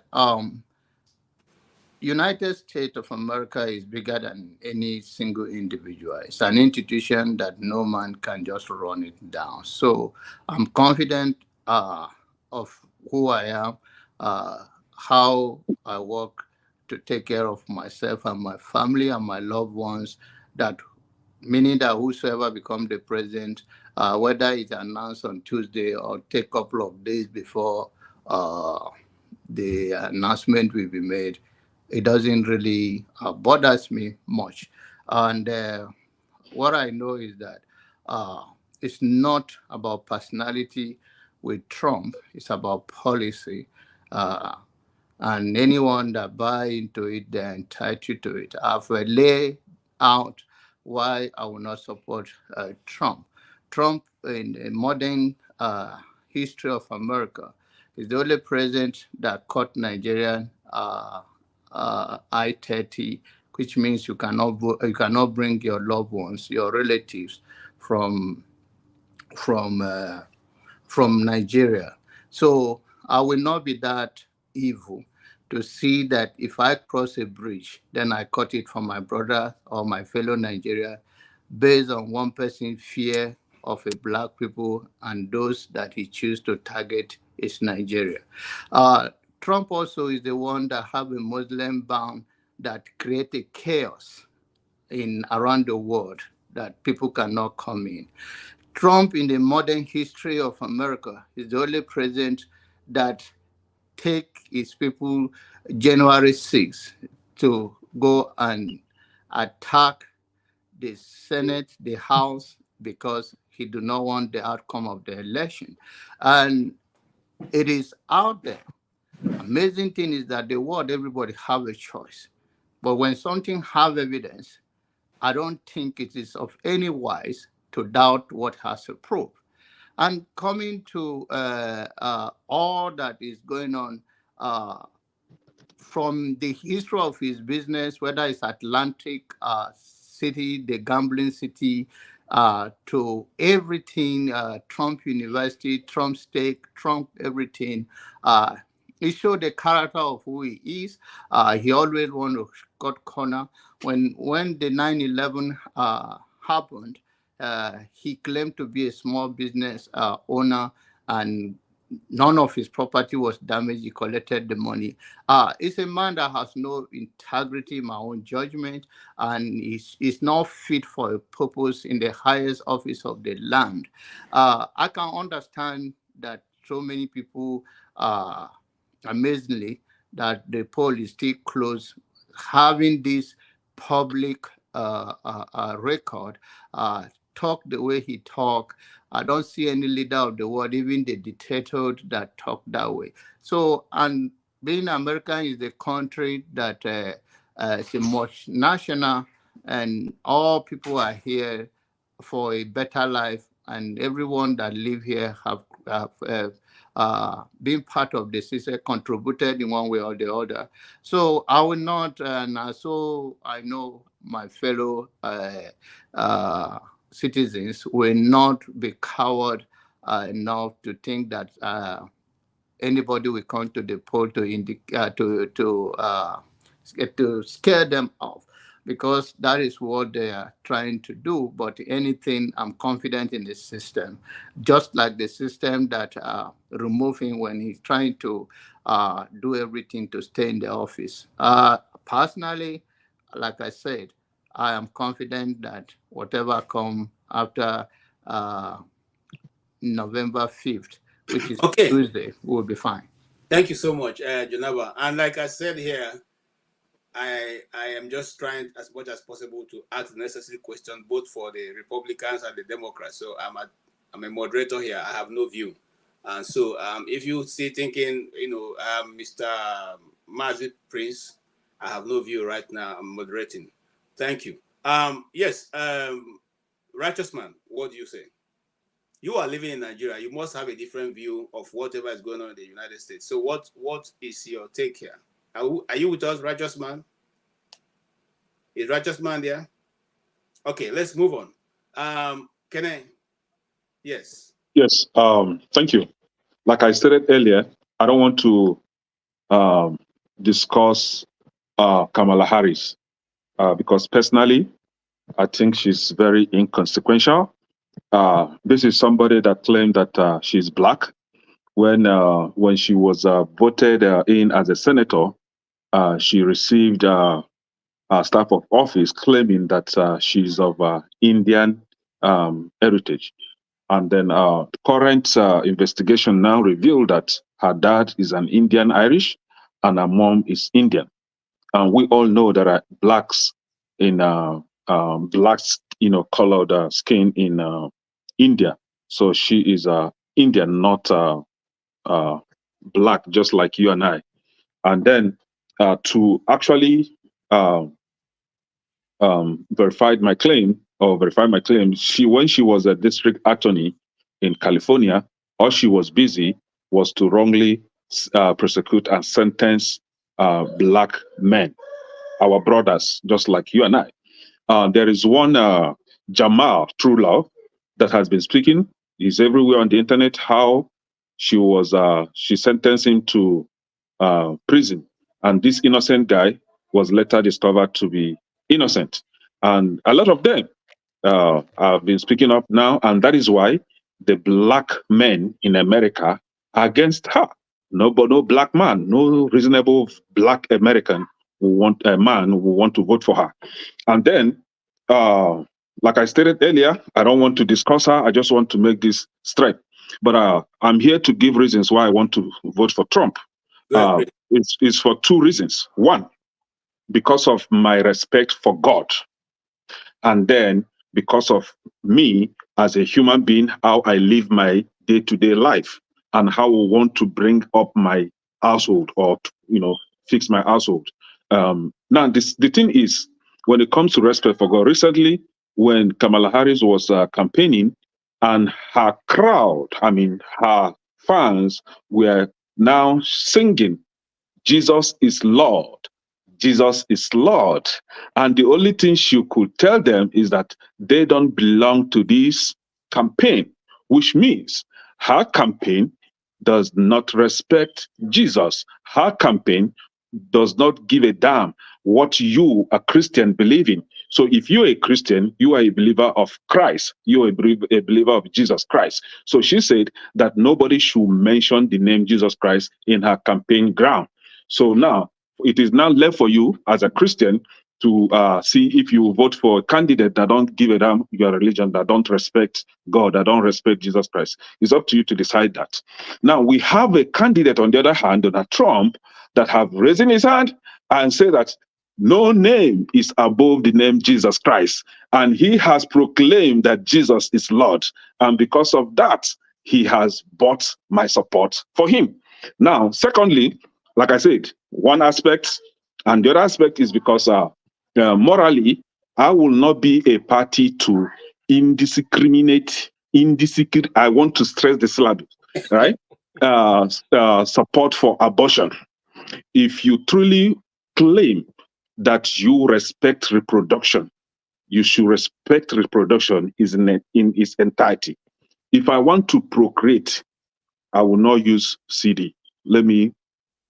My kids around. So you will not use CD, right? So that when you shoot, it will enter and fertilize and you have a baby.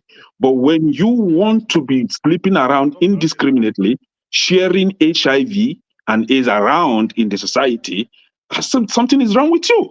Then you have a candidate that say it is okay, fornicate anyhow, impregnate women anyhow, abort the baby, destroy their reproductive organs. No problem. They will end up not being able to conceive at the end of the day, because every action has a consequences. So all this indiscriminate abortion affects your reproductive organ.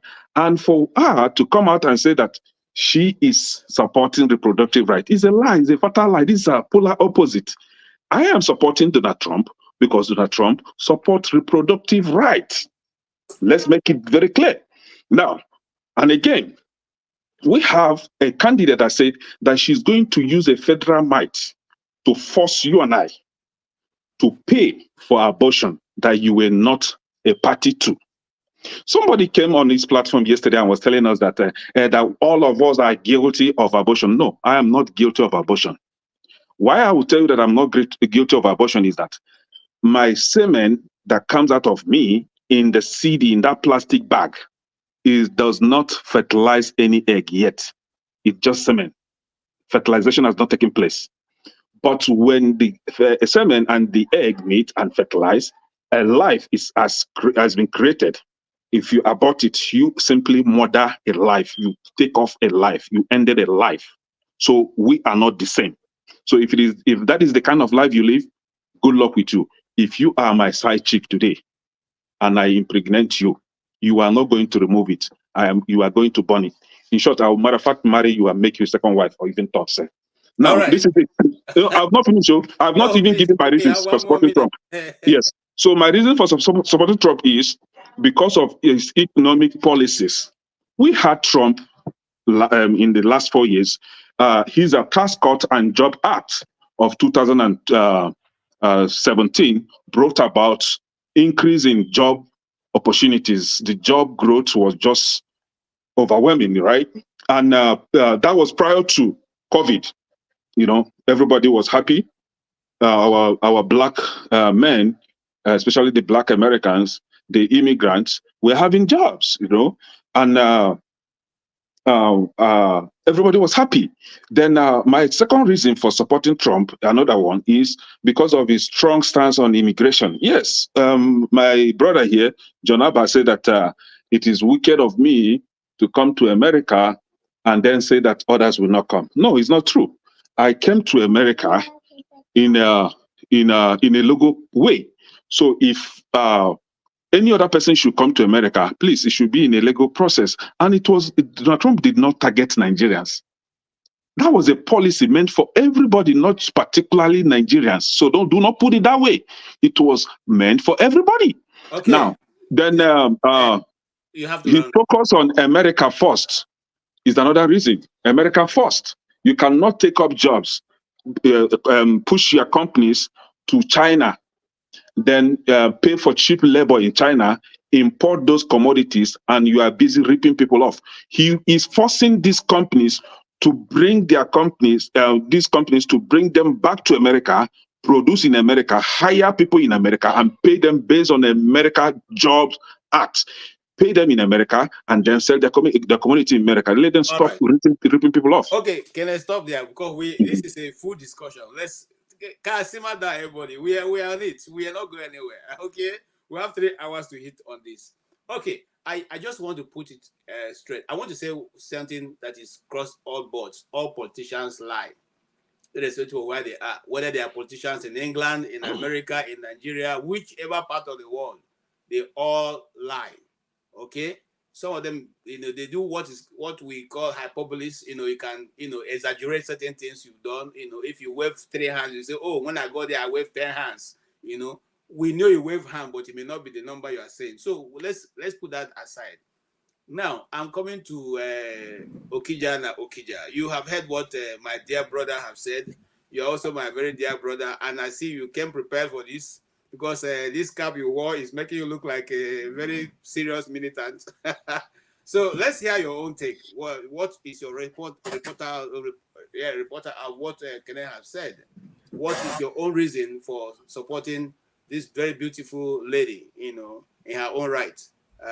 Is it because she's fine that you want to vote for her? Is it because she's elegant and very beautiful and wears very fine, suits that you want to vote for her, or is it because of her competence that you want to vote for her? Go ahead and answer, sir. KJ, I sent you something on Trump Nigerian ban. I sent it to you on WhatsApp, so you can check it and see.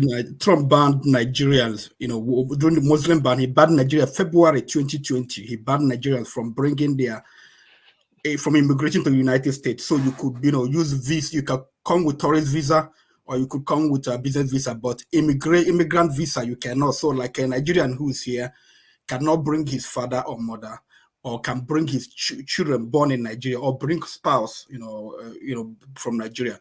So he did that, and then Biden came and reversed it in January 21, 2021. January 21, 2021, he reversed all those bans. It affected me personally. It's not something that story. It affected me personally that when the person was coming here, it was the embassy kept giving the excuse that they had so many people, so many lines because of ban. They explained to me, through the intervention of my senators. I wrote to 2 of my senators. They asked me to bring their record. I sent something, and they speeded the visa appointment. So something I'm familiar with, not some stories. Anyway, the thing is, I can see that you guys, don't have to, fall for anything. You have Putin told you that he supports Kamala. You don't understand war. You don't understand how warfare goes. He is telling you that because you think, oh, that she's weak, so that you will vote the other way. He's that's what he's using you people, but you don't know. Just like the mentality you have that mentality of Trump. Kamala Harris, made him, talked about McDonald's, so he went to work in McDonald's. Joe Biden talked about garbage. He went and drove a garbage truck. During a debate, Kamala Harris messed him up. He started shouting, "They eating the cat, they eating the dog." I mean, I don't understand. When you talk about, he goes into the room to negotiate. When you go into the room to negotiate, she's going with the might of the American military. She's not going just by herself. It's not about how you're eloquent. It's about who you are. America. That's why, like even if in Nigeria, like something I was a time, like I was police, wanted to harass me in Nigeria, and luckily I was going to the embassy and I had my US passport. I said, look, America, they said leave this one alone. No. They left me alone. So it's not like because I was big and huge. It's because some things that go with you. So like you guys keep giving excuses. Like record, they talked about Kamala that she locked people up. She was the first district attorney that started a smart on crime policy. Okay, in all her her record in California, she sent about 1,200 people or so to jail based on marijuana. I mean, to conviction on marijuana. Only 45 went to jail. Only 45. The 45 that went to jail because they accompany other crime. What they call it. Presumption. I forgot what they call it in prosecution. But so the other factors, maybe gun was used. Things. Other crimes. Attached to it. So that's why they went to jail. And one of the things she did in California was that people caught for marijuana, if you were like underage, not up to 18, what she did was, if you're not gonna go to jail, they will expunge it from your record. If you get GED or graduate from high school, expunge it from your record. Before, such crime will go on your record and it will stop you from getting government assistance. You can get food stamp, you can get a SNAP, you can get a loan to go to school. That's what was happening in the US. That even the guy that owned, one of the guys that owned Ben and Jerry, the ice cream franchise, he would know what he said one day. He said that if you were an African American, he would not found Ben and Jerry. They asked him why. He said when he was young, he was in the park smoking marijuana. Police came. Someone called the police. They came and arrested him. So they said what saved him because he was white. So they said to him, okay, we're gonna give you a ticket for loitering. They'll give you a ticket for loitering, not for marijuana possession. So they gave him a ticket for loitering. He paid the fine. So if he were black, he said if he were black, he would be maltreated. He would be sent to jail. And the crime will be on his record. So someone, when I came to this country, I work in a project as safety officer. Okay, so I saw what was happening. Some of the police friends I have today, police, housing police, Boston Housing Police, Metropolitan Police, and the Boston Police, because they will come to the project and I will go around with them. So I made friends with them. They told me stories, that I couldn't just believe. And I saw the things that happen in the project because, mostly black and Hispanic project. You see the way they treat these people. So sometimes they will see me and they're angry, and I'm angry, I'm quiet. That would be like, they were like, I said, I don't understand, why would you treat these people like that way? Some of them, they are nice people. Some of them will say that's, we have to do it. So, people that don't see all these things, you need to have an experience. When I came to the US, okay, I'm a Nigerian, like most of us, from the eastern part of Nigeria, we are Christians, we're, conservative in our view. But when I came to this country, I look at all the parties, see what they do. Decided, to pitch my tent where I pitch my tent, because I saw that the other side, the Republicans, they talk all the, this, so they talk about, but they are just Pharisees and Sadducees. They lie. They want to steal. They want to. They deceive, they just do anything they want to win at all costs. They do whatever they can lie. But you see Democrats, even if any one of them goes wrong, they will just this person, you must lie, you must get out. That's the way they do, and they believe in equal opportunity for everyone. In democratic cities, you see they have government contracts in cities and states. They have at least 30%, 20 to depending on the city, some have up to 30%. This contract will go to minorities, will go to blacks, Hispanic and all those things. That's the way they run their cities. That's why you go to democratic cities. You see black people who are entrepreneur. They have more money. than compared to Republican cities. Anyway, so that's for the record. Can I say something about it? Respect for God. I'm thinking, what is so godly about Donald Trump? He debates, call women, he puts their hand in there, whatever. He wants to protect them and against their will. He talks like, even Tinubu never talked that way. Even Idi Amin never talked the way he talks. He talks demean people, put people down, and then you say that it's God in him. What kind of God is that? If that's God, that God, I don't want that God. I don't want that kind of God in my life. If your child was talking like that, intimidating people, if your child was that criminal, in the indictment, putting my hands, all of a women, rape, and then you say that in there it's God, and people will say, oh, they know. Okay, I haven't even started. I haven't even started. So they say that they're persecuting him. Why is it that no one has ever accused Obama of raping him? Did you see how Obama was in office and Michelle? No scandal except that he wore tan suit, and Republicans went wide crazy talking about his tan suit, that he has disrespected America. They looked everything they could find to discredit him. Nothing. An example, for a human being, for a man. So you don't need to be talking God before you live godly life. There are so many people in this life. They don't profess Christianity, but they live godly life. You trust them. You trust them. When they say a word, you believe them. All right. I'm not even started because I want to KJ, my data is going. Listen. KJ, I will soon run out of data, please. Hold on. We're coming to you. We came to you. We're not there now. Hold on. Kijana. No, sorry. I will hold on, but let me tell you something. I just asked a simple question. No, sorry. I said I will leave to make calls. So that's I will hold on. No, that's okay. But I just wanted to be mindful that I will leave to make calls, so you can give me time. All right, righteous man, go ahead. Righteous man, but you're not in America now. Are you so interested in? No, I wanted to ask Okija. He said that the state where you find affluent black men are states run by Democrats. And I want to ask him, hold on. I want to ask you, what are the policies? What are those special policies that was made by the Democrats Party to target black men and make them rich? Okay, and if you tell me that, you also tell me if Texas is on the list of affluent states with affluent black men, Texas and Georgia, and you tell me what political party run these two states. Okay, thank you. Write down, Kija. We'll come to you. Let Righteous Man make his comment. Please, Righteous Man, go ahead.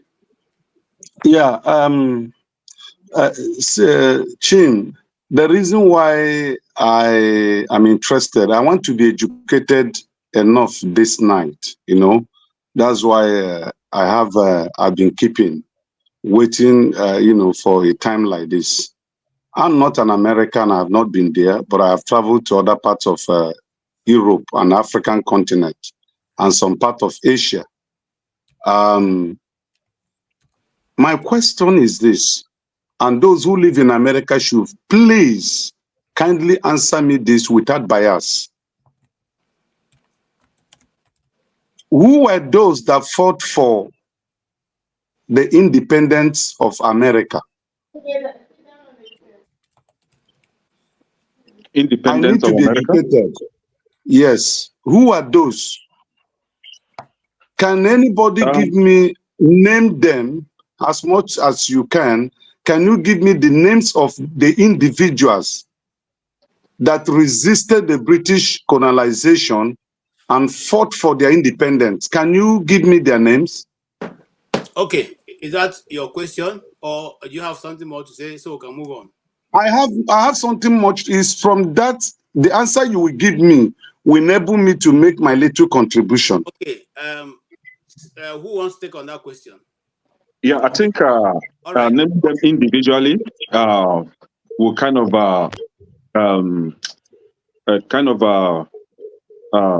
talk down on other people like the military leaders and African Americans as well, because everybody was in together to fight for the independence. But if I should mention some that are known, have been known ones, we have the likes of George Washington, Frederick, Wilhelm, I don't know how to spell his last name. We have Samuel Adams, Patrick Henry, Phyllis Wedley, and some African Americans as well. We don't keep time. All Yes. all So everybody's hands were on deck to fight for the independence. Righteous man, all you're trying to drive is that they have more Republicans who are open to ending slavery than you have on the other side. Go ahead. He wasn't talking about slavery. He was asked about the Independence. independence. Okay. There was no party before independence.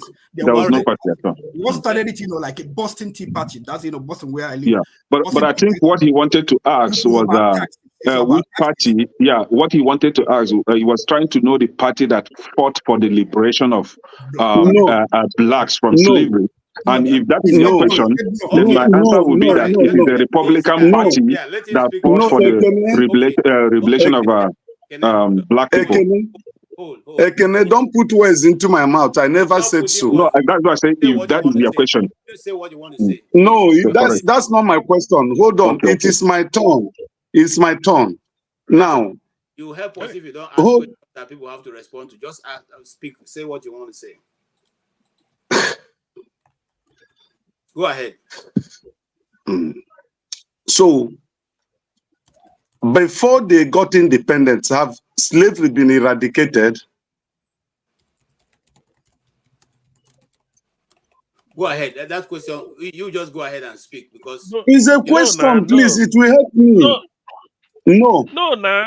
It's not because I've answered the question. I've answered the question. So, it was the people hold on. Hold on. I said I want to be educated this night because I'm not living in America. And those of you who are American citizens, you should have enough information to give to me. If slavery was not eradicated prior to their independence, it means no black man was part of the liberation of America to gain their independence. Because they have no right to vote. That's not true. There was no voting. There was no voting. The US was ruled by King. Good analysis. Was ruled by King in England. That US was King James. Yeah. Good analysis. Okay. Righteous man, can you restrict yourself to this presidential debate that's going on? You are taking us far away from where we don't want to go. Come back to the table. The table is we have election coming on in 2 days. Why I ask these questions to be educated is so that I will not go beyond my boundary because I am not living there. But what I want to say is this. Number one, it is very ungodly, unchristian to disrespect anybody. The topic that was discussed in this program yesterday, when Kamala Harris was disrespected, I wept during the time electricity was moderating. It was really, really causing me pain in my heart because I can't understand where such topic would be brought up to say somebody slept away to the top. That's disrespectful to womanhood. And if she happens to be my sister or my mother, and you use such a derogatory word to describe her ascension to power or to rising in life, if I have opportunity of engaging you, I will engage you brutally.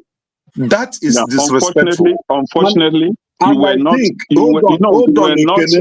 were not angry that Trump was accused of sleeping with his daughter. Hold on. Kamala Harris slept away. If you like, be angry. Anybody that brings up of that false accusation against Trump, I will bring up the Kamala Harris engagement with sugar daddies too. Fine now. Nothing can be done about that. Hold on. Nothing can be done about that. We all know the story.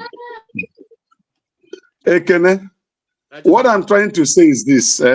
Look, this platform cannot change me from the discipline I received from my parents. The discipline that the scripture, the Bible have given to me.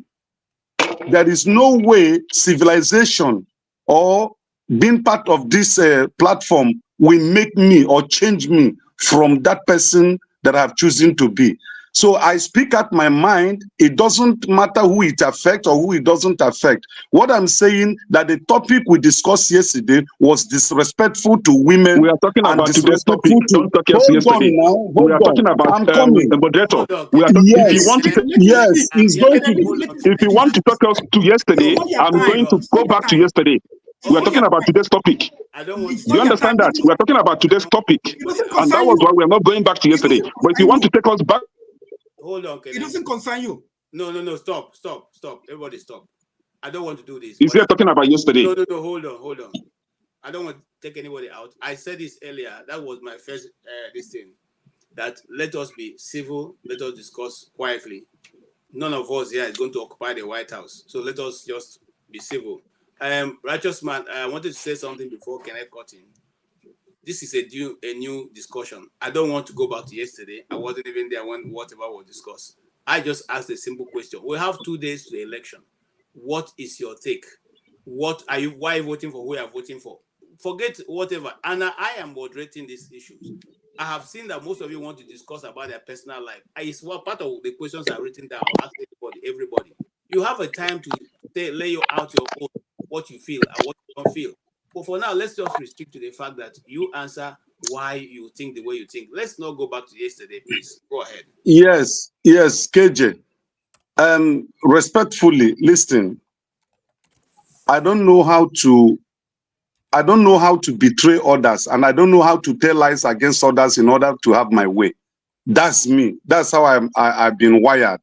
Now, if you guys in America is voting, if you don't like Kamala Harris or Donald Trump, that does not mean that you will come publicly and say things that you as a Christian, a God-fearing individual, will utter from your mouth. That's the angle I'm coming from. Whoever that wins the election. We are talking about today's topic, not yesterday. Do you want to correct yourself on that? If you want to take us back to yesterday, I am all fit to go back to yesterday and we'll have that discussion properly. We're talking about. I am monitoring. I'm the one moderating. I can stop him if I've already told him I want to restrict the discussion to today. But let him make his point, please. Let's just be kind to one another. I beg you. Go ahead. So, as regards to the forthcoming election on the 5th of November this year, my prayer is this: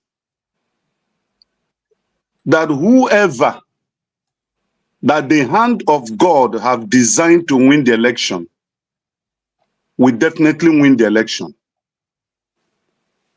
If you ask me as an individual, I am somebody that believes in the existence of the Almighty God, and he allows whatever that happens to happen for his own reason.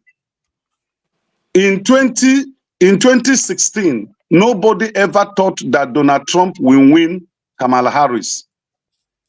And for me, I believe that is how nature, how the Almighty God have designed it to be. And he won. And whatever that happened after that is fulfilling what had been written to happen in America. The Bible said that God ruleth in the affairs of men. Irrespective of whoever and whatever you believe, there have never been any proofs that there is no God that is existing. If not, those that have died, science should have restored their life back. It is only God that can do that. So what I'm trying to say is this: Trump has the opportunity to win. Kamala Harris also got the opportunity to win. And whoever that wins, how does it affect Africa? For me personally, as an individual, I believe that whoever that wins pursues what is called the American policy. How have the American policy in the last 500 years favored Africa or favored Nigeria? Their companies are here in Nigeria exploiting our oil, taking our natural resources. What is their investment value? Okay. Do they even have regard for the blacks? All right. So I've not finished. Those who spoke took time. No, hold on. Because you are going in a direction I don't want us to go. The direction you are going to is what is applicable in Nigeria. And that's not what the question we are putting ourselves in the situation that is just like this, just like a situation room right now, which we are going to be holding from now till the end, till the night of the election.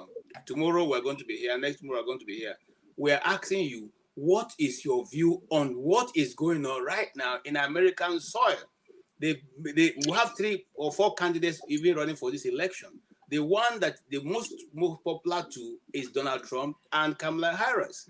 Are you for or you are against? Who are you voting for? In fact, it's not even a question of for or against. It's who is your choice and what is your reason? Yeah, it's simple. Don't go to that Nigerian thing. We're not concerned about Nigeria. We're not even electing a Nigerian president. This guy is going to be an American president, whoever is elected. He doesn't give a, I don't want to use the word about Nigeria. He's coming to implement the American policy, just like you said. So restrict yourself to that argument, okay? And you have 2 more minutes to round up, sir. So I will round up by saying, or I'll make a continuation of my statement by saying, both of them have not professed that they are believers. And if I'm in America and I'm going to vote, I will vote the Bible. Just like John Hagee, that in San Antonio, Texas, normally preach. John Hagee is my pastor. He will always encourage his congregation, when you're voting, vote the Bible. So I've not had Trump confessed that he is a believer. I've seen him holding the Bible. I've seen him making some statements, kind of protecting the Christians. But I've not had him say, I am a believer. Neither have I had also Kamala Harris declaring faith in Christ. I've not. So whatever that happens as an outcome, it doesn't affect me as an individual. That is why I'm speaking the way I'm speaking. But in the past, when Donald Trump was the president of US 2016 to 2020, when President Buhari was the president of Nigeria, Donald Trump spoke to President Buhari then. I still have the thing in my archives where he told him about the killing and the burning of churches in Nigeria, that he should do something about it. And that is where my interest lies. Okay? I have the clip. I can retrieve it and forward it to you. Then no, go ahead. Don't forget who is talking to. Just go ahead and round up. You are taking too long. Go ahead and round up, sir. I've rounded up. Continue. Okay, righteous man, you just hold on. We get back to the issues you raised. I just don't want it to be rowdy, so we can all be able to make sense of what we are discussing. Yes, CM, go ahead. No, Okay, Mr. Richard, I don't thank know. you. I didn't bring you in. I don't know who brought you in, but you are in a singlet. We don't allow people in a singlet, so if you can put on a shirt, I will bring you in. Okay. All right, go ahead. Okay. I think without doubt, in the past, I used to look at the American president from the what is in it for Nigeria. That is the way I used to look in the past. But these days I've changed, because I cannot be expecting an American president to make a policy that will favor Nigeria when a Nigerian president does not even consider Nigeria in their policies, in what they are stealing. So I believe America is for America. But in trying to broaden my appeal, I'm a European, both by residence and by citizenship. So what I will do is, I'm just like somebody, a concerned person who is outside, piecing in, not in piecing out, unlike Kene, John Abba, and you, all of you that are in US. So I will look at it from the European point of view, that Europe will have a meeting and the American president is expected. Who do you think they are going to respect when they see the person in terms of their influence? That is what I'm going to say. is Trump, because they've discussed it here. Not because I'm not talking of whether what Trump will do for that will benefit Americans. I'm talking of European at the world stage, because America is the leader of the world as of today. Forget about the challenge of China or anything. America is still the leader. Europeans see America as the leader of the free world, because all it will take is for European Union want to carry out something democratic or whatever it is in the Middle East, anywhere, they will look up to American leadership as a guide. They may not come out. So whoever is going to be president of America must realize that there's a burden on him or her to carry when it comes to playing America's leadership role in the world. So this is what we guide. If I'm to say I go for Trump, it's not because of, I'm not trying to use any moral, whether somebody is this, any morality, I'm not bringing. I'm only talking as a European. Later, I'm a European statesman. I'm a prime minister of one country in Europe, and they believe, they depend on America. It's true. They may not say it, but the Europe looks up to America as the only, as something like for moral compass, for leadership in the world, in a complex world. They look up to America. Even economically, whether World Bank, IMF, or anything, they look towards America. And who better to do it than American president? So I remember when Britain wanted to get out of EU, there were advice here and there. Obama has to come here and talk to them, although they disregarded it. But it means a lot for them to host Obama a state visit. And they put the question to him. And the Obama advised them openly not to leave EU. But they said in the end, they want to flex muscle. They said, no, after all, why are we a sovereign country? They left. But today, somehow, British economy has not recovered from what it used to be before June 26, 2016. So whoever becomes the American president as a European, I'm looking at for somebody who will also lead when it comes to transatlantic treaty alliance and everything. In fact, in NATO, America is where they look up to. Though NATO is a North Atlantic Treaty Organization headquartered in Bonn, Germany or so, but they look up to United States for everything. So American leadership is very important. And I believe my instinct is telling me that a typical European head prime minister will prefer a Donald Trump to Kamala Harris. Let me just stop here for now.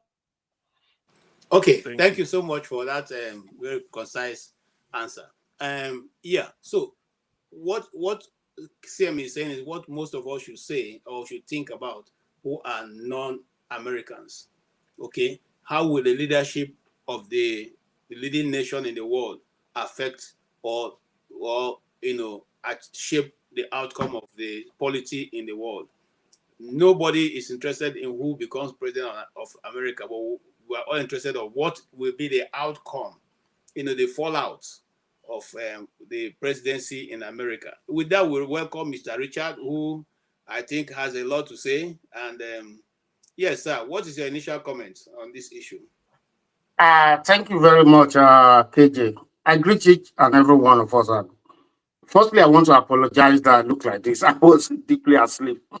So I just got up and I didn't wash my face. So I'm so sorry. And then again, I apologize. It's been a while.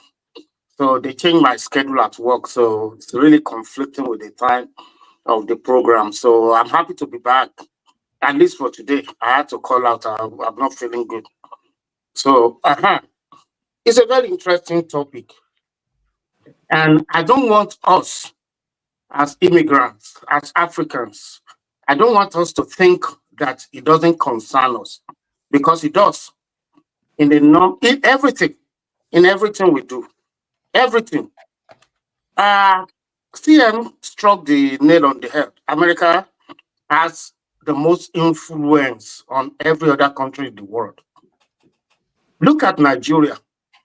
We got our independence from the British, and our education programs are fashioned behind the British. The degree we got, or the degree that were awarded to us after graduation, BSc, MSc, they are fashioned after the British system. Totally different from the American. American, we award you BS, not BSc, MS, not MSc. But you will see today that Nigeria is moving away from British to the American.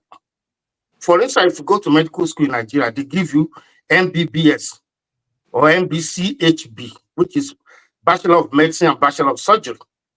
That's what they award you in the British. But in the US, it's MD. But surprisingly, if you go to Nigeria now, Nigerian doctors call themselves MD. When I was growing up, I was little. We have in the military, there are 4 senior positions. 1-star general, like the British, they call it a brigadier. Then we have major general, they have lieutenant general, and then the general. That was how Nigerian, award their promotions in the military. But in America, it's brigadier general. Can you believe that Nigeria has switched away from the British? They don't call them brigadier alone. They now call them brigadier general. That started like 15 years ago. So you can see the influence of America on us. The degree we award, the name we want to be called, I'm an MD, not I'm an MBBSc, which the British gave us when they left. So you can see the influence. And then look at our kids. They want to sag their pants, which I condemn. We are Nigerians. Either you are Fulani, Hausa, Igbo, Ibibio, Efik. We are very conservative. We have our cultures, which define us. Our cultures in all the tribes in Nigeria are conservative cultures. And those cultures are what makes us unique. You can see a Nigerian in any part of the world. He or she is ready to compete. In America here, we are the number 1 when it comes to the black race that can stand up to any other race, academically. And why? You can see a Nigerian child with no shoe. No shoe. But that child will come to America and become whatever he wants to become. You can see a Nigerian guy with no textbook. Most of us went to school. When I was in Ife, we had to borrow textbook or make photocopies. But it still didn't limit us because of our culture, which happens to be the foundation of our education. Home training. Home training is, if you lose home training and you think you acquire all the other degrees, no, your foundation is weak. That training you got from your parents is the home training, and it's the most important form of education. Now, where am I going? I want to call our attention to something as Africans, as Nigerians. It's just like you are on the field of play, and your opponent is JJ Okocha. If you are facing Okocha, please don't look at the ball. Look at his leg. If you are looking at the ball, he will dribble you. Look at his leg over. Pay attention to his leg. If you're looking at the ball that, hey, the ball is going here, you are deceiving yourself. He will dribble you and it will go past you. So I want to call our attention to what the liberals are doing all over the world. Don't just say, I don't like this one, I hate this one, I hate this one. Now, when I first came to this country, and with what I read before coming here, the Democratic Party of JFK, of Bill Clinton, is different from the Democratic Party of today. You will never hear what they are saying today from the mouth of JFK or from President Bill Clinton when he was the president. Now, they wanted to change the world. It's just like we gather together and say, hey, we have a religion. We want to spread it to the whole world. How do we spread it? Number 1 tactic is we want to keep silence other people who doesn't accept us. And that's what they're doing today. At your place of work, if you say anything against maybe the gay or LGBT, you'll be fired. It's a way of forcing people to accept them. I have my moral conviction. Why do you want to impose yours on me? Now, they know most African Americans in America are Democrats, but they are conservatives. You understand? LGBT, they were the last to accept LGBT. That is why they had to sponsor this devilish man, Barack Obama, led by one rich billionaire in New York City, George Soros. He was the one that put in billions They sponsored him so that the African American community can accept the LGBT. Crazy. No, when Obama got there, you were saying Trump was using derogatory words on other people.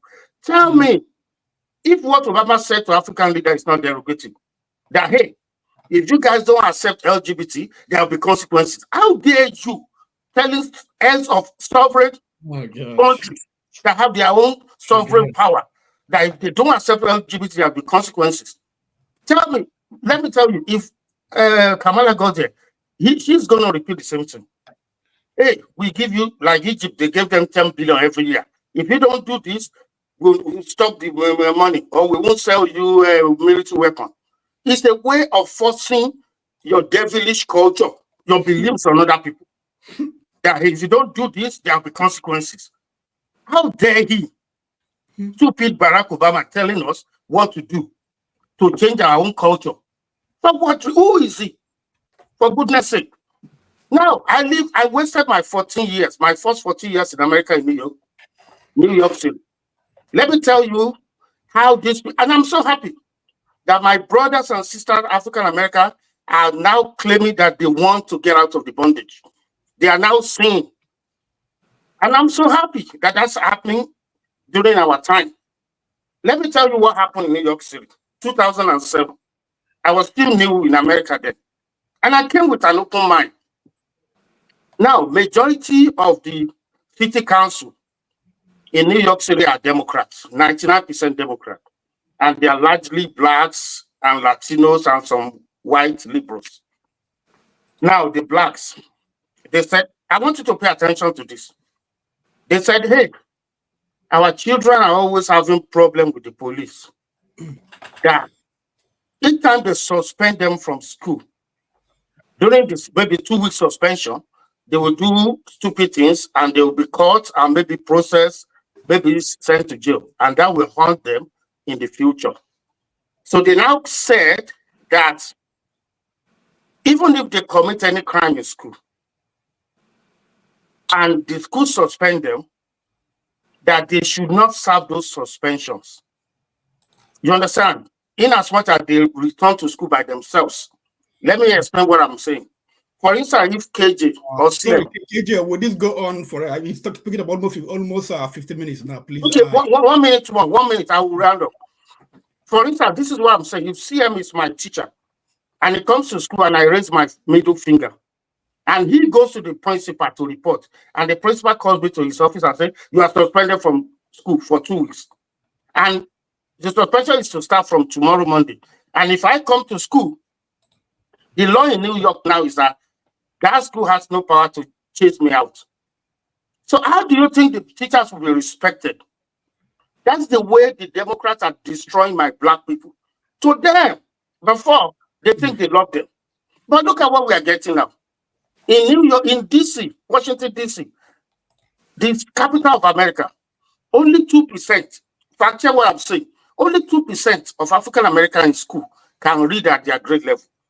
Less than 2% can do simple arithmetics at their grade level. Another law they passed in New York City school is this. If CM is my math teacher, and it comes to, we know when we were growing up, we did not like our math teacher. You need to round up because you are taking a bit. Okay, some seconds. I want to allow you whether you are going to pivot back to the presidential election as it stands.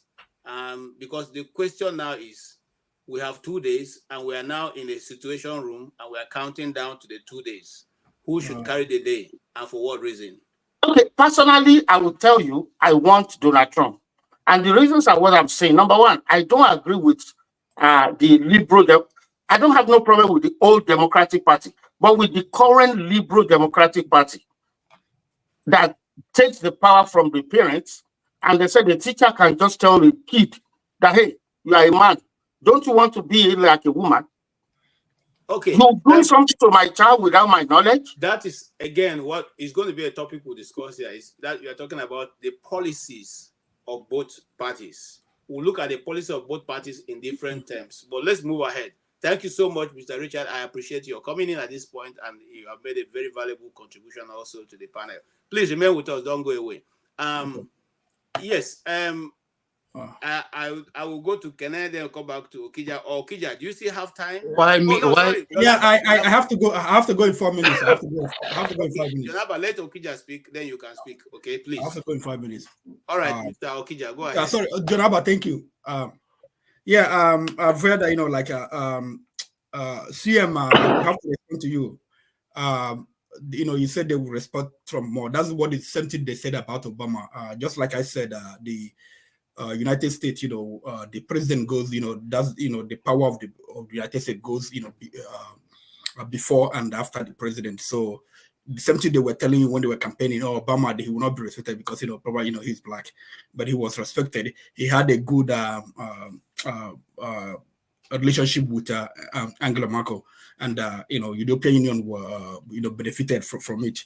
Richard, you were talking about devilish culture. I really don't know, what you talk about, devilish culture.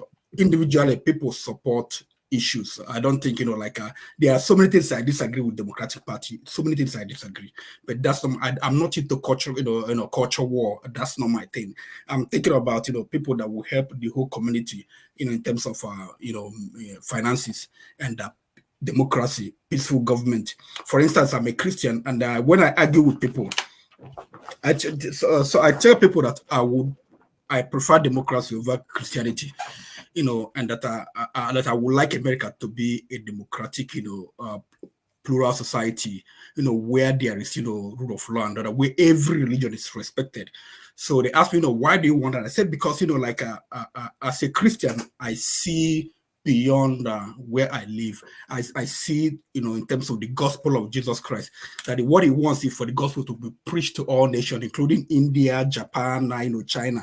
So if you start making America a Christian state, and Saudi making Saudi Islamic state, and this will making this their country Hindu state, that Christianity will not penetrate all those places.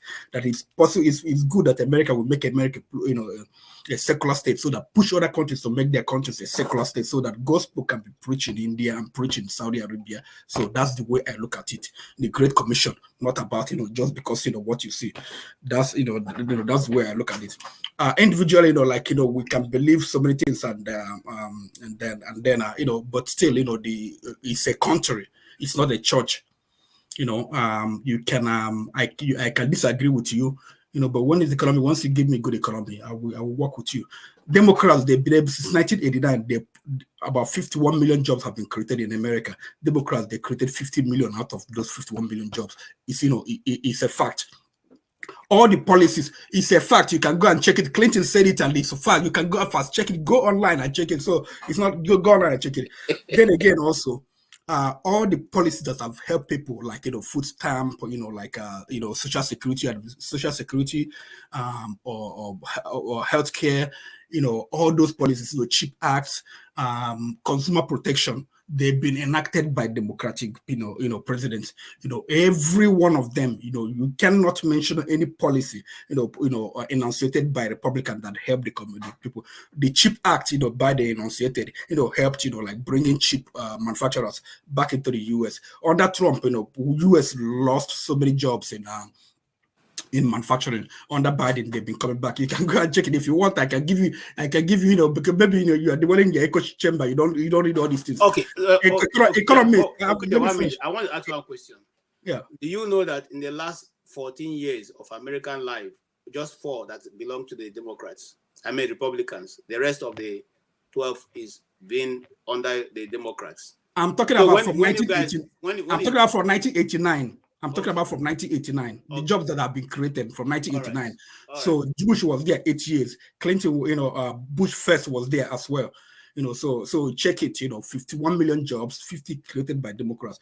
So like in the Economist, came out, the other day and said to that American economy, is doing better than the best economy in the whole world. The economies, they have tested to that, and the problem policy. Why people don't see is this.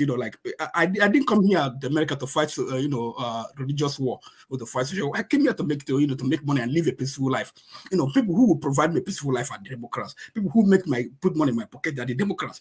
So like right now, Nigeria is suffering under severe economic stress, and some of us who are here, we are the ones carrying our family back home. Could you imagine next year, Trump messes up the economy because talking about tariff? And I read this article by CEOs of companies like Dollar Tree. They're talking about they're going to hike their fee, whatever they sell because of Trump tariff. So could you imagine that what you used to buy like $1,000, they add tariff about 600%. We're talking about at least another where not even up 600 because the stores what they do their profit based on markup. So it's just not only $600, it's gonna be about $1,800 for markup. So that's what we're talking about. So I'm gonna be dealing with me that is helping my people back home. I'll be dealing with my own economic pressure. And how do I help my people back home? That's what it will benefit me as a Nigerian, that Kamala Harris wins, so that I will, have rates. And because I don't know when it will get better in Nigeria, so that I will be able to help people back home. So like I said before, you stop Nigerians from coming here. And he said that he's going to bring all those bans again. So I don't know why you want me to vote for somebody who will, work against me. He's talking about the police that will give them qualified immunity, so that police will do whatever they can, stop and search, frisk you, do whatever they used to do. When I came to this country, I faced all those things. We used to drive when we were young. We used to drive, like I live in Massachusetts.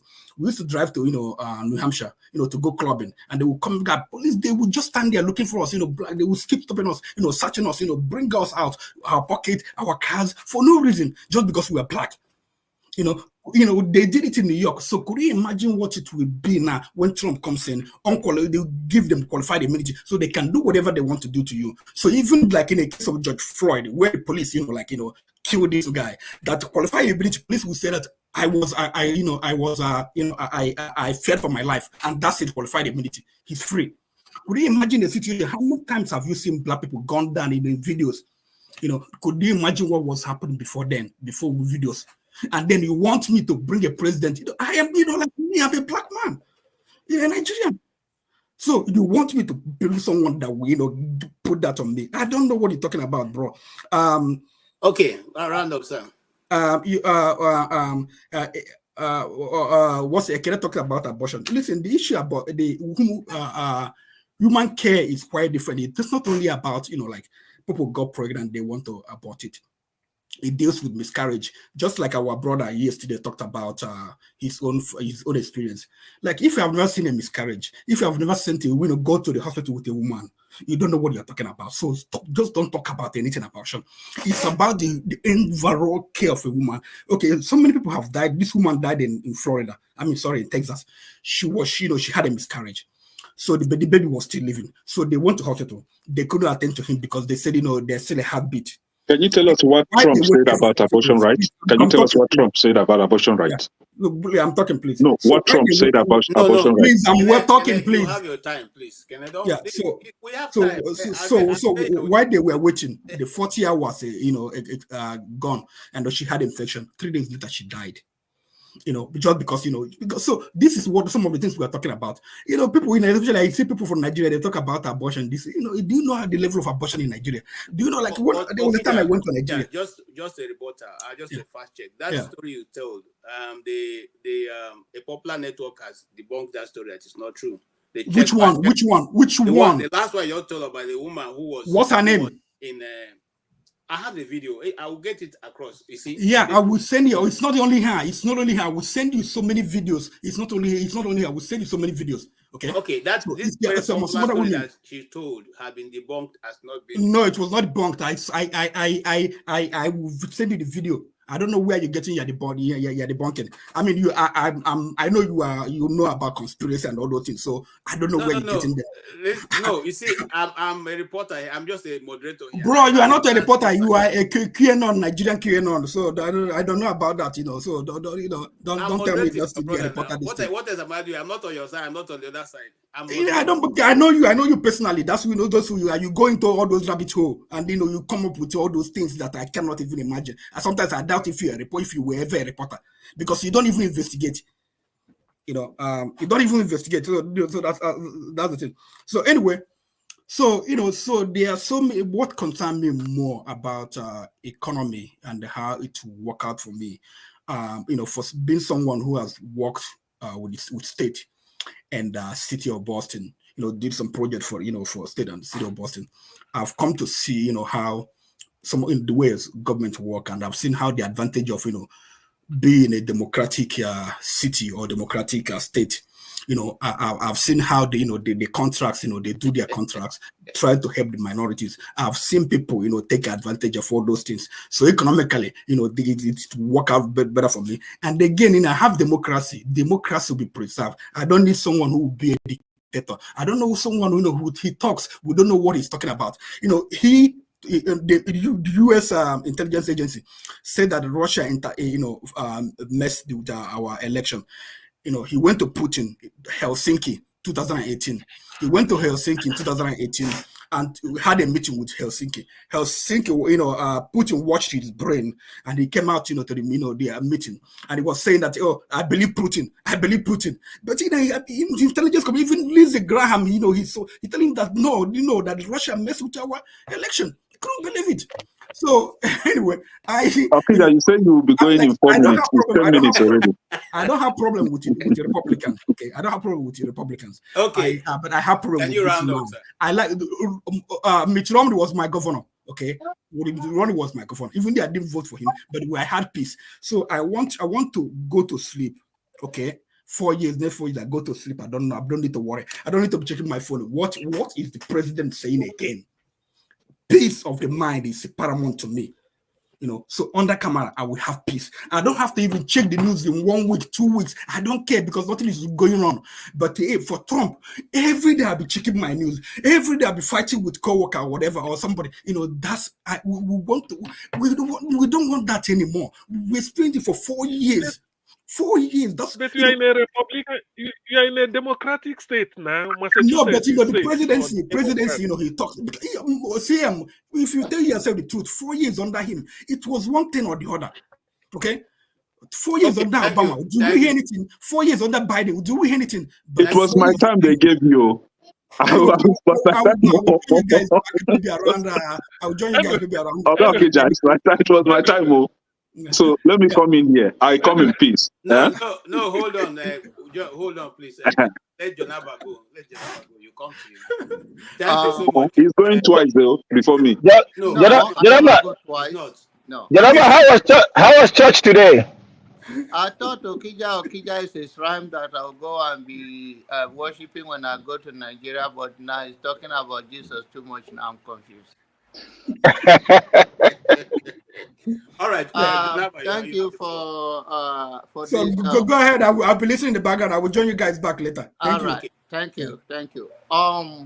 Like I always said, it's not a thing that a Democrat that I agree with. I'm not a Democrat. I'm not a Republican. I just choose to pick who I would vote for.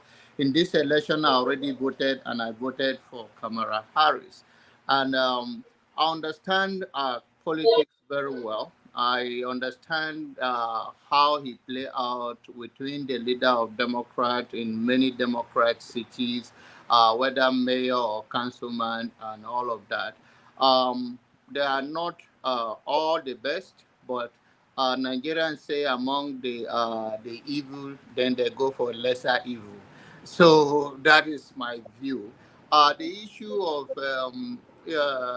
Obama trying to impose African on gay thing is something that we, the people, make a choice. If it is a basic human right and generations shift, I don't think when Obama ran for the first time, they asked him on the interview, he distanced himself from commenting. But when there is a shift, they use it politically. If you are involved in politics, it's what is popular to the people at the time. And the notions that whether it's Obama, we have more problem in Nigeria. It is ludicrous to talk about a gay right or no gay right when we doesn't even have a basic social amenities between our people. So whether you are Obama, which is not, but then if then in the school here, there is no school you go and then they tell you that, oh, become so sex. I think it make no sense whatsoever. Somebody says that, and I think Richard said that charity begins at home, and the value we raise our children with is the value that they go out for it. And there's influence in places, even at our place of work, where we spend 8 hours to 16 hours. You cannot discount that environment will not have a part on you. But you have rightly said that when we bring our children and whatever we are doing is contagious, and that is the value. The scripture says something. It says, train the child the way he should go, and when he grow up, he will not depart from it. And the cultural value of who we are as a people, if you grow up to a level, trust me, if your child walk into your house, after you have done all you can to raise them and give them the value, school, everything, and they come back to you and they say, oh, I'm changing, I'm interested in, as a lady, I'm interested in dating another lady. Of course, you will not, it's not natural to me, it's not natural. I think we are created male and female. But then you will still love that child. You will still not kill the child because he tells you that he has changed the sex. This is not the era of Marvin Gaye, where the father has to kill him because of all of those things. So this is a new generation that we have people come up with everything, but you still have the love and protect them under the condition. Pastor Jonathan, Pastor. Don't call me that name. Don't provoke me to tell you something you not sleep tonight. Please, allow Jonathan to make his conclusion. Yeah, so we cannot, you will still love your child. You will still bring them, embrace yourself. That is even what is called unconditional love. And I will not naturally, I say things that are very beautiful things in woman's body. I don't know what a man sees in another man's body. And I don't know what a woman sees in another woman's body. I will believe that a man should marry a woman, and a woman, that is my culturally belief. It has nothing to do with Bible, and it's a nature.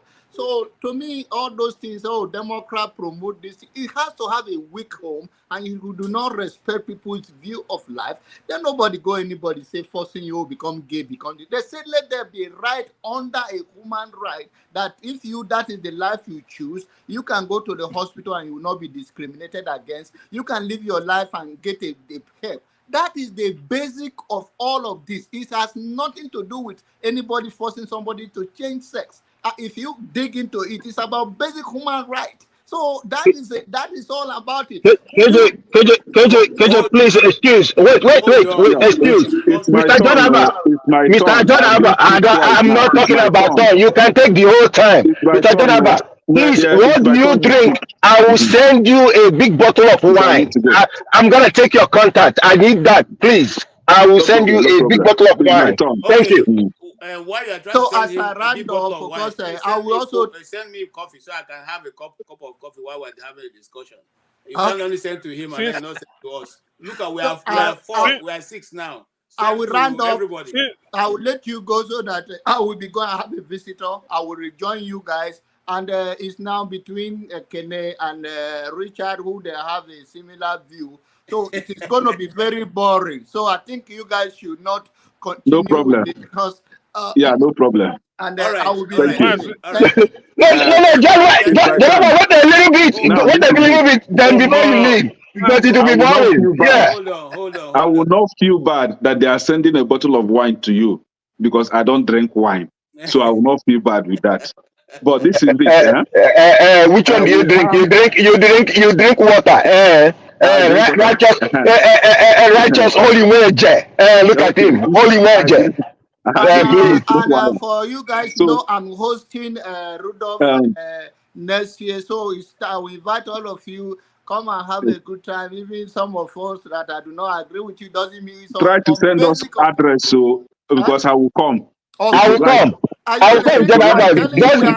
going to be blast. I will be joining you guys. Don't open door for me. Please.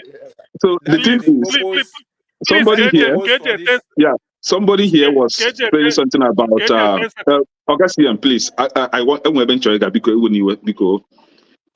that you should train up your child in the way you want them to grow, so that when they do, they don't depart from it. I don't know how he sentenced that, but that is not completely true, because we know that children learn from the world around them.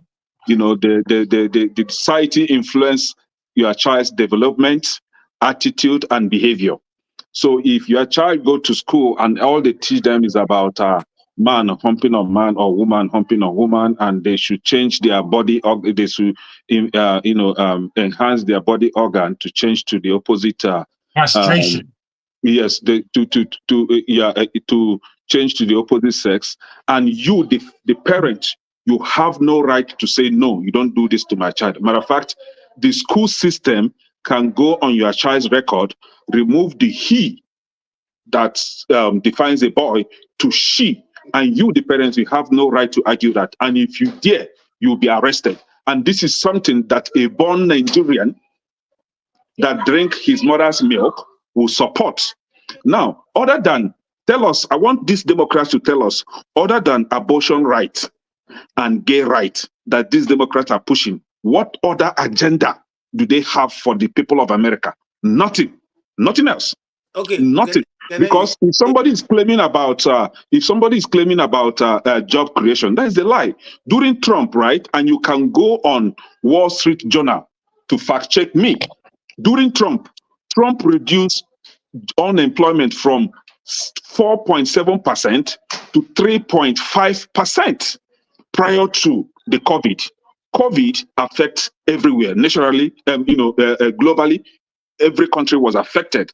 Now, when Biden came in, those that lost their job, those that left their job during COVID, returned back to their jobs.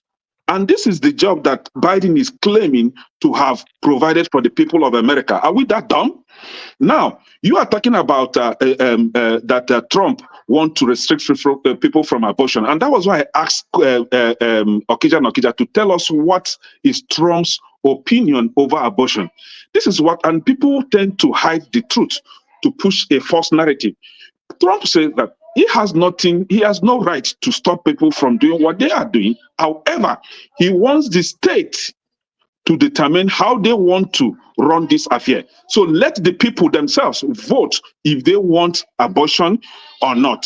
And Trump also stated that when it comes to abortion, if it is medically related, that a girl, a woman should have the right to do this abortion because it is medically related. It is life-threatening. That is his stance. But you see people coming here to lie that Trump wants to end abortion and all that. Thank you.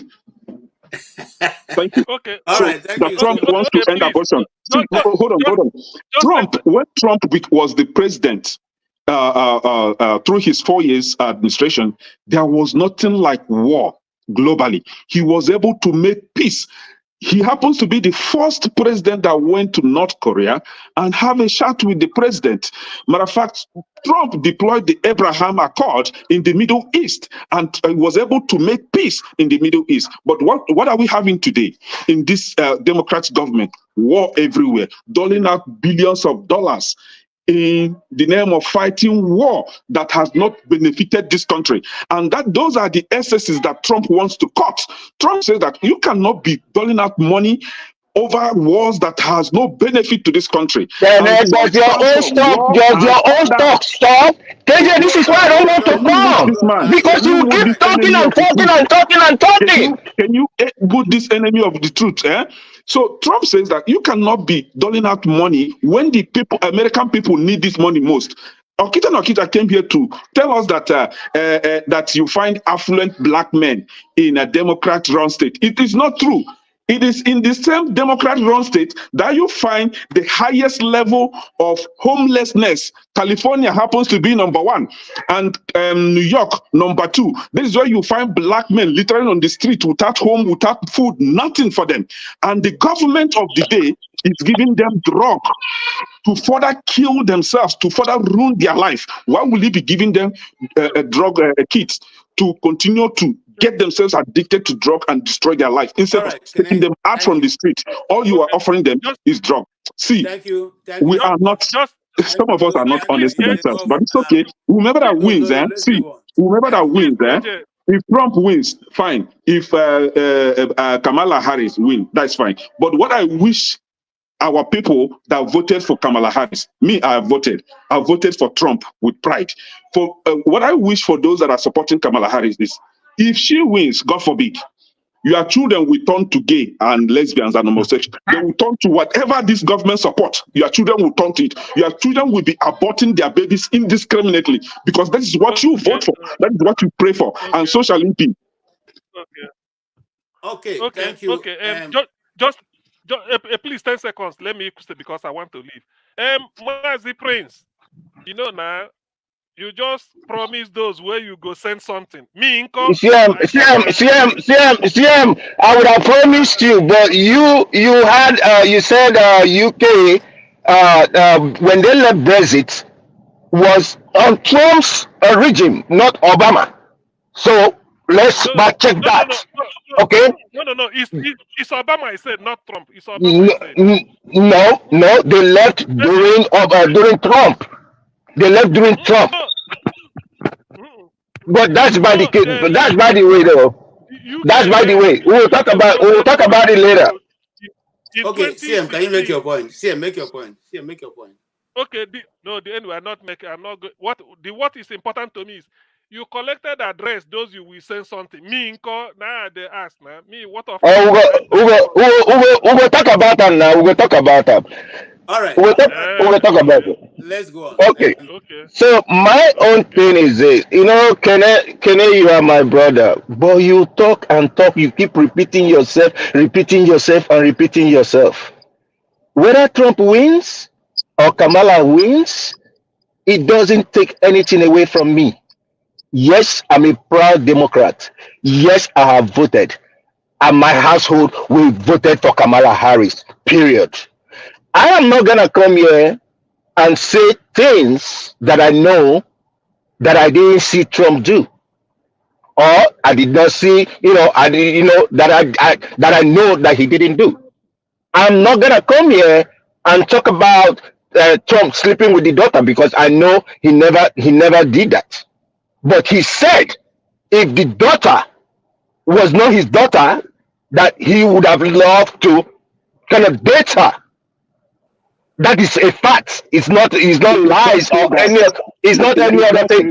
He said that in this man's show. Go and listen to you want me to show? I will send you yes in this what these guys I didn't interrupt you. What is this guy's what's his name? This guy I forgot his name. If I remember his name, I will say it. Apart from that, okay, you see, 2 days ago, or was it yesterday, Trump was in a campaign. And what was he doing with the mic? This is somebody who is to be a president. Look at what he was doing with the mic. We all saw it. You want me to send you the video? I will send you the video. It's right there. It's not me that said it, though. It's right him. He's doing it. Apart from that, you see, when we talk, when Obama came in, America was losing to the extent that even the big insurance company was gonna fall down. It was Obama that liberated them, gave them loan at no interest, which they later paid back to hold the economy. Most of the stuff that Obama did paid off after he even left office. So when you come and tell me, please, I didn't interrupt you, please. When you come and tell me Trump did this, Trump did that, it's all lies. I base on data and facts. Mr. Richard, when you talk about Democrats going to Africa to tell Africans, they never told Africans to convert to whatever it is. As a matter of fact, today what is happening in Africa, even in Nigeria, you're Nigeria. Your some pastors, some of your celebrities are sleeping with each other. That's a fact. It's not a lie. The only thing Obama told them, KJ, don't come. KJ, don't come, though. Don't come. Let me take you out. I want to moderate you. See, we are keeping our discussion to what is happening in the next 2 days. Okay, but when he said it, you didn't stop him. Listen, that's when he said it, you didn't stop him. I'm only correcting him. It's not a new thing. Thank God it's only 2 days. Thank God it's only 2 days. If you want to remove me, I can easily get out. I don't have any. I don't even. That's why. Prince, it's not a personal thing. I have nothing against you. It doesn't matter. But when he said it, you didn't stop him. Why do you think I want to remove you? For what? For what reason? Hold on. When Richard said it, I'm only replying to Richard. Did you see me call any other name? Okay, go ahead, sir, please.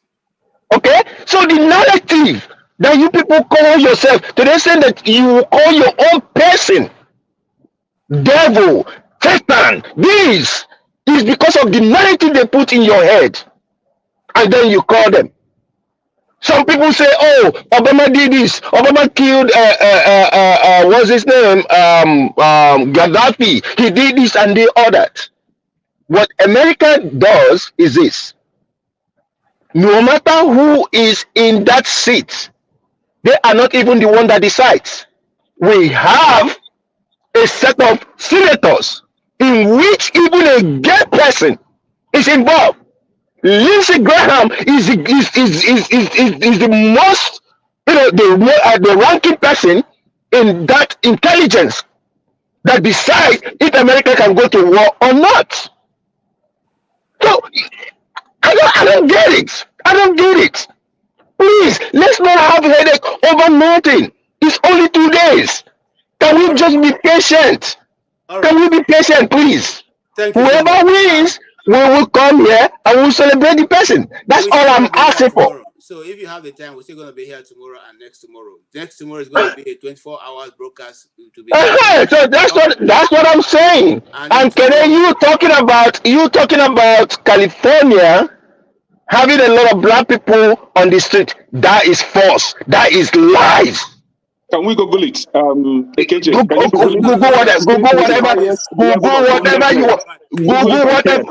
whatever you want to Google. Google whatever you want to Google. If not that I left San Francisco, I would have gone to San Francisco and showed you that most of the people there are white people. And where are those white people from? From the South. Are they not human beings? No, they are Californians. From the South. They are not even California. Don't start that. Don't start that with me. Those in New York. Thank you. Where are they from? Those in New York are from where? So at the end of that's your business. Are they from California? I thought you have the truth. Are they from California? Are they from California? Are they from California? No, those from New York. Are they from California? And as a matter of fact, my tax, me paying tax is even funding some of your states. Use that money they use to paying my tax is funding some of your states. Homelessness in this country. That is what we are talking about.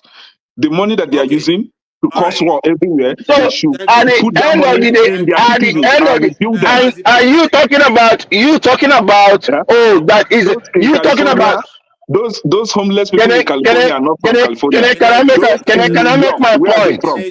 Can I make my point and go? You talking about Democrats making war and all that kind of a thing.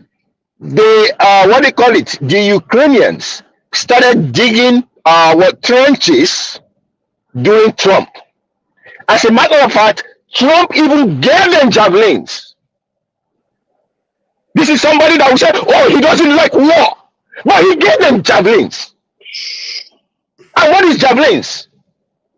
Okay. Thank you so much. You have made your point. Can I move on now to Jagun? Thank you so much, Mazi Prince, for your contribution. I appreciate that. And like I said, I'm just here to moderate. I'm not on any side. I have my choice, but today I'm wearing the cap of a moderator, and I'm just going to moderate. So, Jagun, you're welcome. You are living in Britain. So, just a minute. I want to leave Mazi Prince. to continue with his support for Kamala Harris. In 2 days, we are going to see the results. KJ, can you Yes. take out Kenneth, please? Can you take him out? Oh, but Kenneth is already gone out. All right. I'm only kidding. So, yes, you live in England. Yes, sir. You have a different perception of what the politics is in America. What's your view so far in terms of? I'll give you a quite 4 minutes. What's your perception in terms of policy, in terms of approach, in terms of style of government, in terms of what America is now, vis-a-vis what America was during the time of Trump? Thank you, KJ. KJ, I always support your administrative nature as a moderator. I think you do it extremely well. Thank you. I never really like your pursuance as a somebody who's on the platform making your own point of view. I'm afraid that's the dichotomy I have with yourself. It's okay. And I say that based on the fact that I don't vote in England. I've never voted. I don't like politicians generally. I believe the only place that I may vote would be in Nigeria, because I believe that the Nigerian system could have brought up somebody far better than the current regime that we have, that we've continued with after wasting 8 years with Buhari. We continue with it, wasting our time. Having said that,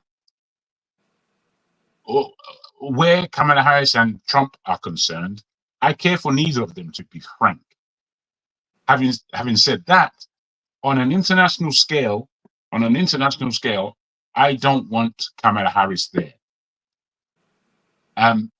It's not to say that I necessarily want Trump there, but I see for the state of the West, I will believe that Trump would do a better job on an international basis.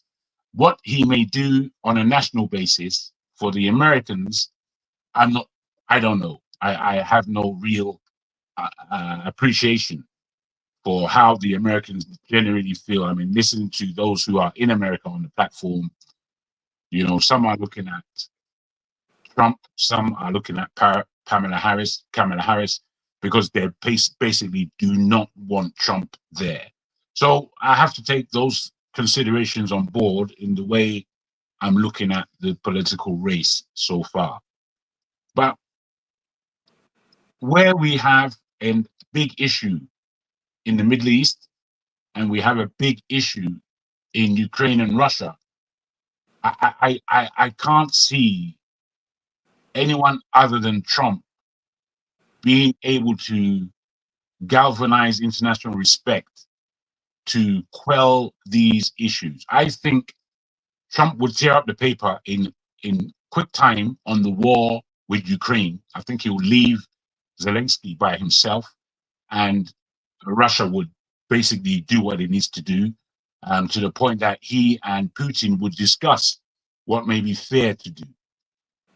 Where the Middle East is concerned, that is a lot more concerning, where Trump or Kamala Harris are concerned if they come in. That the wickedness that's going on there, blatant horror show on a daily basis that's going on there, completely unfair. I feel both of them, again, would side more with Israel. And where that question is, that's where I would look to, because, every day we're looking at this genocide. Every day we're looking at it. And the 40,000 deaths that they are saying have been committed against the Palestinians so far, I don't believe that's the number. If you see the level of rubble that is left through the campaign of the Zionists in Gaza at this moment, it's a lot more than 40,000 people. A lot more. I mean, people are saying that they're bringing out bones of those who have not been counted, children, women, and men, on a daily basis. What their estimation is, and I've seen the breakdown, is they reckon it's about at 3 100,000 dead. And I don't know if we care enough as humanity. We've had pretty interesting discussions on this platform, and I've really disliked the conduct of people like your colleagues, forefather to a degree, to a big degree, but to a much further degree, your man in electricity. There are people that adjudicate on this platform without fairness, without balance, with a lot of stupidity, if I may say so. And it's as though they don't really want to hear opposing views or other views. People are trying to put me in a position of being, I don't know, a troublemaker. Okay, fair enough, troublemaker. Fair enough. But I don't believe I'm without nous or without structure in my thinking or in my delivery, in my speech. I don't think I'm without, but yet people will prefer to castigate. Now, I'm just saying this because that's the way the world is going. The world is going whereby certain mouths will and should be shut up. And whilst, to some degree I may agree, more though, I prefer that people are able to engage in argument and there will be a winner within that argument. There should be. I agree with you, and I thank you so much. You've made a lot of, you actually brought it to a point so that anybody who is international and on this can feel part of the analysis you have put forward. As authentic. I think I see it also as authentic, because if you're outside of the United States, what you'll be thinking is, what will the leadership of the new president coming in play in the international stage, which is very important for the advancement of all tribes, all nations. But if you don't see that way, then you become a little bit myopic, in your understanding of how things should go. Because at the end of the day, everything comes together. And I want you to be your authentic self. This platform is for every idea, as long as we are respectful to each other. Everybody should be able to say how he or she understands it and not be taken, should be afraid of expressing himself. One of the things I fear the most is when freedom of expression, of speech becomes gagged. That means that we're heading to a very dangerous world. So yes. I thank you for that contribution. And I'll go to Odi. Odi, you had his own input. We started by saying that we have 2 days to one of the most crucial events on planet Earth, which is the election of a new American president. And there are very two powerful candidates, even though there are about 2 other ones that are also not as popular as the other 2. And the question is, who are you supporting? And based on who you are supporting the person because of the policies, or are you supporting the person because you just feel that it's going to be better for your personality as a person, an individual? Why do you support the person? Hello, friends, and hello, co-panelists and people in the comment section and viewers. It's nice to be here again. I think I'm coming too frequently, but I think we've got many heavy events coming up, lined up, so it's good to have my own say. I agree with you guys that one thing we have is freedom of speech. That's one thing I like. I'm happy that the West has provided us, I remember growing up as a child in Nigeria, during all the military regimes, there wasn't a lot people could say, right? Because you knew what would happen if you said those things. But I think Jagun brought some important points regarding, what is in this for our people, right? Personally, I'm happy I'm going to vote with my son for the first time, on Tuesday. I would have voted early, but I want to vote in person just for, the tradition on Tuesday. Yeah, I think KJ should mute his mic. Okay, thank you, KJ. So I don't think at the core, the policy of the United States is going to be changed a lot by January. I think we're going to get some more, especially, we're not refugees here, but, we're almost like, right? Because most of us would prefer to be living in Nigeria if not for the way things are. Many times what I see or I ask myself who would be better for Nigeria. I don't think any of them will be. I don't think any of them really cares, because it's the policy of the United States. That's how you wield influence. That's what you do also. I heard Jagun complaining about Kemi Badenoch. She's UK through and through now. Her job is to be against us, right? That's the only way she gets the job. If she talks any other way, she wouldn't even rise to that point. People must have known where she's coming from. And, if you think what's the other Indian boy that was the, Prime Minister, Sunak, he didn't, I don't think he advanced any Indian, he's actually African, right? If you look at it, it's not really even Indian, right? No, it's Indian. No, don't let's claim him. We don't need to claim him. Let him be Indian. No, I'm just saying, but his parents carry African passports, at least before they carried African passports, before, Idi Amin took it away from them. Well, you it's see, just that's the thing. Can I just, not to interrupt you, but to add to what you're No, saying? go ahead. No, that's fine. It's a good discussion. Before we go into the hot parts, Absolutely. Absolutely. You see, what it is, we had a very interesting discussion yesterday, of which I was thrown out and kept out, which was disgusting of forefather. But he's a disgusting individual. What can we do? So I don't think you agree all the time. If you agreed with me, no, you see, that would have run him out of town. It's just the fairness and the fact that somebody is so disrespectful because they're in the position of power. They wield it anyhow.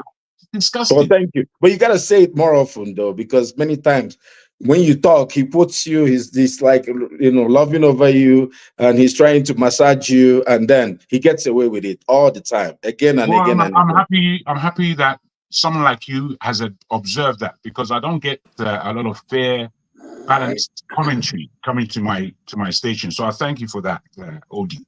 I just want to say this about the difference between an Indian and an African. Yesterday we had a very interesting discussion, of which the wonderful utterances of our dear Bumi was the most salient comment made, whereby a young woman approached the whole idea statistically about the children that are being captive in Nigeria, and possibly many will die, because they've said today in the news that they're looking at the death sentence for many of them. And this is very Nigerian, because they don't fight criminality. What they fight are weak levels of people. They're going after weakness, and because they've gone against them. So that is disturbing their pride, which is how forefather behaved. Forefather, when you go against him, that's when he will go against you, which is an idiotic way to think. Having said that, but if I can, I'm just saying this. Richie Sunak, he's a Hindu, an Indian. When he went into number 10 for the first time, he did one Hindu ceremony for himself. Now, bruh, if now say some Niger come do some, if I do some level, bruh, they go castigate that guy, come and make him die. Or more. So those people are able to keep their culture. They proper, from India to Tanzania in Africa to Brighton in the UK. They have kept themselves. Now, this woman was born in Wimbledon. She came, this Benedict creature, she came to study in Nigeria until she was 16, returned to university. I actually heard a speech of hers when she was 18 years old. And believe me, she blew my mind. It was wonderful coming from such a young person as to what she had to say. And I said to myself, this woman, she's going places.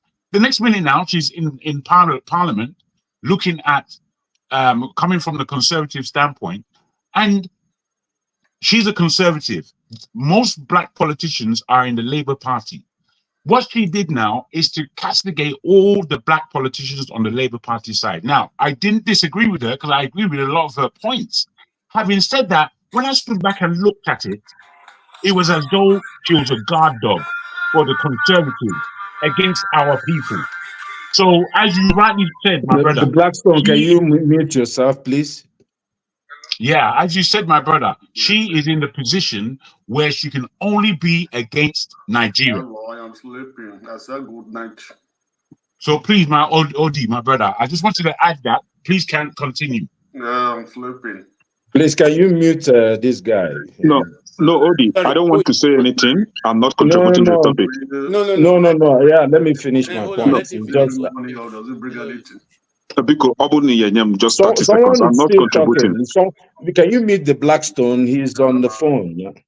Yeah, Ogodi, just no, a minute. I have to finish. No, I have to. 30 seconds. You have to be patient, my brother. You've been here talking. I've been watching you all day. I'm not trying to contribute to the topic. No, it doesn't matter. You just have to wait in line. That's how Republic does. That you wait for your turn. I beg. No, you're begging. Let me finish my. You are bully. Bully man. That's fine, but you gotta let me finish my thoughts. Be patient. I just wanted to report. I just wanted to report a moderator. I was just trying to follow up with what Jagun said here. When Jagun named Two Niger and Electricity as the worst moderators here, I may not say anything about electricity, Two Niger, but you see, Electricity. It was yesterday that I confirmed that Electricity is the worst of a moderator. Is a tyrant. In short, matter of fact. No, I won't allow that. You see, that is going to use this platform. Do you know what happened yesterday? No. Hold on. Okay, he said no. Just allow me to add my point so we can move on. This platform is going to many places. Yeah, we don't have to do personal attacks. Just image in this order. Electricity attacked me personally yesterday. But when he's here, you can come online and talk to him. We will okay. deal with that. Just wait. He's not here. Now it's not the place to do this. Yeah, he's not here. Okay. So please go ahead. I was talking about Democrats and Republicans and the vote on Tuesday. Here's the deal. I know many of our brothers like Trump because they believe that Obama did something bad to Goodluck and got Buhari, and Trump was going to help us get Biafra. And look, we are born in Nigeria. Most of us here, we are conservative. That's ab initio. Extremely more conservative than any conservative person here can imagine, right?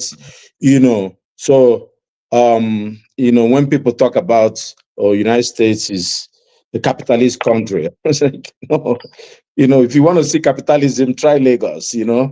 If you go to the ER in Lagos, you don't have money to pay to get in, you die. That's capitalism. No, there's no social security, there's no Medicare, there is no Section 8. You die. What we practice here is some sort of communism. It's not, which is fair. That's fine. I like it actually, because the poor has to get something so they don't attack you at night, and that's what we probably have to introduce to Nigeria. Social services, not in a criminal way. But going to I don't think, so personally, I think I'm going to vote Kamala, right?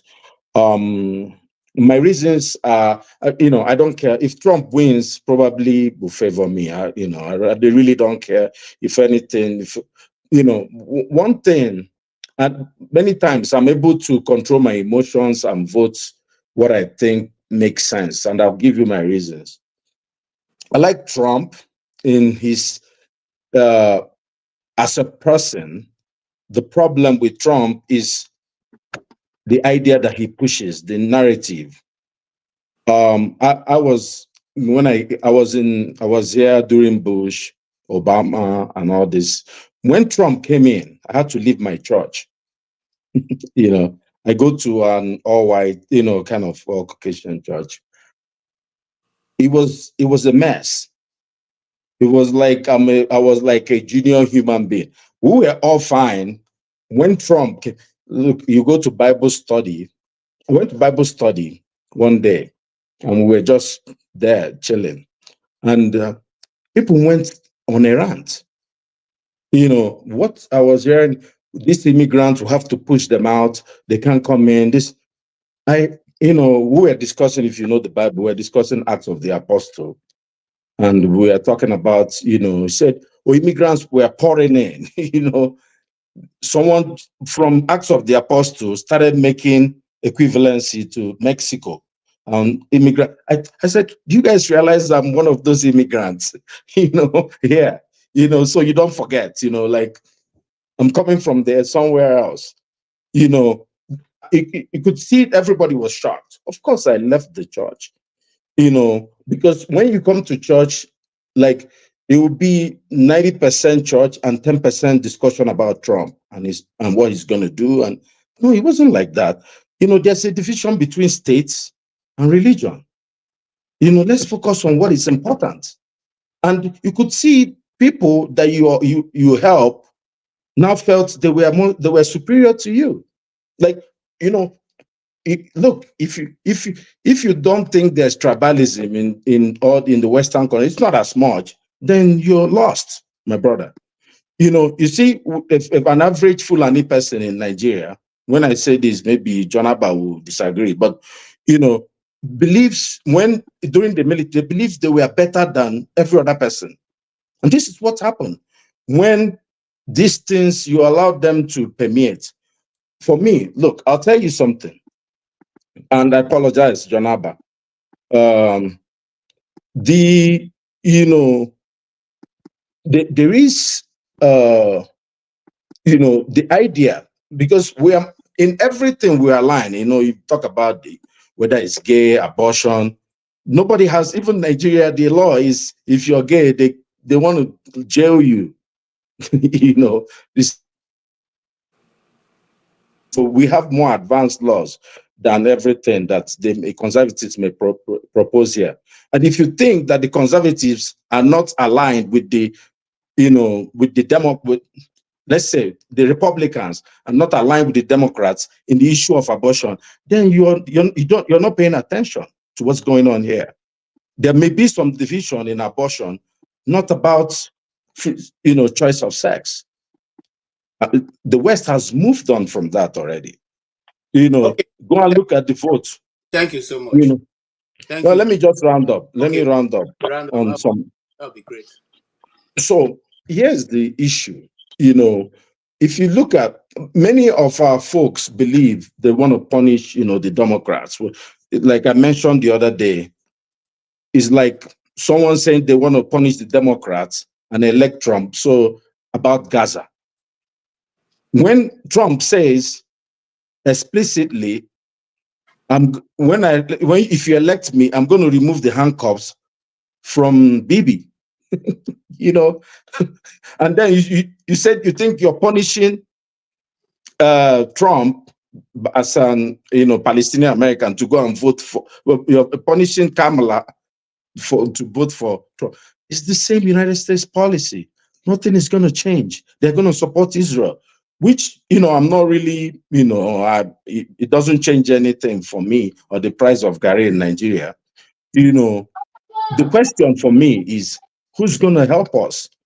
Kamala has maybe people around her that may be able to help. Hey, Trump doesn't care about Africa. If you think he does, then you better wake up. That's the way I see it. Okay. And we'll see what. Thank you so much. We are You guys are conflicting your stance on this. No. Can I please? They are all the same. Trump is against Africa. What are you talking about? Jefferson is your time. And what do you make of all that Odie has said, and then what's your own position concerning the coming the most two hottest days in the history of the world as this year? Monday is crucial, and Tuesday will be the day of the reckoning. What do you say? Yeah, can you guys hear me? Yeah, we can hear you clearly. Okay, so yeah, morning, afternoon, evening, everyone. It's nice to meet you all. So basically, how will I put it now? This just reminds me of our Nigerian elections. our hopes are being boosted, and hopes are high, expectations and all of that. We don't need to go too far. The American system have been organized. No matter which politician goes there, they can't just change things overnight. Even if they want to do that, they'll follow up with they have policies. Some politicians will always want to have their will and all that. So it's going to be tensed. I would say the 2 days is going to be tensed. Trump, like I said, someone almost wanted to have my head off the other day when I said Trump is a straightforward person and Kamala is tricky. Someone wanted to beat me up for that, but I said, okay, no problem. At least you know what you are dealing with in Trump if you are dealing with him, because he will do what he wants to do. Kamala Harris is always changing the goalpost. That's why I see it. Again, I also want to say that we don't need to stress ourselves anybody. Like before, I just shortly came in here. I don't know if that guy from California is that Mazi guy. He was almost shouting for a candidate that don't even care about any of us. You see, just like Nigerian election, even here, the American election, we don't really need to kill ourselves for any of these politicians. We don't need to. I think we have come past that level now. I mean, in America, there is some level of sanity in the policy. In terms of how they do things on the global scale, I'm kind of concerned because even the what they call it, the Democrats right now, the way they are handling things on the international scene. In fact, they don't even want to deal. In fact, right now, the rest of the world are trying to look out, carve a niche for themselves and make the decision for themselves. They don't really care much about America, and that's one thing that we need to understand. Everybody's going to move on, even as much as America is the global police or whatever. Everybody is moving on. And if everybody is moving on, we that are and I know that we're immigrants, right? Most of us are immigrants. I know that America has given us a good lifestyle, but we also need to see beyond that and see how we can take advantage. Like we see our brothers from China, from India, and all these other countries. When they come here, they look at the technological disparities, take something from here, and move it on back home. I think we need to be looking out for that, because at the end of the day, if we can position ourselves and make it better, I don't think this will really matter. But I know we have not reached there yet. So I just feel that, at the end of the day, it depends on what the American people want. I've just said that, well, Trump to me is straightforward. He might be crazy in his ideology, but he's straightforward. But the other lady, she is nowhere straightforward. That's my only two opinion. Thank you. Okay. All right. Thank you. Yes. We're going to be rounding up now because True Nigeria is supposed to be coming in to start a broadcast soon. And like I said earlier, we'll be here tomorrow. We'll be here 24 hours on Tuesday. Rudolph will start that broadcast, and we will run the commentary. So if you can, it will be good to join us in those 2 days, so that let us observe it, let us see how it progresses and all that. Yes, I would like if you can try to start making your closing statement. I'll give everyone 5 minutes to be able to say your closing statement so that we can round up and let the other team take over. Yes, Jonaba. Thank you once again for having me and to have this summary. Like I mentioned earlier in my submission, if it's straightforward, is for a man in Oval Office, the most powerful nation on earth, the leader of the free world, will be in the Oval Office during COVID, that thousands are dying. And when you have a conference in the White House conference room, is to tell that they should drink bleach, that he's that loose, that he does not understand the consequences of his word and impact. Your word is your word. If you do not understand that, it's not a man that I can take him because he said anything and know what I'm getting. So if I know what I'm getting, then I should go and drink bleach. So it's not about know what you are getting. It is about every office, especially the United States of America, the most powerful nation on earth. You cannot expect someone to be on inch in saying anything he want to say, and you say you see what you got.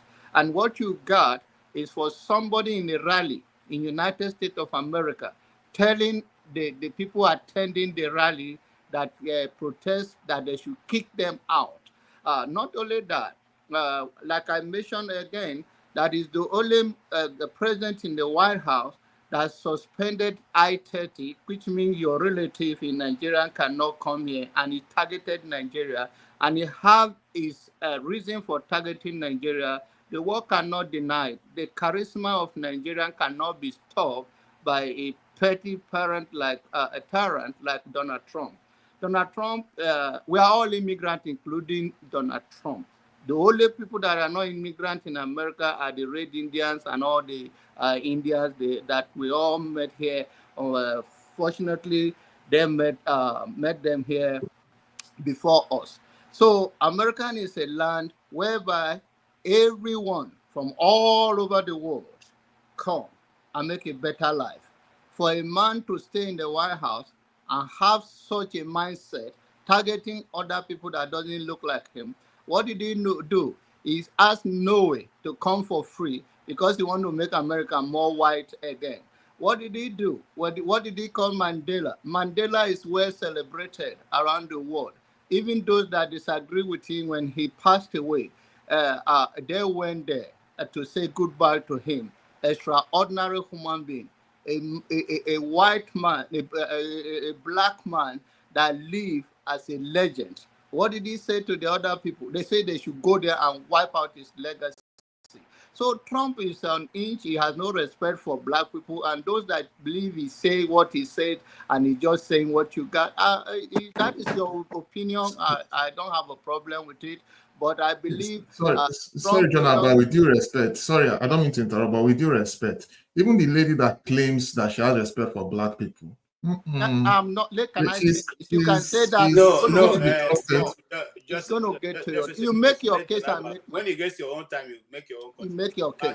I'm not voting for him or her. I voted already. Doesn't change that. I voted, and I'm proud to vote for her, and not on her issues on anything or Democrat. I'm not a Democrat. I'm not a Republican. If somebody appeals to me, and I choose the one I want to vote for, I do that. So in my wrap-up statement, I have my reason that I've laid out, and any one of you have a choice. The issue of Palestinians and the Jewish people is deeper than we think. Anybody come to that Oval Office, they will not change for anything. That is the United States Treaty with Israel. That is not going to change. They will have even personal opinion, but it's not going to change in Congress that much. That is how it is. So the issue of Trump is going to be good for Africa. Africans should do more for themselves and know that this world, you fight for what you believe in. Don't wait for any nation, any tribe, anything to come and fight for you. All they believe this person will do this thing for me, will not do this for me. I don't believe in that. I believe in fighting for myself, and I empower people and stand to the value I believe. I'm not expecting from Donald Trump or anybody, not even Kamala Harris, to decide for me how my life is going to be in the next 4 years of his, or if I'm a president. Thank you, Jonaba. I appreciate your contribution, and that is your choice. Well, anybody want to make a Hawk transformer? Yes, go ahead, Kene. Yeah, thank you. Closing remark, right? Yes, sir. You know, it's very funny when you hear people come up here and say that Donald Trump targeted Nigeria with his visa ban. It's very, very funny because you see that these people are very, very uninformed, or they just want to lie, you know. So there's this countries ranging from Myanmar, Eritrea, Kyrgyzstan, I don't know how to pronounce that country. We have Sudan and we have Tanzania. So these countries were banned from what they call it, chain migration, long before Nigeria. Nigeria was later added. So Nigeria was not targeted. And the question is, Why was Nigeria even added on that list? We have a country that some governors, northern governors, went as far as other northern African countries to import terrorists just to fight off a government that they dislike. And these terrorists went on rampage, killing people recklessly. And you have a president that has the interests of his people at heart. He wants to protect America because a long time ago in Detroit, a boy from the same Nigeria attempted destroying Americans in the plane.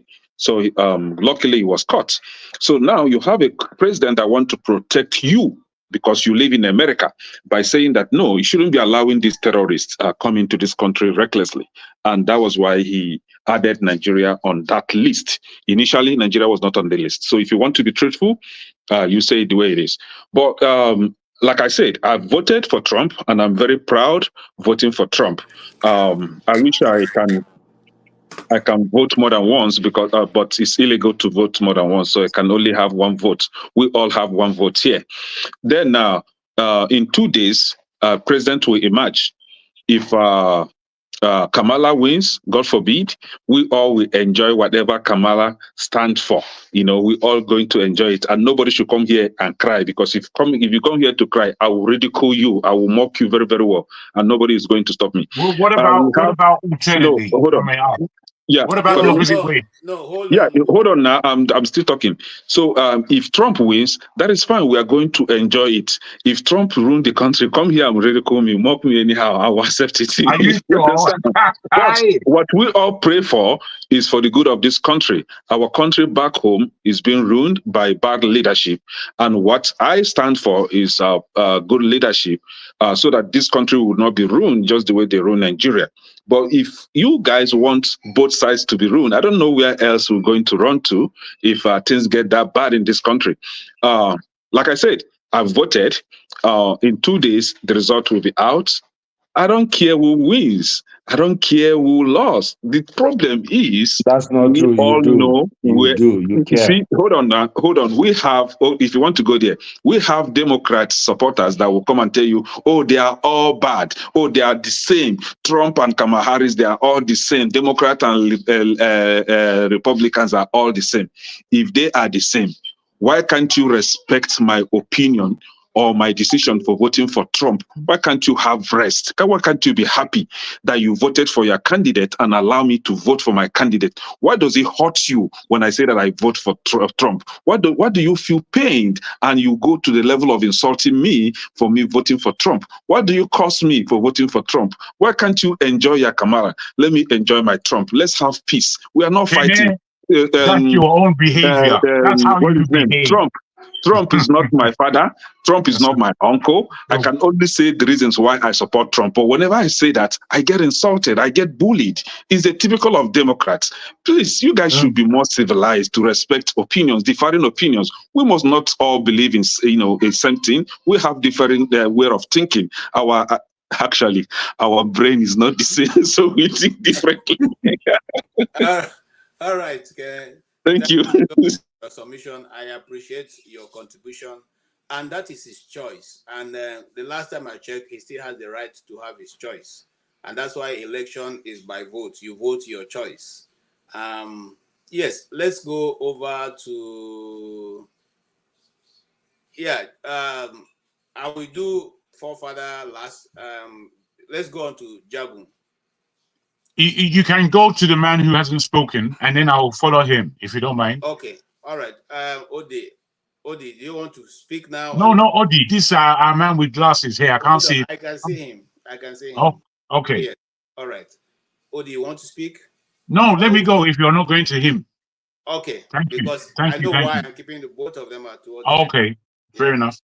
Yeah. Yeah. I'll just again like to say this. I know that this is about the American campaign for presidency, but again, we have to understand that we're living in a global village right now. We really, really are. The world is small, compared to when I was growing up. Very small. And in traveling the world, I see the power of America. I see the power of its soft power and its hard power, its business power, its intellectual power. And within this, we are all heavily influenced and affected by American global reach. So given this position that we find ourselves, what I believe is that we as a people, especially on this platform, we only care when something involves us. We really do not have a real attitude of fairness. We only give a damn when it's us. We cannot speak for the small man. We don't know how to do it. We have no concept of compassion. We inflict pain on other people and think it's okay because I'm doing it. But when that same pain comes to us, we want people to be on our side whilst we are complaining. This is the attitude that we have on this platform. It's the attitude of the planet. People do not behave well, generally. People do not speak the truth. They don't. People speak their myopic, idiotic opinion, and they believe it to be valid. And when you enter and break their rubbish opinion down, they hate you even the more. You understand? That they will block you without rhyme or reason. And the pathetic nature of people like that is the people that are bedeviled. They are the people that bring this world down. At the end of the day, it doesn't matter who is voted. What matters is that you and me have our own responsibility, our own cadence, our own understanding, and we are involved. It is not them. You know, we like to point the finger a lot. Sometimes you got to look in the mirror and really see how ugly you are. You have to look in the mirror. And I'm saying all of this because somehow we exonerate ourselves. We are able to exonerate ourselves from blame, able to exonerate ourselves from being involved in a way that says that we have agency. So I'm saying all this because I believe that people, we Black people, it was yesterday that I saw that we Black people still have very much a slave mentality, a slave spirit. We behave like slaves. We don't mind being the underling. We're looking at somebody to help us. Woe is me, poor me. How can a country like Nigeria have agency when the people don't have any agency? People come here talking rubbish the whole time and they believe that they have nous. People, they don't have nous. And I say that as a responsible individual myself, because I know how to, I know, I'm going to finish. Yeah, I know you have how. 1 minute. You have taken 4 Thank you. already. I will take that 1 minute. I know how to look in the mirror, and I do it on a daily basis.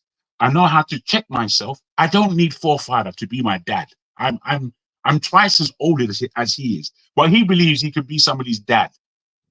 I will end it there. Thank you so much, Jagun, for your contribution, and it's quite appreciated. And when people come to this platform, does not mean that they've given their leadership to whoever is moderating. Does not mean that they've given their estate, so to say, to whoever is moderating. It simply means that for the period you are here, we will all share and converse with each other, and then after that, we all go to do our various businesses. So we appreciate those of you who come and to share your time. Well, you're not being paid for it, so we appreciate it. However, we still also will appeal to you guys to follow the simple rule we put, so that whoever is moderating finds a bit easier to be able to moderate, so that it doesn't get into conflict to everybody. Thank you so much for that contribution. Yes, Mr. Odi, right? Yes. Well, just in conclusion, I know people may be upset. You know, I think let's just keep it respectful. You know, we're going to continue to come here and share our opinions. And, you know, I don't really agree with the idea of mentioning, you know, that we have, you know, slave mentality. Why? It's my sorry, I beg your pardon. Say what you need. Sorry. Yeah, I know I have the right to disagree. I'm just Absolutely. exercising that Absolutely. right to disagree. So Sure. the idea for me is, we ought to understand that every generation has leadership in the world, leadership in a country. There is a leadership in this. There's leadership in the world. The West is ruling. America is in control. Maybe not 100%, like you did have some empires before. What will if you look at an average Palestinian or even in Egypt, they're still waiting for people to give them this. When they go to G7, G8 discussion, they discuss about things that concern you and they pass orders to leaders. This is how the world is run. What do you think happens in the United Nations? There's an executive council. They overrule everybody. One person vetoes everybody. You suck it up. If you don't like it, jump into wherever you want. If you have an issue in your country with, maybe with Benin Republic, they go to New York. One person tells you what to do. If the five agree, it's done. Forget it. You fall in line. So it's not just us. I don't think we should demean ourselves. I think it's not fair. But going back to the election, you know, Kamala, there's something she did, after she was really supporting Tinubu to start that war with Niger Republic. I can't forgive, I can't just take that out of my heart. But at the same time, I need to also know where I know for sure that there is, none of these people are going to change the trajectory of Nigeria. I am 100% sure. And if you think they will, then maybe, if you look at Kamala, maybe should have some type of relationship but for her she called Tinubu. She posted on her X platform that she had a very good conversation. Go and read it. It's explicit. They were all backing Tinubu to start a war with Niger Republic. Why? Because they were going to protect their base in Niger Republic.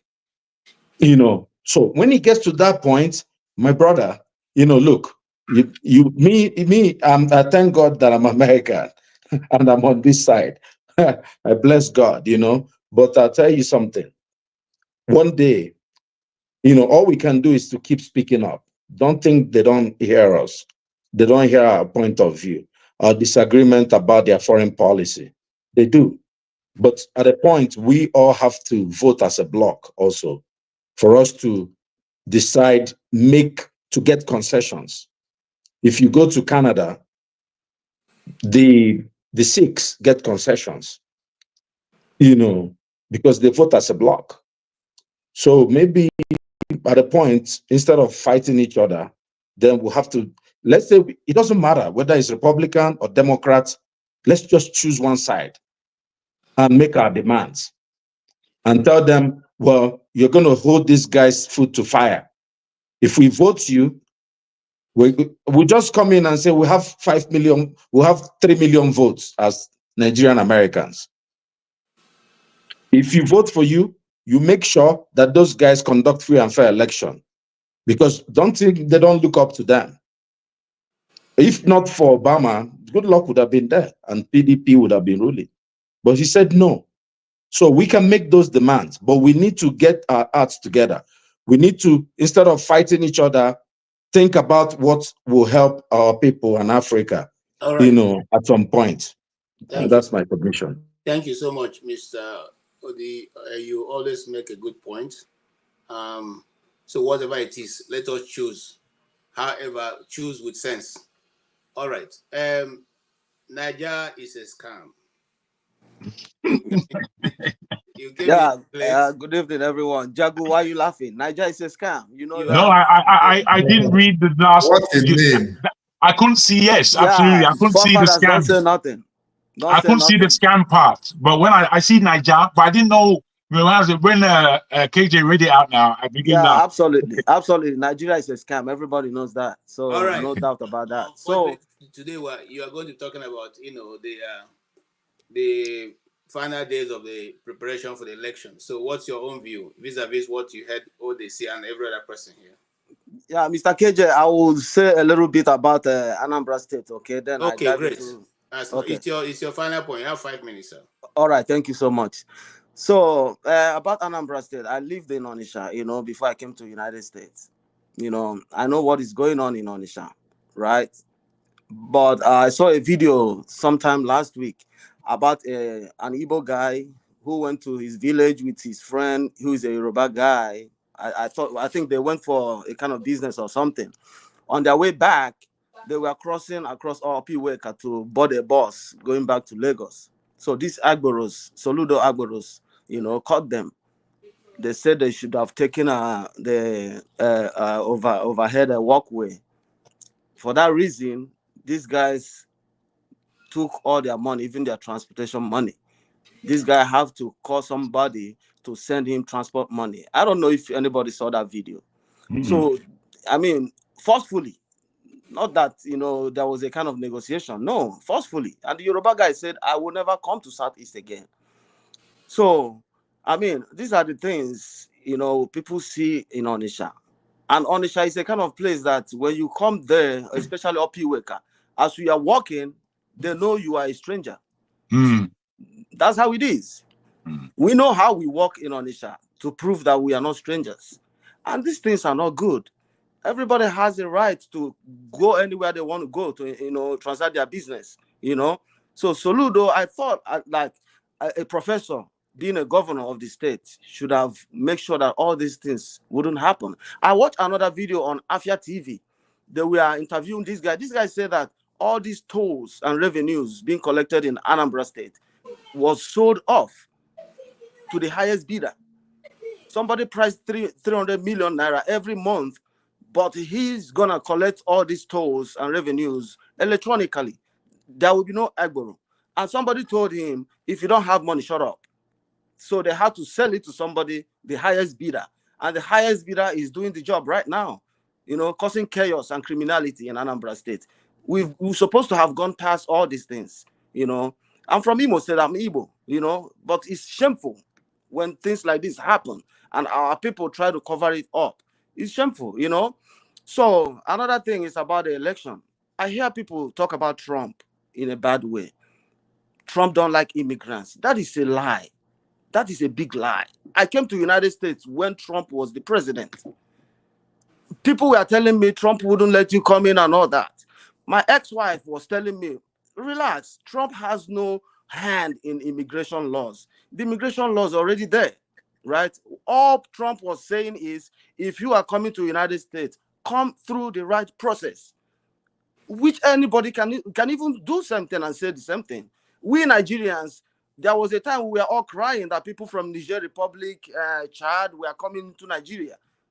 That immigration, they were not working.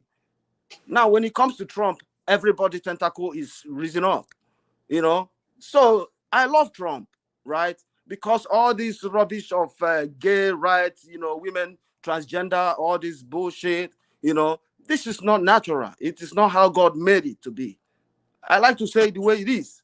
I don't care how anybody feels, It is a man and it is a woman. A man cannot just, all of a sudden decide to be a woman. No, it doesn't happen that way, So in terms of abortion rights, I mean, if you don't want to commit abortion, man, use condom. It's right there for you. Why would you have a baby, then you go back to abort the baby? Are you stupid? Control yourself. Control your emotions, right? If you don't want to have a baby, don't go close to a woman. If you're a woman, you don't want to have a baby, don't go close to a man. So, I mean, I don't want to talk too much, but people should stop saying that Trump hates immigrants. No, it's not true. It is never true. Trump, he was the president. I came here 2019, January, and he was the president. He never stopped me, right? So he never hates immigrants. He himself is an immigrant. Everybody in America is an immigrant. Like John Abbas said, we are all immigrants in this country. So Trump never hated anybody. Even his wife is an immigrant, right? Thank you. Yeah, Thank you. Thank you. Thank you for contribution. Meanwhile, whilst we are winding down, Forefather is going to continue. So you still have enough time to expand on your ideas and your view when the next session kicks off. All right, Forefather, it's your turn. You have listened. You are taking over. What do you have to say before this section closes? Thank you for having me, KJ, and good one for hosting the show. And greetings to all the excellencies and illustrious sons of the panel, and greetings to the chat and to the viewers. I have to start with the guest. I think the Nigeria scam reminded me of something that the guest did that I thought was good. He spent quite a long time talking about security of his state, and he also mentioned that the money they spend for vigilantes is even more than the Nigerian government spends on the police, on the state. And this is a level of inefficiency that needs to be addressed. I also like the fact that he invited the diaspora to work with them. And I think anybody from that state should take up that opportunity just to see. If you are skeptical, be skeptical, check. Because there's no harm in actually seeing. You never know. You might be able to change something. Nobody wants to sit here and watch children in court when you have a chance to stop that type of thing from happening. God knows whether it will not happen in Anambra State tomorrow. So whatever we can do to change stuff, we should take the opportunity to do that. It's not good, just hope it doesn't change it though. Like something happens in the Nigerian politics that changes the people that get involved in it. So you have to watch out for that. And regarding the talk about the Israeli matter, that was, I heard it a little bit. Clearly, Israel is going to pose a problem sooner or later for America, for the West, because the people of those countries are a bit different now. They are not like every other nation. They don't value the rule of law, especially international law. They see taking out a whole set of people and taking people's land as normal. Is not unusual anymore. Sooner or later, there will be a coming together of an issue with that, where the world will say no, and somebody in the US will say no, and Israel will say no too, and then you have a problem on your hand, because that is the culture they have then. And as you can see in Nigeria, culture is hard to break. Once you set a culture going, it's hard to turn around, and that's, mark my word, that is a prediction I'm making, that Israel is going to pose a problem sooner or later for the West. Regarding the American elections, I'm thinking America is going to go through difficulties. If you're in America, you may not want Trump if you're black, because things are, all those rednecks, they'll get more confident. they are not going to hold on now. Let me finish what I'm saying. Don't worry. They're going to get more confident. They are not going to be afraid to show their redneck. You know the what they call it, something boys that used to come out before when Trump was in office. Things will get very hairy for other populations in America. Even African Americans knew it during that time. I've never seen African Americans travel the world as much as they did when Trump was in office, because he woke them up to who they truly are. And I think that is where the reason why I support Trump coming to office, not necessarily because he's nice to black people. He doesn't care about Africa. He doesn't care about anything. But if anything, he's going to wake black people up to the fact that they have to cater for themselves. And what that means is that our collective consciousness as a people, our collective intelligence as a result will rise. That is what happens when something happens to people, when people feel like they're under attack. Their collective intelligence will rise and they will start acting in their own interest. You don't have to convince another black man to work with another black man anymore. All this argument we're having is going to go away. And that is why I want Trump in office. Trump is going to come in and he's not going to hide anything. That man is going to prefer white people for everything. And that's why when he came into office in the first time, he put so many white people in so many top positions, because they want to maintain control of the country for as long as possible. And he chose young people. When he was choosing appeal court judges, he chose young ones. So they're going to be in office for decades to come. Even when the demographics is changing, some of these positions are life positions. So they are not going to die. They're going to remain there for 40, 50 years. And with life expectancy rising, God help us, whether all the judges that man is going to put in office when he gets into office, how long they're going to be in office, maintaining the power of the white, this current majority. And at the core of it is a fear of Europeans in America. They fear that they are losing their country. If it was you, are you not going to be afraid? I don't know why people don't understand them. If it was you look at what did happen in Nigeria when they heard say northern population is rising. You see people complaining, well, how are these northern? In America, that's how you people feel. They feel like they are losing their country, and they are going to act. Make no mistake, America is going to go through some serious period in next coming weeks, and when Trump is in office, it's going to be upheaval after upheaval. If Kamala Harris wins, she might go to war, and if she goes to war, that will have to unite America, and that is quite dangerous because the environment I see right now, the only thing that can unite America is a war, and we know Biden and Kamala Harris, they are not shy of it, and you are likely to get that. You might love them, or they might socially be nice to you, or in America there, they will give you more benefits, a little bit more, illusion of inclusion. They will do that for you. You'll be happy. But when they come to Africa, they will be bad-mouthing Africa. Remember, it was the Democrat that wrote that bill that was talking about manipulating African countries and capitalizing and taking our resources. These are not, they didn't hide it. They spoke it in plain English. They are not hiding it. I don't understand how we can see this. It's like somebody being nice to you at work, but the wealth he's generating is stealing it from your family. Which one is he impacting more? Is it your work you prefer or your family you prefer? So that's how I look at Trump and the Democrats. Democrats, they affect Africa far more negatively than Republicans do. And the Republicans, they rub their racism in our face. They rub the fact that they don't care for us in our face. They force us to think about ourselves. We have to do something for ourselves. And I think that is something we need badly, because we think building by ourselves is optional. Like other people are somehow going to be there to help us. So that's why I prefer Trump. Thank you. Thank you so much. Forefathers, you have totally brought this to a close, and that discussion on your conclusion is very, very straightforward. As for me as a moderator, all I need to remind our brothers is, look, if you are not qualified to vote, you can spend your money, you can do your support, you can do a phone call, but don't put yourself in, against the law because you want to bring a particular candidate to the office, because long after they've done and gone, your papers that you signed, the ones that you printed and all, will be waiting for you, and that may affect you and your family adversely. So let us keep on the side of the law and continuously to maintain our peace. Let us pray also for those of us who go to church, that the best candidates, the person that God will want to help America and through America help the universe, not go into another contraption of wars, come to the place. Because if there are outbreaks of war, whether you're in America or any other place, you will still be affected one way or another.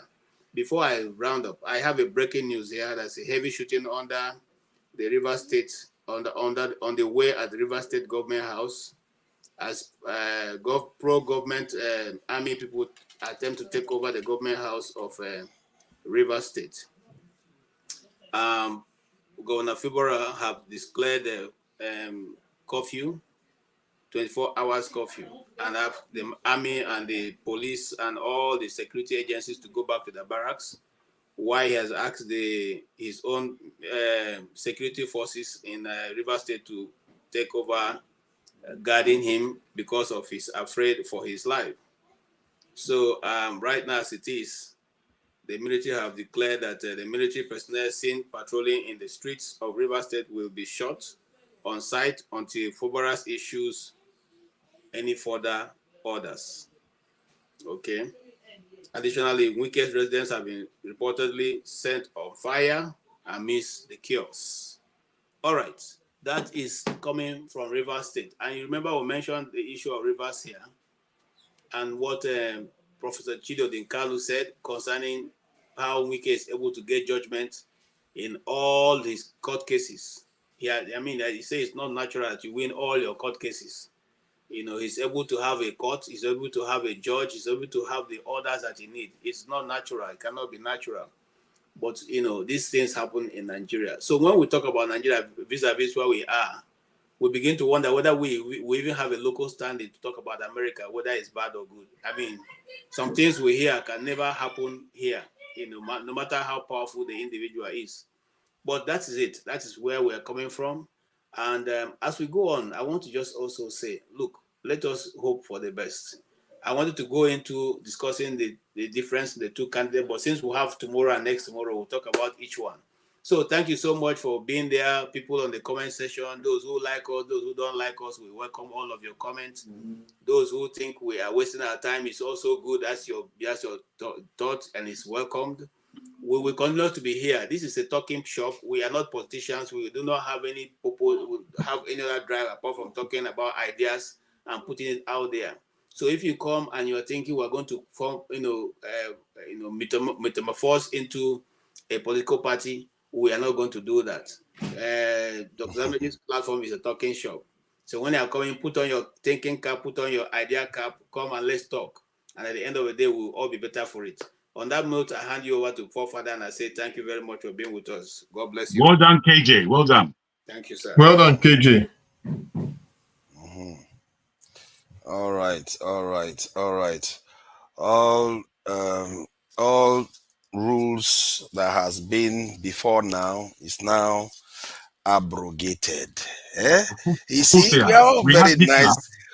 We are all very nice people here. Can you give me, bro, before you begin, can you just give me a quick explanation as to why you threw me out yesterday and kept me out? Being disruptive. No, I wasn't. That's not good enough. You see, my brother, Kene came on and he said, throw Jagun out. And you wanted me to stay mute. You didn't balance anything. You just threw me out. And then I was in the background and you didn't bring me back on after all my utterances. Bruh, you're disgusting. I don't know how else to say. You must not understand. Wait, we're on a talk show and you gag me, you block me. Bruh, you shouldn't enrage me. You shouldn't do it. I'm too old for that. You understand? You should not enrage. The way you made me feel yesterday, you brought violence within me. That's what you did. And I don't appreciate it. Not at all. I do not appreciate it. I'm not here to play. So don't play with me. I don't know why. See, the thing is, this is how we started somewhat yesterday. You have to allow me moderate. You see what I mean? That's all. If you won't allow me moderate, hence why I'll have to move you out, because there are people that want order on the Forefathers, respect his beer. I think, you can talk what you heard me. He knows I do respect, and don't come here insulting people. I talk to people. All I ask is allow me do my job. Or see, that's all. It's not that complicated, really. People just think it's complicated sometimes. All right. So, what are we talking about? What do we talk about now? Who do we want to gossip about? I wanted to talk about African spirituality, because there was something Kene said one. Yeah, that's better, man. That's a better topic. Yeah.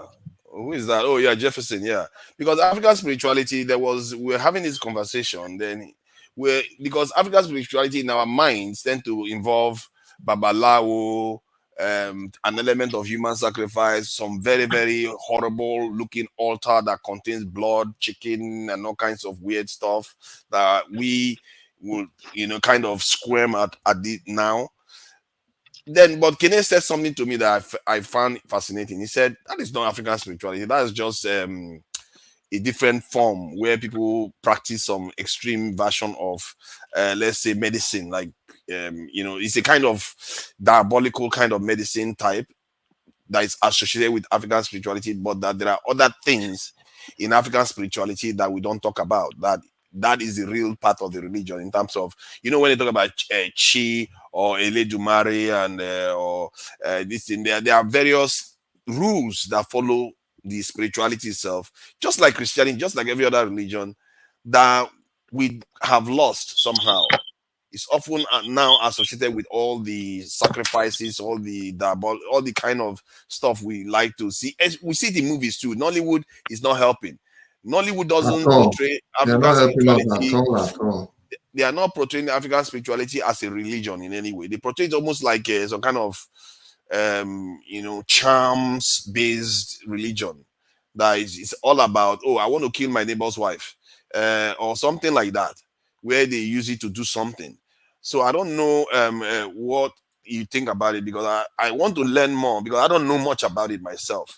Anybody that knows more about African spirituality, they can come in and tell us more about it. The actual spirituality, spiritual aspect of it, what their beliefs are, what kind of rules, how they live their lives on a daily basis, how does it work? in the daily lives of our ancestors? How did it work? So Jefferson, I think you want to say something about it. I think you are saying like you know something about it. So please educate me here on this. Okay, I don't have all the answers, but we all learn every day. So basically, African spirituality practice in Africa. Let's start from there first. You know, it's connecting. I'll put it this way: that it's more or less like connecting to the great divine.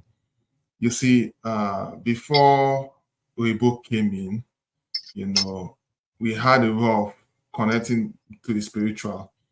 We did things. I don't know how to put it.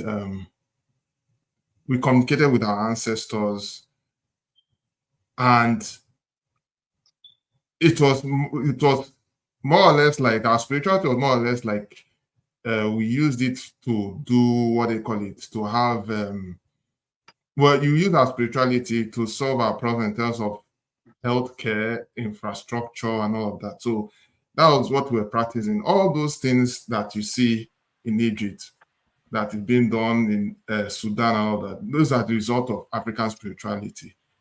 Our artwork was highly scientific.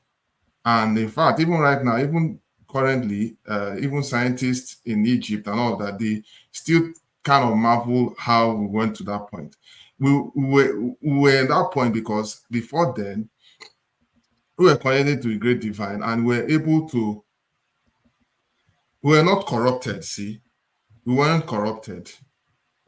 But I know so many things happened. So, and we contributed, our spirituality contributed to aspects, engineering, sciences, medicine, politics. And I believe even our people from Yoruba land and from other parts of Nigeria and obviously Africa, they had a way of, they had also similar practices, you see. So that is just where I will start for now. There's still more to come. Do you think this deserves its own show? Because I did create a topic for it, but instead of carrying on a some other kind of discussion, let me show you what I mean. Because so for instance, there is this. Let me speak on one thing, and maybe other people can carry on. So there is this thing they call the Taurus. Okay, well, this is one of them. Of course, maybe someone else can explain that. But we have what they call the Torah. So the Torah no, is more this or less one like is just about African spirituality. Sorry, Jeremy. Listen, the idea was for us to maybe we should just round up with what was going on here. Then we move to a different show for this because I think this is very different. And it's Sunday philosophy session that would be good to have this so that we can have the discussion, but most people will just watch only the interview earlier on, and the discussion might be very important for us to capture. So that is a show that we have there that is due to start in 10 minutes. So let's finish what we're talking about here because it looks like the chat, they are still going on about what I said. They keep calling me Lai. They keep calling me this. Fumi, oh, I see you there. You keep calling me all kinds of stuff. I showed you the document yesterday. The man put this in, talked about manipulating African countries, manipulating our head, that so that they can shape our own opinions, including the ones in the diaspora too. They are targeting everybody.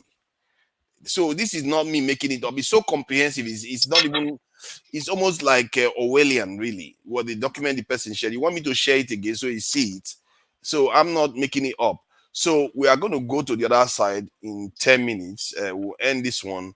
Go to that one, but I think it deserves its own topic because I think because the topic is about African religions and spirituality. Is it whether it is misunderstood? Because it appears that from the way I understood it, all I know about is when they talk about Babalawo and you see somebody looking very, very dreadful and scary. That's all I know about African this religion most of the time. So it will be good for us to do that in the philosophy Sunday session. All right. So now, anybody that wants to say something about the current the topic that we were discussing here before, let's just round it up and go. I think it deserves its own proper this in the feed. Okay. Janaba, what do you think about the earlier discussion? Sorry, don't get distracted about the religious stuff. We'll do that later. What do you think about the election and the Democrats? Are they diabolical? Because I think sometimes they are diabolical. Is Trump okay? Or why is it that they can't create another party that black people can vote for? Like, why can't black people have their own candidate they can vote for presidency? There is nothing changing. Isn't that what you all been talking about for 5 hours? Huh?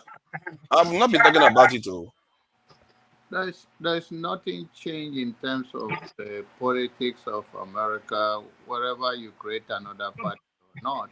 What we are trying to say is the policy, and also if you don't believe that somebody, what they believe influences them and what they say, and then what is the essence of life in general? Whatever you believe influences your judgment. I'll talk much on the issue of this politics. If you go to the spiritual thing, maybe we'll talk more. But on the That's right. I believe that. You know, we've talked about it already, bro. So, if you want to end the show and move on, then we'll go. Let's go. Let's do that. So that is my style. I've already voted, and I voted for Kamala Harris. And whatever come on Tuesday, and after Tuesday, whosoever become the president does not change my own view of those party. Thank you. Thank you. You want to say something, Alaba? Yeah, a few things I wanted to say, get off my mind. First of all, I don't know whether it was you, forefather, that was blocking my messages, or it was KJ. Tokpe said it wasn't her. So I don't understand when you have a program called Have Your Say, and you're all interested in gagging people.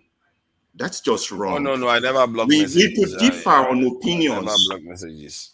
But somebody did, and I put it out there, and nobody responded. There's just something Nigerianly wrong with abuse of power. If you can't come in public space and argue your position openly, I mean, there's something fundamentally Nigerian Fundamentally wrong. Fundamentally wrong. The way you made me feel yesterday, I fully understand your understanding on security. You need security. It's not logical enough. Because if I was on the same road as you, I would have torn you into shreds. Into direct shreds. You're too rude. You're scared of. What are you scared of? Ridiculous. Blocking my messages on the comment section. I wasn't insulting or abusing people. That's one. Secondly, we are talking about Africans, black, as God caused us. I noticed among you people, educated people, the Nigerian burning issue right now. Yes, you pick your topic. Is these children being abused? But in your own educated mind, you would rather talk about the US election. You will rather. No, Ferreira, I don't think you're being fair. Foreign policy. Please let me. Ferreira, you're not being fair. Abba, you're trying. Yeah, but you need to tone it down a little bit. No. The way you're talking about people on the panel. Let him have No, but he's talking about people on the panel. We've been discussing this issue for the past 2 days. He can't come. No, if he's he's misinformed, because so he doesn't go down the wrong path. You're taking his time. You are taking his time, and you're wasting everybody else's. Please. Thank you. We are not doing that today. We are not doing that today. Look, guys. If we can't talk about issues, we will never solve our problem. The white man is not going to come from England or from America to come and help you. All this, I'm a big man. Don't talk about me. Don't talk about issues. You're just prolonging Nigerian problem. I put one thing clearly out there for you tonight. I want you to think about it seriously. I believe you are an enemy of Nigeria. If you think you dispute it, have an open debate with me on this panel. Open debate. We can discuss real issues. Anytime. That's one. Number two, someone wants to gag me again. Number two. I mean, you want to. If you want to have a debate, we are men. do that. Listen, here we go. Next Number Friday, two, we are men. We are men. Okay. If we cannot address the fundamental, like for example, if I have a pop burst in my house, and all I do is talk about someone else's house, then there's something fundamentally flawed about me. And we are men. The biggest way you can know a society is how they treat their children. Children were abused, and none of us wants to talk about it. You all want to talk about U.S. election, Kamala Harris, Trump, Russia, foreign policy. It's much worse than that. It's much worse than that. There were people that were supportive. To redirect conversation to us, and you all get mad. You gag us. If I can just add this small piece, there were people on this platform saying that it served those children right. I know. They were saying they were making excuses. I sent you a legal response from a lawyer, a Nigerian lawyer, about the illegality of the action. We didn't want to spoil KJ saying this is part of your remit. Send it to forefather. I don't know what kind of men we have. No, really. What I would like. Wait, sorry. What I would like, forefathers, is to continuously. Jagun, you're taking his time. You see, you shut me down, but now you want to talk. You see, he allowed me. No, but the problem, he allowed me, but you kept talking. No, he didn't. The problem is that we don't look ourselves in the mirror. He's complimenting me. It doesn't matter. I'm dissenting. One at a time. Okay, finish now. I gave him because he's complimenting my comment. That's why I let him go. Unlike you that is opposing my comment. Jagun, go ahead. Thank you, sir. Thank you. Forefathers, with all calmness and honesty, I would actually prefer that we move on to the next subject. Whether you need to cut the show and we move on and we will talk about that. As it is now, you cannot glue what we're talking about now with the next show. So whilst we have a little bit of time, you may think I dislike you. What I dislike is your conduct. That's what I dislike. I don't like it at all. Your conduct is whatever that word is. Now, really, as I said to you before, as a panelist, I prefer you. As a moderator, I like you because you have energy, but I can't stand the way you conduct yourself. It's so unfair and very Nigerian and oppressively Nigerian. It's disgusting. It's disgusting. So there you are. So if you want to move on to the next show, well, let's do it. Yeah, I can't hate you now. And I don't think you hate me anyway. You see, when Odi was saying the other time, I know Jago doesn't hate. He just gets angry, especially when you treat him badly. Or he feels like you treat him badly. That's how he is. It's not that deep. But you did say you're going to attack me when you see me. No, I said, I understand why you are so security conscious. Because you behave with flagrancy. And if you behaved in flagrancy in front of me, I would have your head. I would have it. Okay. I'm a violent person. And when I say I'm a violent person, I have violence. Watch our language, all I'm saying is I have violence in me. My last physical fight was in secondary school. I don't fight. I don't need to fight. But I have it. So if someone is accosting me, then you Alaba need to fight. Then you Alaba need to fight. If you are Alaba is my brother. He's also an area boy now. Forefathers, this is my submission. If you will get your attention while we switch to the next next live. topic. Yeah. I think I understand where Alaba is coming from, but you cannot use the high tone of your anger, busted anger. You can easily sway this topic to what you want us to talk about without going through all of these things about your own opinion. You can easily sway it when it comes to the turn, and you can sway it to that way. So nobody is it's very important to you. Then you say, okay, I choose to talk about this so thing. And you will see how we all flow to that level. So there are some of those things that is not outburst of anger or because you are more passionate about it. But then there's a way you can sway those there and you can become a topic for tonight. So that's all I want to say to you. Forefather, I think we can move to the other subject if you want. That is your own. You are the one moderating. But I don't think the water all those energy. Yeah, and I think he has a point. I'm just curious why he didn't bring that up with KJ, because he could. It's a valid point. I would like to talk about those children to find out what is happening, whether they've released them or whether they are still in jail, all those sort of things, because it's quite an important topic. Same for Odi. You want to say something? I think have you said something in parting short for this? Okay, say what you want to say. I think you wanted to say something. No, I think I align with John Abba, and Ferreira, of course, I agree with him most of the time. But I just said, just tone down the energy. Folks have been discussing those kids. I've been on 2 shows already. I think Electricity put up a show. We discussed that in details. In details. Some of the guys were here. The idea that if you weren't here, then it didn't happen. Like, take it easy.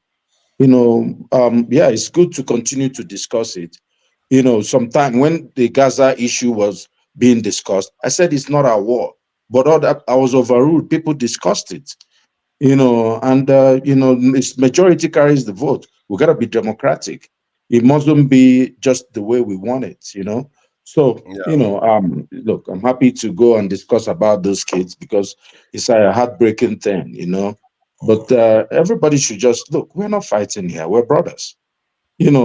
Forefathers is never going to change. I've been screaming. I've been finding a way to twist his head for him to change. I've been changing all this while. Are you? No, man. Even to remove. Like I feel. When I say he's tribalist against the, I really do mean it. And I think one of the things that he can do is to change. But I still come to his show because, like Jagun said, he has energy. We can talk for a long time, go backstage. Some of this is therapy because we can change our situation just they don't like right now with a flip of button. So, but I think, at the point, when people are saying, look, my people say, if a child is crying and pointing at a place, if the mother is not there, the father is there. You need to find a way and do introspection, and just find, what am I missing? Because like you said, every day you're, beating up the West and Tinubu and all these guys. But look at the small platform that is given to you. The way you run it is abhorrent sometimes. It's shocking. So KJ was here. Many people disagreed with him, but he didn't take it personal. He slowed down. And you can become a better presenter or a moderator, even going forward, because you like doing this stuff. So just this an advice. Well, okay, it's all right. I think that in the. Can I say something? Okay. 1 minute. Okay. I want to, lay to what Odi has said. Just because you're not on the platform when an issue was discussed does not mean that issue have not been discussed and it's not important. And we must not take your whatever you thought is your point of talking as our own point of talking. So I don't know. I don't understand it. KJ, were you the one that blocked me? Why will I block you? Of what purpose is it going to serve for me? Somebody did today. My messages. All I want you to know, Alaba, is this: because you have thought that is important and must be discussed at this point, we must not discuss it. And that's, if you see, when you try to force something, every one of us who is here is a man, and nobody was guiding you to grow up. You fought your fights. You dare to those people. So everybody here had the consequence of being able to stand the ground and defend it. Please, let us not do this thing. You see a topic, this topic, just like Odia said, have been discussed on this panel by Electricity to a large extent. Who cannot again put up and then discuss it. Then now, if another person comes and now his forefather is not talking about that, then the person now say, you people are leaving this and discussing this. Come on. Please, I beg you. That's the reason I come back. I don't like to join issue. I'm not being paid for this. KJ, can I respond? Can I respond? And let's move on, please. I just like to respond because the issue has been misconstrued. That's what they do. They misconstrue the issue. Let me be clear with KJ. It's not an issue about topic. Let me be clear. Everybody seems to misconstrue you. The issue is being misconstrued. KJ, I got you, KJ. Can I respond? 1 minute. The issue is being misconstrued. Yesterday, we were on the panel, and 7 people on the panel agreed that we should switch topic. I didn't pick a topic, but this man refused. Fine, he has his right to do that. You understand? And of course, I got off. It's not me suggesting topic. It's you making this thing entertaining enough that it is braining, not to be dwell on what you consider only important. Consider your panelists. The time we spend here. That's why you get it wrong, Alaba. How do I get it wrong? So it's a dictatorship. It's the Nigerian way, KG. You see, let's have this debate. I will explain to you. So panelists don't have an influence of topic they want to talk about. Hold on. No, it's not. It's not a democracy. We're not here to run democracy. So it's a dictatorship. Then let's end it. That's fine. Dictatorship. See my face. I'm putting my face to it. I'm telling you.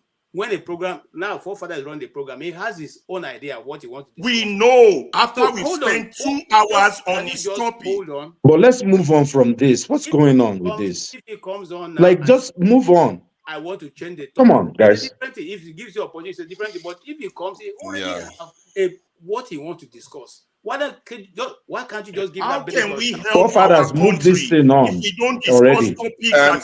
Alaba, the point KJ is making is very clear. It's not about dictatorship. You don't go to a news channel and tell them what news to read. They choose their topics and they cover what they want to cover. So you can suggest, and sometimes they might take it up, but if they don't take it up, you have to respect their judgment. I think AY wanted to say something. Can I say something? Yeah. So, good evening, everyone. I'm day fine, Malga. So, I really, yesterday, Alaba was actually on the comment section. He was actually attacking a lot of people. But his whole point was, yesterday, I also agree with him, we were supposed to change topic. He just that Alaba, the way he try to pass a message is very difficult for people to understand. I don't really know how he manages blood pressure at this time. It seems he's just up there every time. I think I have said this to him. He loves to sabotage himself. He has very good point. Same as Jagu. Sometimes they behave like children from the same parent. No, it's simple. What it is, KJ. KJ, to be frank. Hold on, Jagu. Wait. I'm not gonna say a lot. All it is simple passion. Some people are very passionate about what's going on in the world, what's going on in Nigeria, and that passion comes through. When that passion is blocked, it turns into fire. I don't want to be vociferous the whole time. I like to be calm, but I'm a passionate individual. And if people don't understand, it's like, what am I going to do? You wait your turn. If they are stopping you, you are going to get your turn. Yeah. We are not going anywhere. So definitely, to be honest, Forefather and other moderator, we can look for a way to listen to people. Alaba, he has a lot of good points every time. It's just that the way he come at this point, he come out like it's very. You need to look for better way to pass a message. I'm not gonna lie to you. I like a lot of your ideas. Look for better way to pass the message. Moderators too. Yesterday, we were not really discussing topic. I kept telling Forefather, what is the topic? Should we make this a topic? Even this issue of children in Abuja, I kind of phrase it. I think we need to be clear of the topic we're discussing and let it move around, because people like me and Bumbu Red are quiet, are not disturbing you. We're not going to be speaking, I mean, there are a lot of people. Bumbu Red is quiet? I think the way to do it is not. Sometimes he is, other times he isn't. I understand everybody passion. People, somebody like Calabar, like Jagu said, they have a lot of passion that kind of, they are passionate about this issue, about the country. Everybody is passionate, but we need to take it easy and let us understand ourselves. We can't be fighting every time. But we should stop accusing ourselves as well. Oh, it's working for government, it's working for the army, it's working for the FBI. Let's try and enemy of the state. Easy, man. Enemy of the state. Yeah. I wanted to show this because the chat is like Fumi always losing it, and Team Gaddis, they are getting upset with me because I said that America did this. What did I say that was this? Did you read this? Okay, Fumi, please tell me what this means again.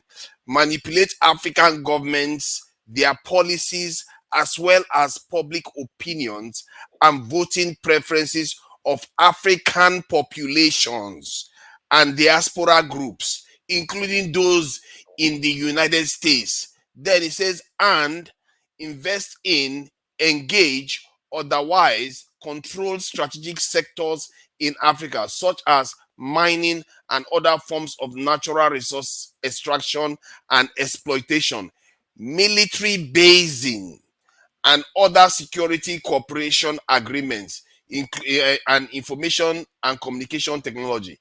I don't know how else to put that. Does that look like they are being friendly to us? They are talking about manipulate. They literally use the term manipulate. This is very, very clear. It's very, very kind of unfortunate. What am I supposed to do with that? That is a black man that did this. That's the guy that did it there. That's him there. That's him that did that.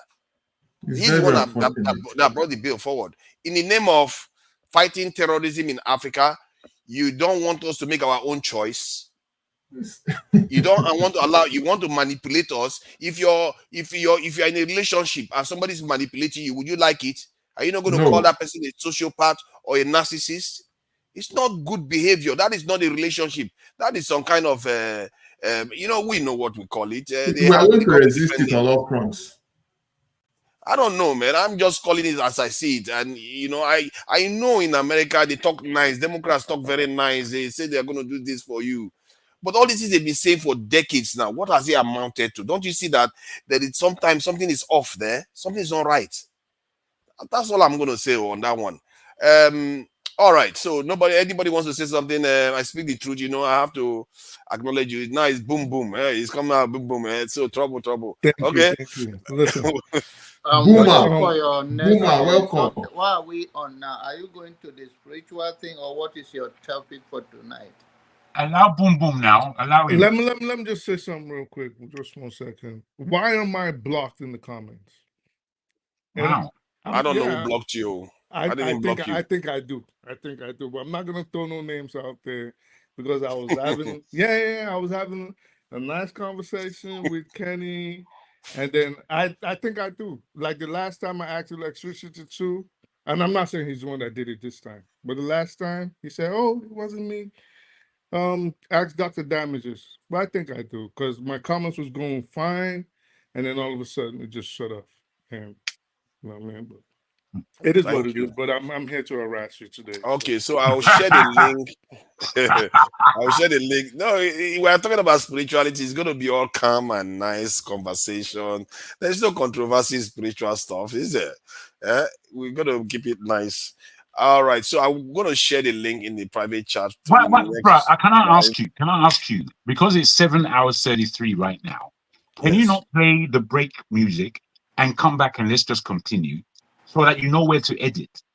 Simple things, bro. Not complicated. Oh, you mean so we don't go to the new live? Yeah, allow that, man. That's a waste of energy. I think the reason why, because the subject matter is so different. It's so different that people will miss the conversation completely. You want people to go in there and watch. No, I'm saying edit it at 7.5 hours. Then we're cut it. I don't think you can do that. I've never done that like that, where you end all the channel from this where we are sitting now. But all you need to do is hop into the new one and we start from there again. Okay, no worries. The link is in the private chat. And all right. So thank you all for joining us. This is not my live stream yet. I'm just taking over from KJ. Thank you all, Topeo. Madam Topeo has been supporting the channel. I'm sure she's the one blocking everybody.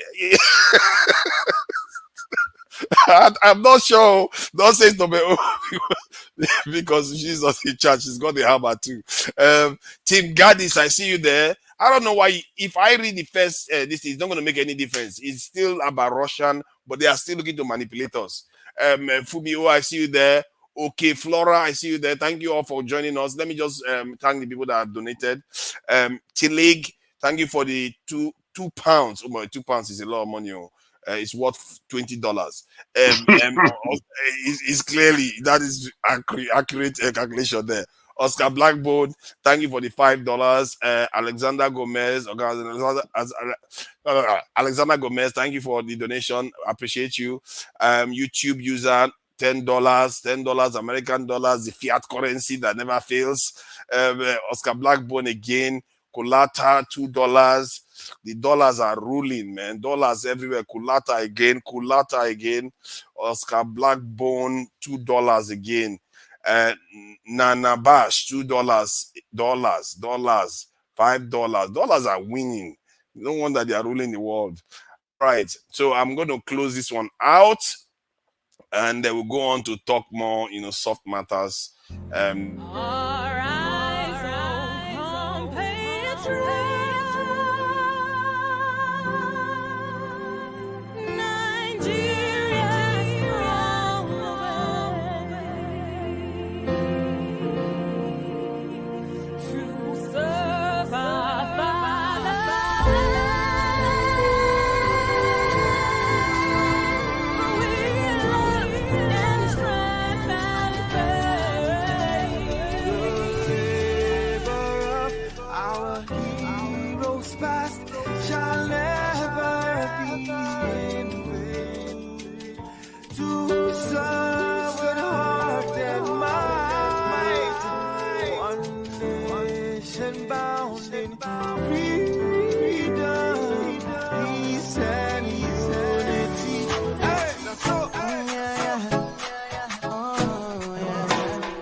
Father.